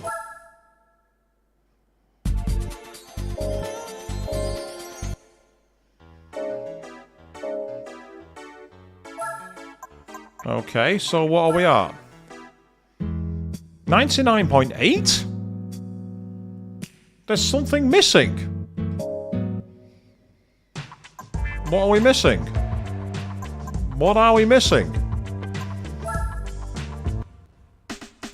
Just check the driving missions, make sure these are all clear.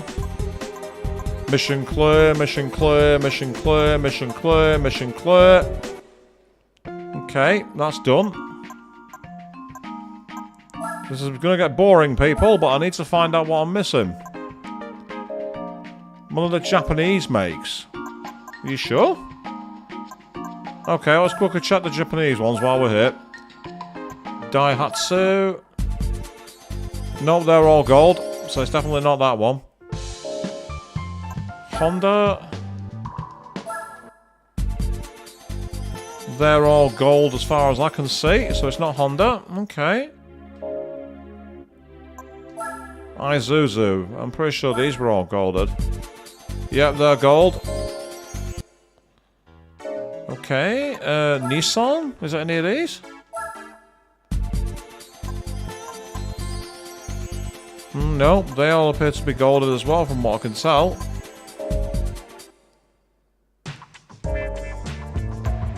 Mitsubishi. They're all gold. Okay.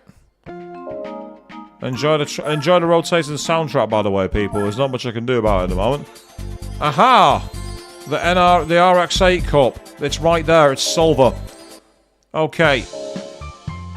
The RX-8 Cup. Well remembered, Joe. Very well remembered. Yes, Nissan. That's right. That's right, Rose. It's a Japanese name. It's not Nissan. It's Nissan. Everyone pronounces it Nissan over here in the world, but it's not. It's actually Nissan. 2-3, basically. I remember actually annoying a bartender years ago when I went into a bar and I said, I'd like a pint of Asahi, please. And they went, you mean Asahi? You mean Asahi? I went, no, I mean Asahi. You mean Asahi? No, I mean Asahi. It's Japanese. It's pronounced Asahi.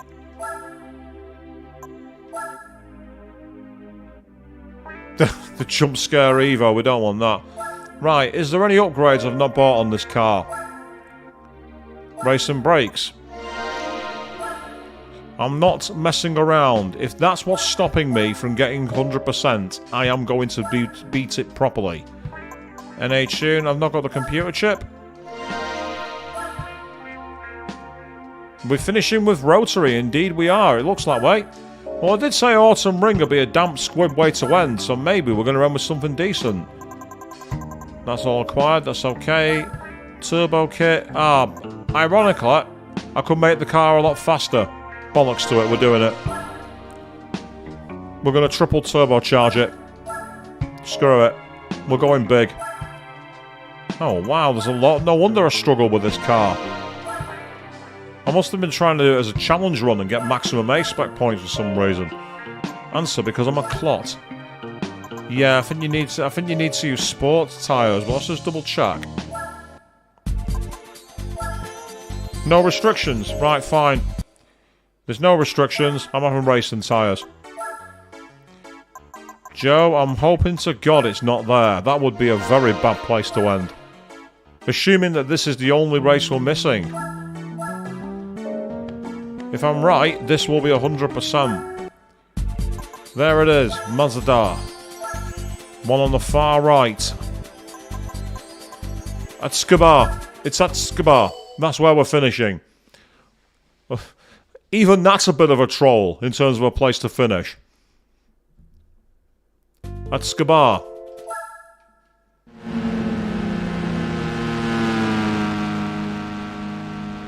At Tsukuba. Yep.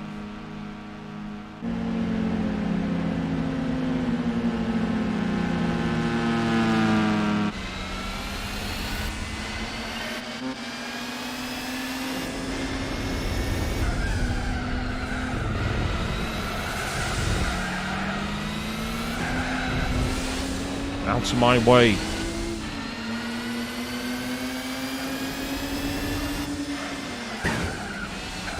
Nice. Rio Watanabe messed up and totaled his car. So much for the Showdown King. Indeed, so much for him.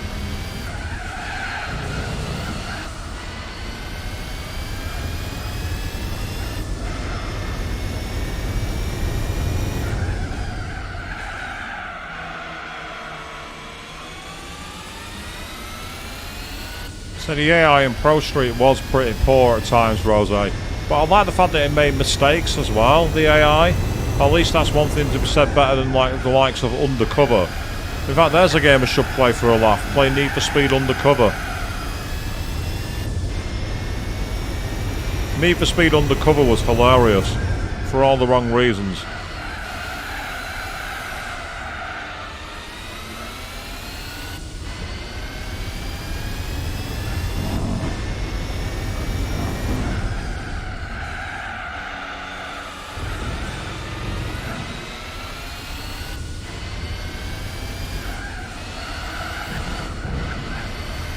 Rose, you're not the only one. Undercover sucked. It was such a the only good thing about Undercover were the busted scenes. The busted scenes were phenomenal. In fact, I'd actually say if anyone wants to have a laugh, go on YouTube and just search Need for Speed Undercover Busted. The compilations of the scenes about what happened when you get busted in that game are phenomenal. They are brilliant. Considering you're an undercover cop, these ones don't give a fuck. They will show you the manner of the law. They don't mess about.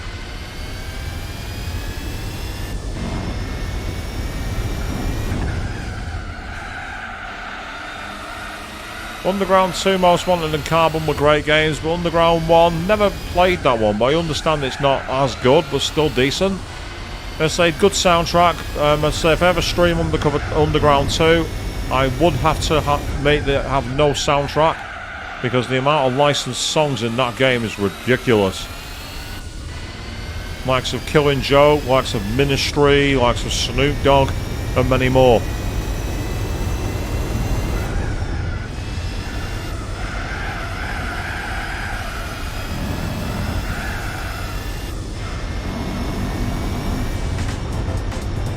That was because I had a Stage 3 turbo kit in the car, Rose. I had about 3 times the horsepower they did. I was blitzing them for pure power. They had no hope of getting near me. See, 514 brake horsepower. I was way higher than they were. But we got some gold.